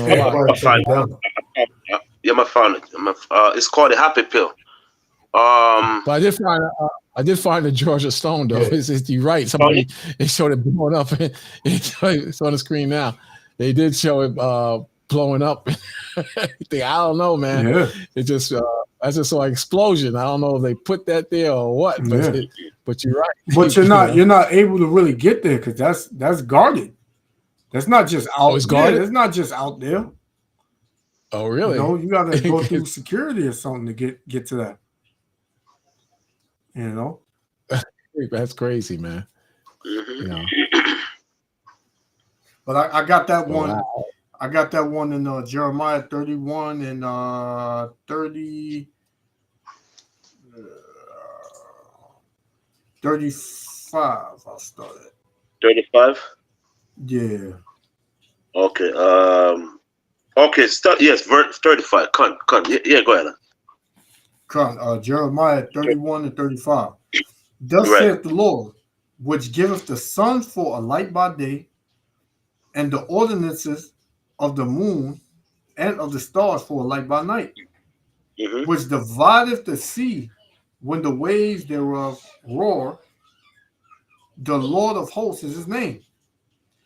If those ordinances depart from before me, saith the Lord, then the seed of Israel also shall cease from being a nation before me forever. See, forever. So long as you got Christian, all the seed of Israel is no longer God's chosen people. But the Most High said, if these ordinances shall depart from him forever, then the children of Israel will be wiped out. That's it. The sun, the moon, the stars, everything is still here as exists. So Israelite is still gonna be here as long as these ordinances exist, man. You see? So you know, then the 37 now. Yeah, 37. No, I'm about to say it's a little more on that. 37. Thus saith the Lord, if heaven above can be measured, this is why you got a lot of these bugged out Israelite brothers talking about the flat earth and you know, they reach the ice walls and you know that's the end of the earth, man. Oh, please. It says they believe that's a big thing. They believe in that hard body. They will debate you. They'll have debates. They have debates on that thing. I'm like, you crazy, man. Yeah, it don't matter if it's an ice wall there. You still on the earth. You ain't going nowhere. So it don't matter if it's flat or if it's round. Right? Yep. It says, if heaven above can be measured and the foundation of the earth searched out beneath, right, I will also cast off all the seed of Israel for all that they have done, saith the Lord. And see the Yahweh. See, we all know that's not going to happen. Huh? So, Lucky, I was saying, and the Lord knows, that ain't never going to happen. It's never going to happen. That's right. Yep. So when he said Esau talk about he could measure the earth, he said, what? Esau, come on. There's no way in hell, man. No, you remember the Titanic ship that says is right by, I think, the Pacific Ocean, 15,000 feet deep. How the hell? There's no way Esau could measure that. You know what I'm saying? Exactly. You know? And a lot of fools believe that. There's different barrier of you know, sea level. So Esau is an idiot, man. And once he said that, the whole world believes it. Yeah. Remember, was it last year where that submarine went down there? That tic tac underwater, you know, submarine, and it got dismantled, and they don't know what happened to it, and you know, said it was made out of fiberglass or something like that. Well, you're not talking about the Elamite guy, right? With my son? Yeah, yep. Yes, yeah, some kind of cheap. I think they went only what? How much feet? Like, damn, about not even 1,200 feet. Not even that much. Yeah, that thing was it's bust, man. Yeah. I can't remember the feet. How much they went? The parts came from Home Depot. Some of the parts came from Home Depot. The steering wheel was like a joystick. I mean, what the hell is wrong with these people? And they were all billionaires. How you mean to tell me you billionaires couldn't build something way more enhanced and that's advanced to go down there? Come on, man. Yep. That's insane. And you had Jake out here going hard on that. They was like, look, man, look. I'm like, what? It look like a damn shape like a whale, right? Yeah, man. Idiots, man. Idiot, man. The Titan. That was so funny. That was so stupid what they did. Yeah, it was stupid, man. That was dumb, man. Garbage. That makes no damn sense. Yep. But he saw like he likes to explore and he thinks he's gonna find new lands and he's gonna seek fame and fortune and look what happens. He ends up dying, man. Yep. They don't live, man. Yep. They die. Yeah. And they and his son said, "Daddy, don't go. It's dangerous." But he wants to go to see the Titanic ship. Come on, man. Don't nobody know about the ocean. Why would you even always tell?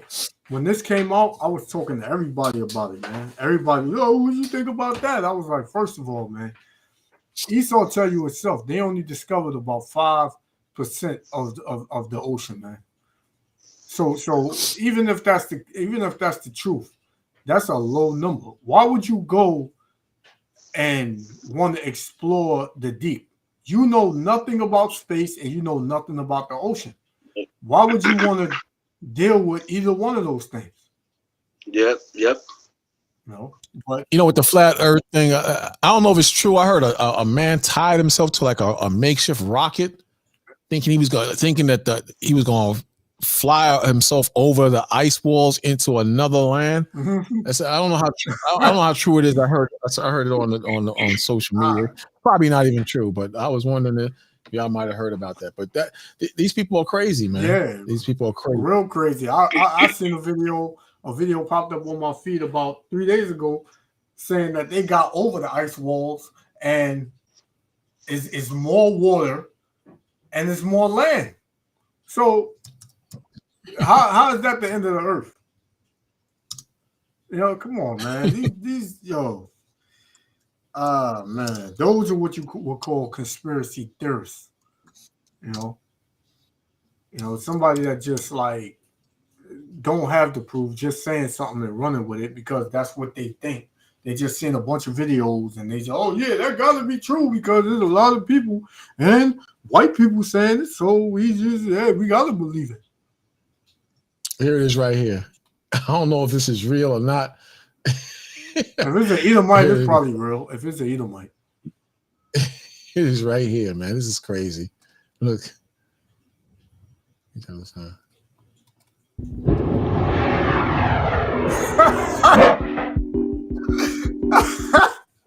man named Mad Mike Q launches himself to a self-made rocket, help prove his belief that the Earth is flat. What the hell, boy? This is crazy. Unbelievable, man. Died too. Died. Yo, just off of that, the way it took off alone, he's dead.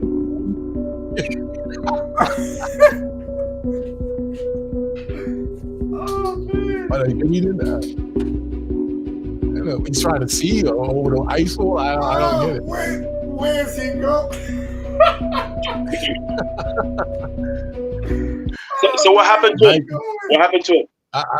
I'm gonna find out now. I'm hearing a different thing. Mad Mike acknowledges his rocket launch was dangerous, telling the AP that this thing wants to kill you different ways. What?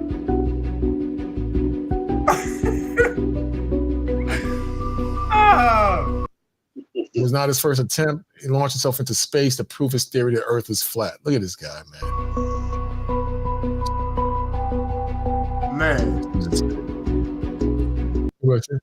Paramedics met Hugh after he plunged back to Earth. He was injured, but the type of severity of injuries was unclear. Ah! Oh man, yo, that right there. I'm telling you, these dudes are very serious about this flat Earth thing, man. You got brothers in the truth that debate this thing. They very damn serious about this thing, man. Yeah. Even if you went into space, how can you tell the Earth is flat? Tell me, how? Well, look, I guess what they're saying is that you won't get to see it, because if you go on a boat and try to get to the ice walls, they'll stop you. If you try to go up high, they'll stop you. You will never see it. That's what they're saying, which to me is kind of crazy, which is very crazy. You know, this is what they believe. I got scripture to bring up Isaiah chapter 40 and 22. 40 and 22. Yeah. Even by the way that thing took off, that Edomite would have been knocked out. He'd have been knocked out. So how can he see anything? But this is how crazy they are, man. You know, people simple believe with every word. Isaiah 40 and 22.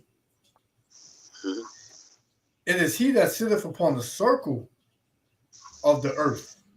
Right. My day will listen, brother. I've heard this so many debates with these dudes. I've heard this verse. They will find a way to these dudes, man, is dead ass serious with this, man. Because the scripture tells that the earth is the circle, man. The earth caught me off guard with that. It's like a round ball. You know what I'm saying? Even scientists tell you the earth. I mean, I got book with scientists tell you straight up the earth is circle. It's not flat. It's round. Because remember, the earth goes around the orbit around, the sun. You know what I'm saying? The sun orbit around the earth. So I mean, there's others prove that the earth is circle. So I mean, people like that, I won't have no argument with that, because they just go from what the Bible said. You know what I'm saying? That's like being a dead horse, man. That's like being a dead horse. It's scripture telling you circle, man. Yeah, it doesn't even matter. Like, like I said earlier, whether the earth is flat or it's round, you still on it. You ain't getting off, until the Lord come and get you off this earth, and if you got a seat on the chariot, Lord willing, we do. So y'all worried about something. It's about to be war on the earth. So what does a flat earth? What have to do with the salvation? You're right. Yeah, what is that going to benefit you if it's about to be World War III on the earth? And is the moon and the other planets flat too?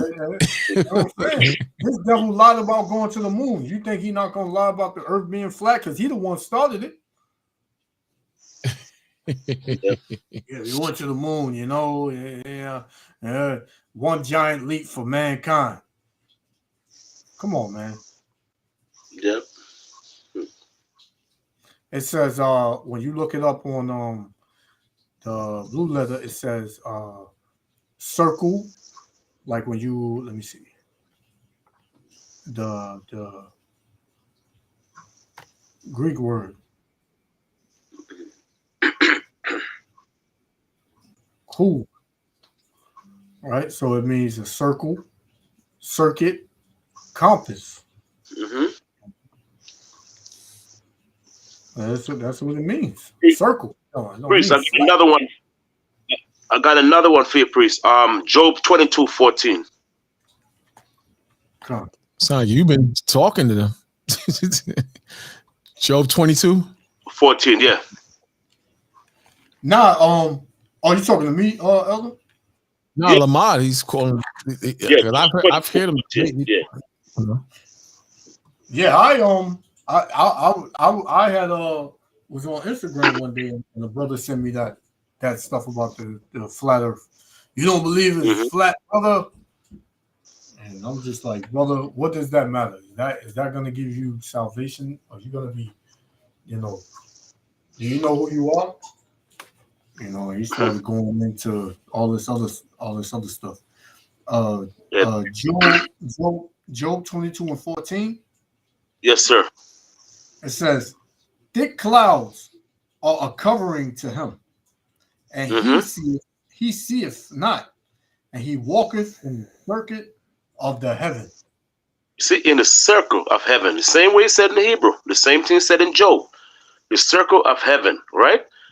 Okay, now we'll get Proverbs 8:27. It says circuit. Yeah, circuit. Yes, circuit. I mean, in the Hebrew, it's circle.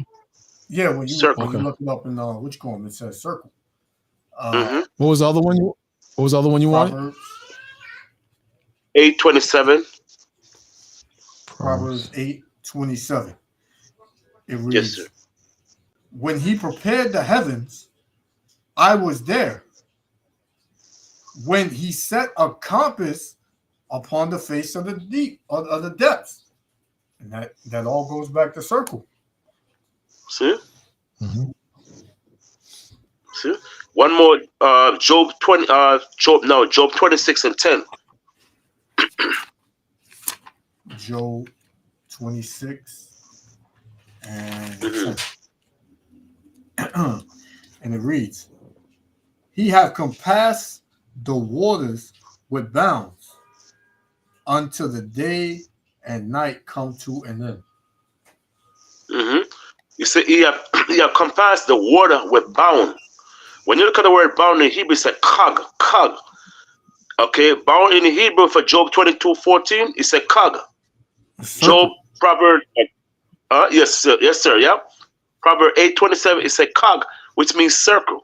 So even though this right here in verse Job 26:10, it says circle. It said you have compassed the waters with bound, means circles, until the day and night come to an end. You see, day and night come to an end. The circle one for the day and circle for the night.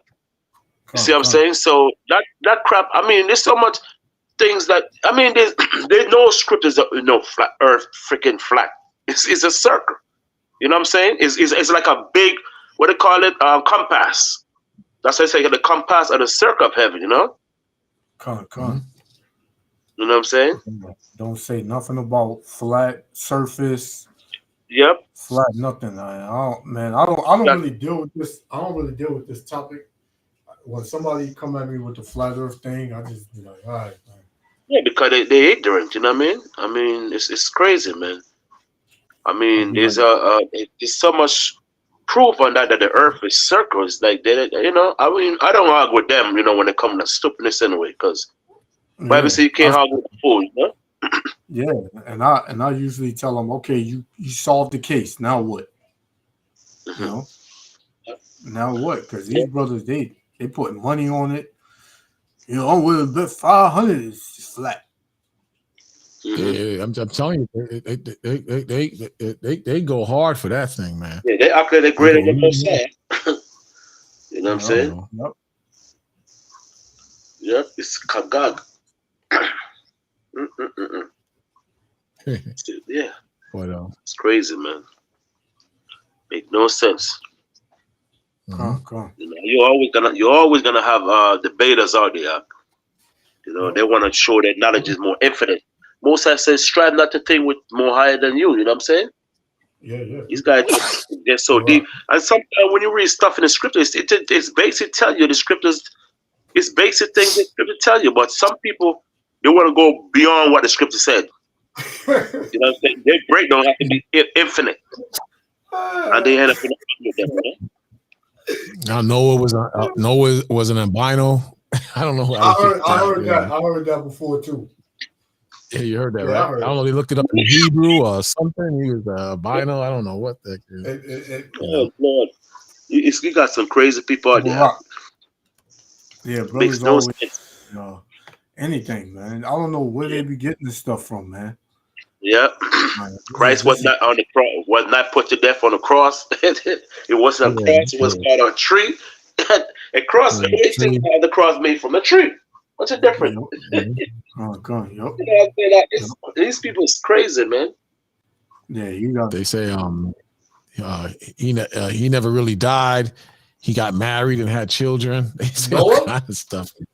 No, the Yahweh Shai, who they call Christ. I mean, they don't have any proof, any record of that. Not in the Bible. You know, ain't no record of that. You know. Wow. Anyway, brothers, I don't know if you want to keep going or just want to wrap it up. You know, for the day. Yeah, I don't got nothing else. All right, so we'll do it again. We're gonna try Friday, next Friday and Saturday, if your brothers feel up to it. I Come. You to do it last night. You know. Yeah, well, we're good for class today. You know what I mean? Yeah, the flu It's hit me. cold as hell. Huh? Don't say that, brother. Don't say the flu hit you because you don't want to be sick now, man. What happened when I get out of the bus up? It was so hot in the bus, and I just came right out with no shirt, no my jacket, nothing up. Just came out. And that's what I was doing. That thing hit me right in my chest, man. It's like I'm in another world right now, man. You know, I what you call it. I started wearing a hoodie under my coat. I hang up the coat, and then if I have to run in and out, I do that. Well, at least I have the hoodie on because I don't put on a coat either. If he's brick, and I just run out, man. Right. I just run the hell out, man. But the weather is crazy because look, it's just brick, man. Yeah, I think Saturday, like 25. Yeah, it's supposed to feel like 14 though in Manhattan. Yeah, So I don't know, man. So the brother says he's cold in Florida. Yeah. Oh yeah? Fun, brother. Yeah. You know what? I'm glad the brother brought that topic. I understand. All of a sudden, it start getting cold now. That shit we in the last days, because Florida used to be hot as hell. Now it's like sometimes Florida is like 15 degrees, man. You know the most they come up for the earth. Man. You know how all these places burn the hell up, man. You know? Yeah, but the Esau got everything's so crazy. You know, the weather is just crazy. The whole earth is just out of order. I heard Iowa is crazy in Iowa. I heard, Iowa weather. Damn Iowa, man. 3 degrees in Iowa. Woo. 3 degrees. Wow. That's some serious weather, man. Ooh. But most hey, listen, man. Again, before y'all got on, I was talking to brothers, man. Consider yourself blessed, man, because man, imagine being homeless out there, man. Yep. Imagine that. That's and it's cold. No joke. Yeah, you're on your own. Man, at least you got, you could eat. You could eat, and you could be comfortable in your crib, and you could turn on Netflix when the sun go down, man. You could really keep yourself together. But out here, man, man, look at the damn migrants. The migrants is just catching it. Wow.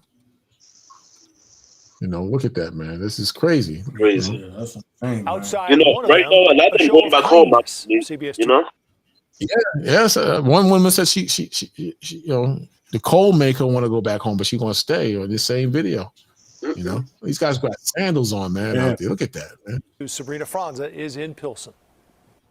For most asylum seekers, this is Pilsen. What that said? Oh, Chicago. It's Chicago, man. Okay, yeah. minus 19 degrees. Damn, boy. This kind. Right now, hundreds of them are staying at this shelter here on Halsted, and many of them making their way across the street just so they can get a warm meal. Wow. Across the street from a migrant shelter, a line forms in what feels like sub-zero temperatures. Dozens waiting for food, warm clothing. At the end of the line, we met Geraldine. She told us she regrets coming here from Venezuela. Wow. But only because of the cold. She and her family are... Oh, man. It's insane, man. I don't know how. Hey, Venezuela, you seeing 75, 80 degrees all year round. Yeah, brother. Yep. Everything good over there, man. Right now, the New York City mayor saying that they would give them pay the plane fare to go back home if they want. A lot of them, there was a city on last week. They want to go back home, man. I was looking at an article. Trump, he back in the news. more often. And he's saying if he get elected and day one, he gonna round them all up. He said he gonna go. He said it's gonna be the biggest roundup of illegals in the history of this country. And everybody's like, yeah. That's so that's gonna bring a lot of chaos, boy. Oh yeah, he gonna do it though. He gonna do it. I'm telling you, he gonna do it because these white folks is mad as hell. Yeah, that's why I believe they're gonna do something before this this election is brought forth. I believe something gonna happen before then. I don't know. Don't be surprised if they delete him, man. Don't be surprised. Yo, man, this is a lot of stuff. This is like a biggest election in the history of the country, man. Yeah, because so much has happened in 4 years. So much has happened in 4 years, man.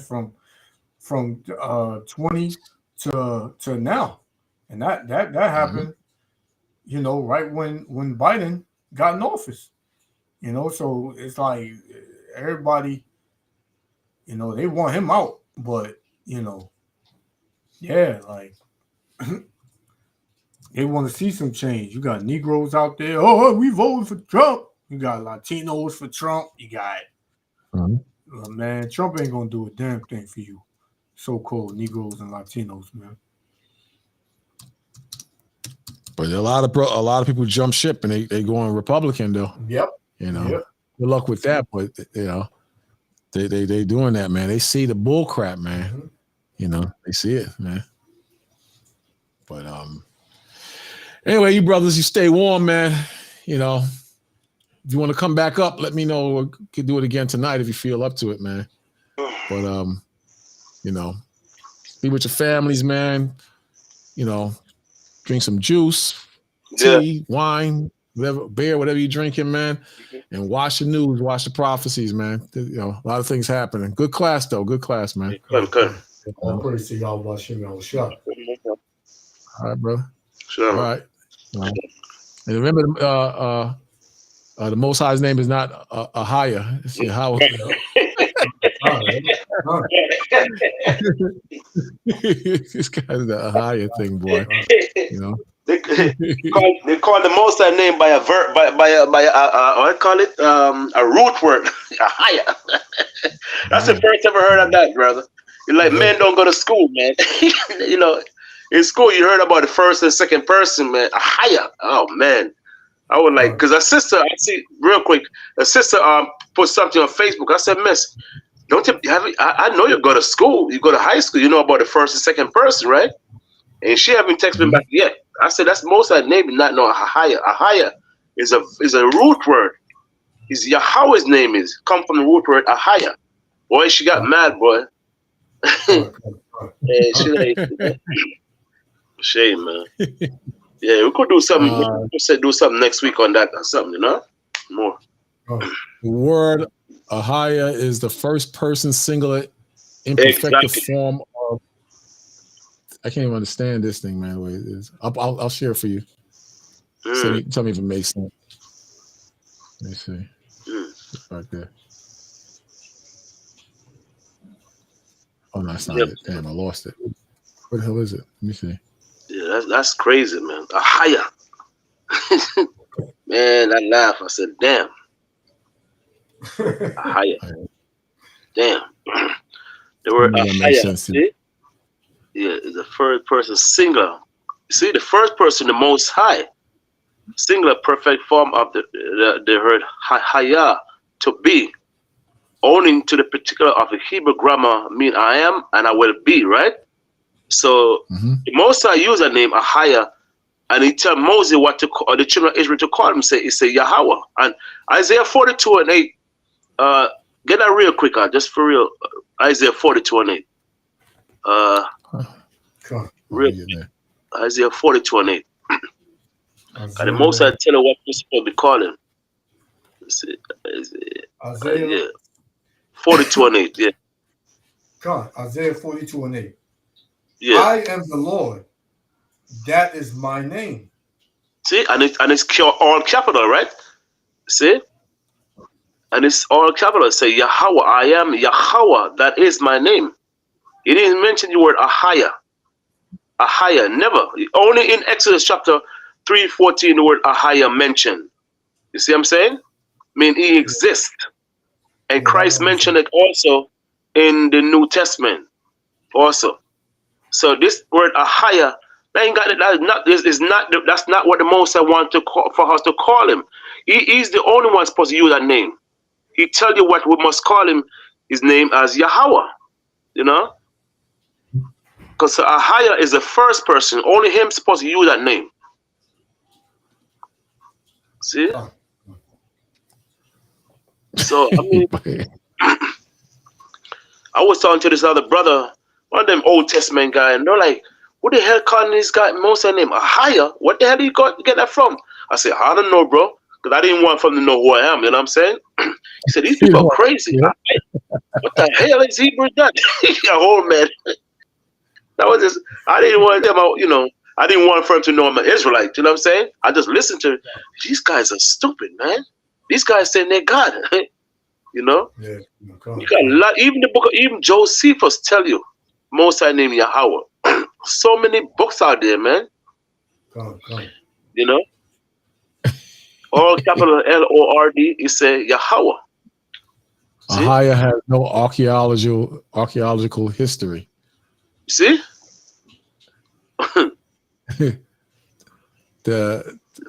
to crazy, them, man. his name is only Ahaya and no one else. How could there be two names? How could the Most High give two names when Moshe or Masha asked for one?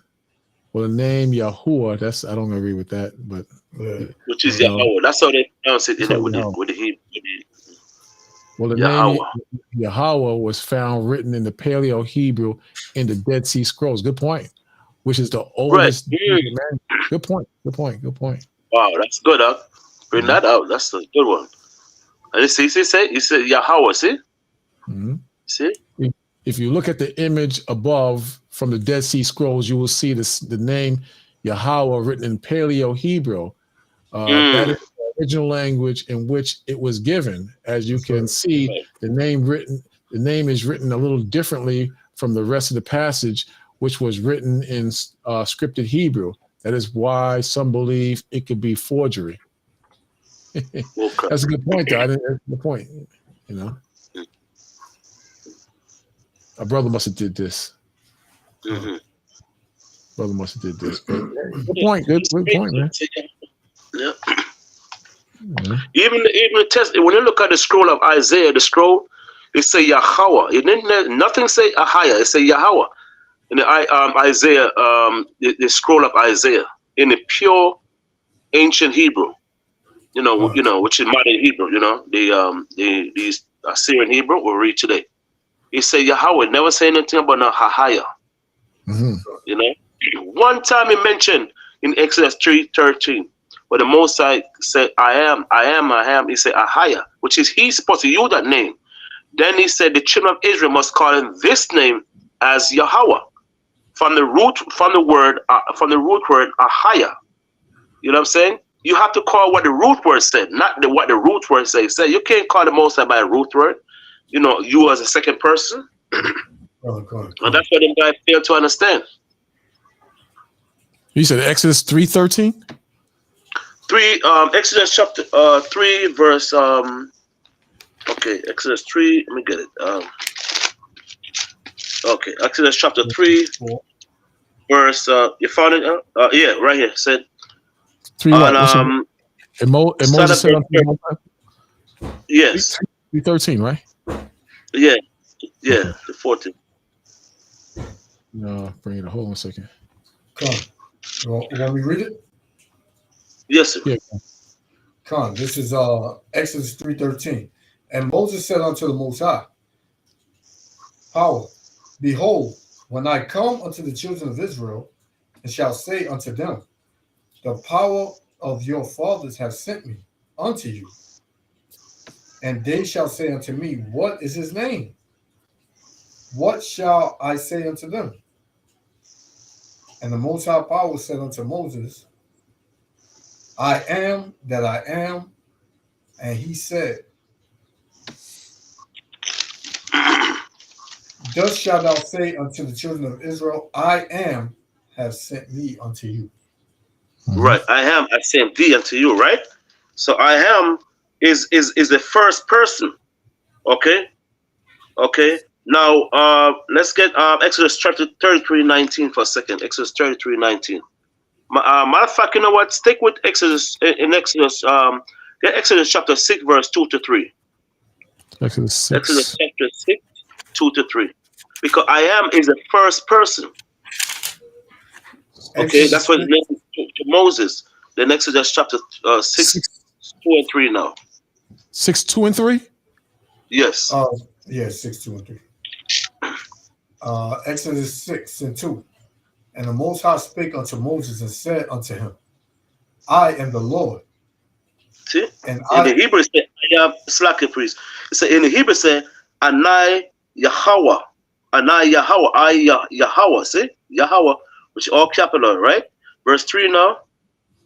And I appeared unto Abraham and to Isaac and unto Jacob by the name of the Most High Almighty, but by my name, Yahweh, was I not known to them.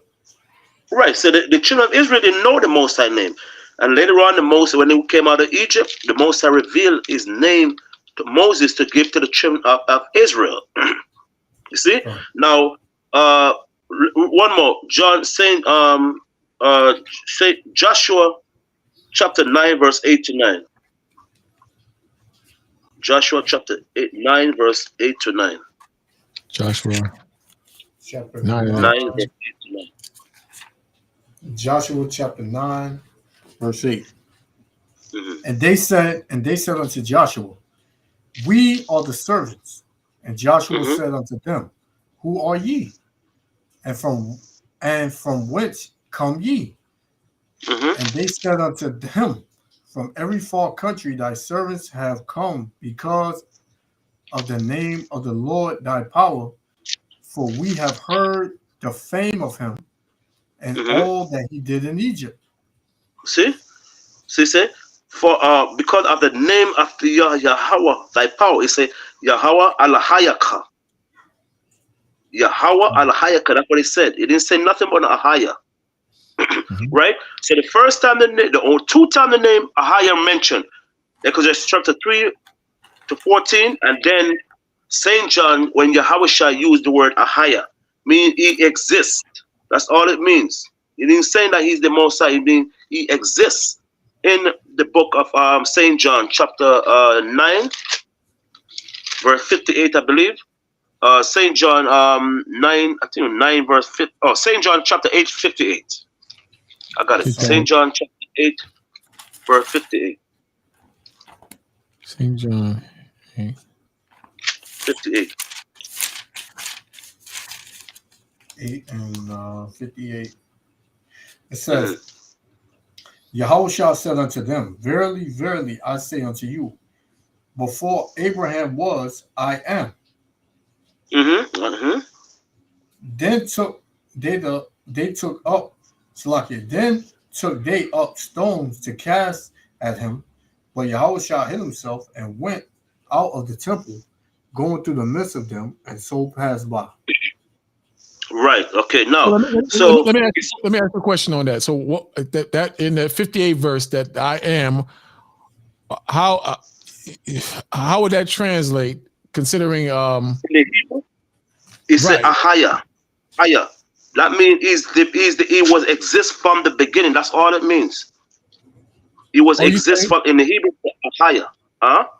So you're saying he exists pertains to this I am here. Ahaya pertains to this, right? Meaning so he was there from the beginning. And then the one before that you read before that, I can't remember where you was. That also is saying the Most High exists. Whereas in Exodus 3 verse 15 it says I am. That's what you're saying. Yes, sir. Yes. Oh, I got it. Now I got what you're saying. Only two times. No other verses mention that. You know what I'm saying? So Christ said he exists, meaning he was in there from the beginning. St. John 1:1. In the beginning was the Word, and the Word was God, meaning the Word was with the power, and the Word become flesh. To verse 14, St. John 1:14. So that's the only time the word Ahaya mentioned. They can't show you no other verses, brother, where the word Ahaya mentioned. So let me ask you another question. Let me ask you another question. Well, so when the scripture mentions the word Lord, like Exodus 3 verse 15, the Lord is a man of war. That's a whole different definition for that word. That's a whole different meaning for that word Lord, or you don't know off the top of your head. No, it still say Yahweh. Because remember, it said Exodus 3:15, right? Yeah. I can't, for some reason I can't get the Hebrew up in the blue letter. I don't know what's going on. Yeah, it just won't let me go in there. They just give you Greek, or they give you like some modern. But even in the Old Testament, I think I'm doing something wrong. But let me go there. Exodus 3:15. Let me get there. Exodus 3:15. Let me see. 3 verse. See if yours come up in the Hebrew. Exodus 15:3. I mean, yeah. I'm sorry. What the Lord is a man of war. That's 3:15, right? 15, yeah. No, that's 15:3. Oh, it is? Okay, all right. Yeah. 15. All right, let me see. All right, so here we go. Here. It says the Lord. It says Yahweh. Right. Mm-hmm. See, good. Oh, really? Oh, get out. Really? Okay. All right. Okay. All right. All right. That's interesting. All right. So you heard it? Huh? You heard it? No, you played the Strong's G? Yeah. Play it. Do it again. Let me see what it says. I can't hear it. All right.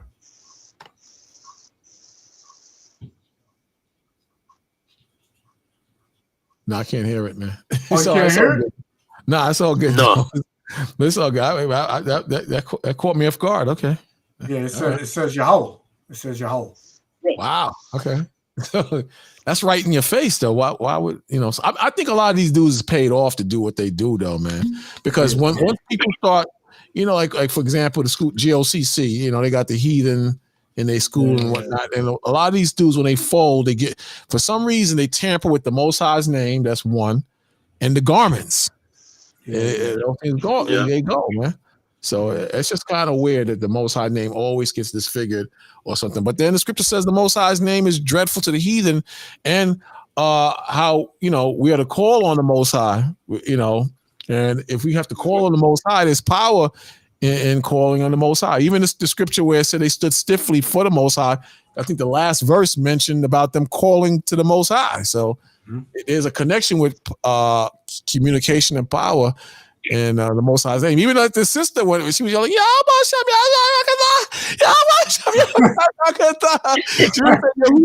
she said, or higher, she said, she knew better to go there. But, in all reality, if I'm having a bad dream, and a demon is coming after me, or something evil is about to attack me in the dream, I call on the Most High's name in Yahushai, So it's kind of weird, man. I always tell my family I had this dream about I don't know, I was somewhere, and all of a sudden I start seeing these demons, and they was under me, and I got up, and all I seen behind me was just darkness, and I felt like something was grabbing me, and next thing I know, I'm on like a motorcycle or something, and all I can see is looking back is just a bunch of black figures with glowing eyes, and then I started seeing like celebrities and all this, and they got up on me, and they was like grabbing me to bring me back down, and I just said, Yahweh Shem Yahweh, and all this fire just came out of nowhere. I turned in the fire, I started flying, all types of stuff was happening. And when the smoke cleared, the fire was burnt out and everything, I was back on the earth. And when I got back on the earth, everybody knew they was Israel. and you seen biker gangs, and they all knew they was Israel. They was going. Everybody was like shalom, shalom, but the world looked at like it do now at night. Mm-hmm. Everybody knew they was Israel around. I'll never forget that dream. So it's definitely power in that name. Definitely power in that name. Yeah. So it seems like a lot of people who don't like the name or have a problem with the name, not don't like the name, that cash out. Put it that way. The name is one of the first things to go. One West that we came from. They call themselves something, Body of Jesus Christ, something like that. You know, Israel United in Christ, GOCC. All that changes. That goes and that changes once they leave, man. You know. Okay. Oh, damn! It was here. Exodus 3:15 in the Lord. Yeah, look at this real quick. Word. Yeah, but that's what happens, man. So, you know, that's just weird, man. You know, it's so weird. I don't know. You know the sad thing about it, Doc? The sad thing about it, the Most High, when he say, and the power say unto Masha, I am that I am. When the Most High is made, you want to say that. He's the first person, right? Then he tell Moses to tell the children of Israel what name to call him. Not by I am. You know what I'm saying? Because he's the one that's supposed to use that word. You know? So I understand how these brothers just fail to understand what is with this. And it's simple, you know? Very simple. Oh, see, it says to be. So I see what you're saying. Footnote, Exodus 3:15, the word Lord, when spelled with capital letters, stands for the divine name Yahweh, which is here connected with the verb haya, to be, the common English Bible. I don't know about that part, but I see. Yeah, I see what you're saying, because we just read it in Exodus 15:3. So I see what you're saying. You know. That's crazy though, man. But I mean, but something simple as that can jam a brother up, man. You taking away a lot of power from your congregation and your followers when you do that. When you do that, man, you taking away, man.